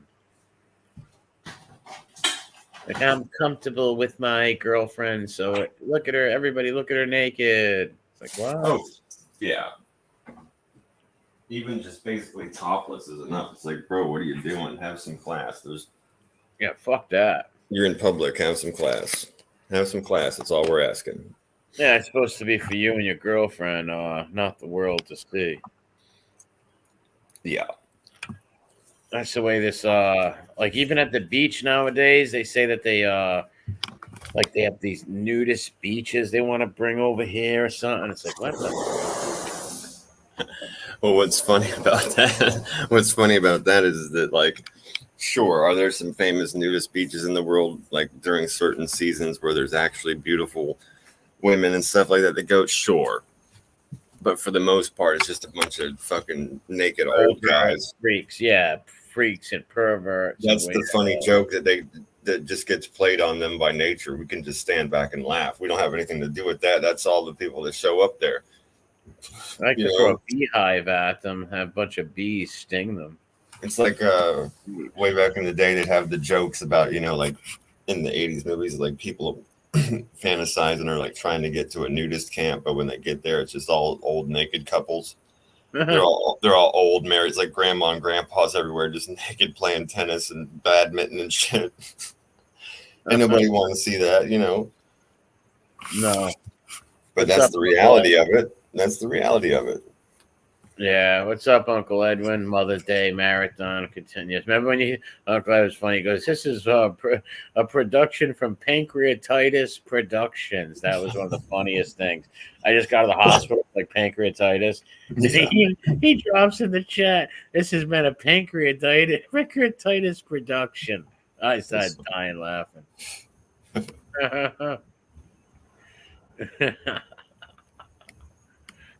El Duce. Yeah, that's funny.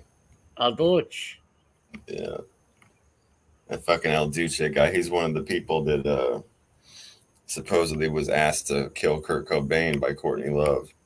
Really? Then when he told about it, like within a couple of weeks, they found him dead on a fucking train track, decapitated.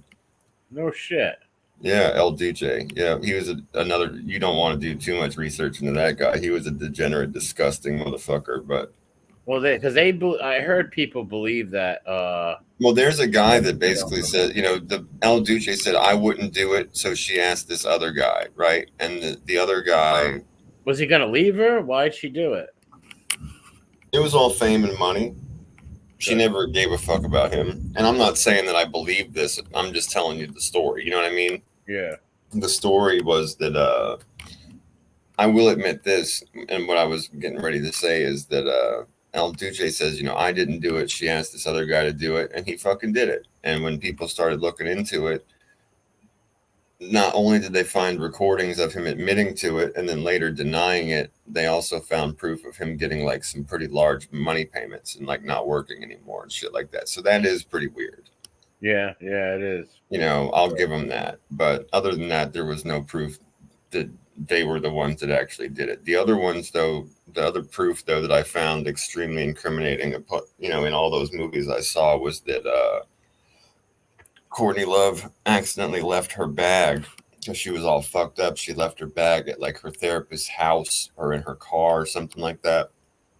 And when the therapist went through her shit and it ended up being court exhibits, in some case later on, there was pages of Courtney Love practicing over and over and over again Kurt Cobain's signature, and there was some sentences that were later found in his suicide note that she had been practicing writing in his hand too. Wow. So that was the one thing, like I said, I don't necessarily believe or belong to a side, but those were the pieces of evidence that were pretty compelling to me, where I was like, damn, that's pretty fucked up. Yeah, I would say for sure. Hell yeah. Shit, I didn't know that. I got to look into that. It's a pretty cool rabbit hole to go down, man. There's plenty of I'm going to info. I'm going to check that out for sure. I'm going to check. Yeah, there's plenty on it. Yeah, I got to look into that. What time is it? I actually got to get to bed, man. Yeah, I'm gonna get to some sleep too. I was just eating a little if you're up to it, next Friday we should do one on my channel. Like every 4 or 5 shows go on my channel. Yeah, that's cool. Yeah, and we can drop you a link and people will know that we do them over here. Yeah, sure. Yeah, well, next Friday we'll go live on my channel. All right, sounds good. Yeah, thanks for having me on. Always good to see you, bro. Sure always great chat. Leave a comment, people. Hit like, share this, and make sure you sub to. How many subs you at right now? Oh, I think like 7-30, maybe something like that. I thought you were at 900 or something. No, small channel. It's nice. We have a good group of people, Oh yeah, for sure. We bring in a good crowd over here, have some fun. We always have long convos on here. It seems like we only on here for a few hours, but we always get to bullshitting.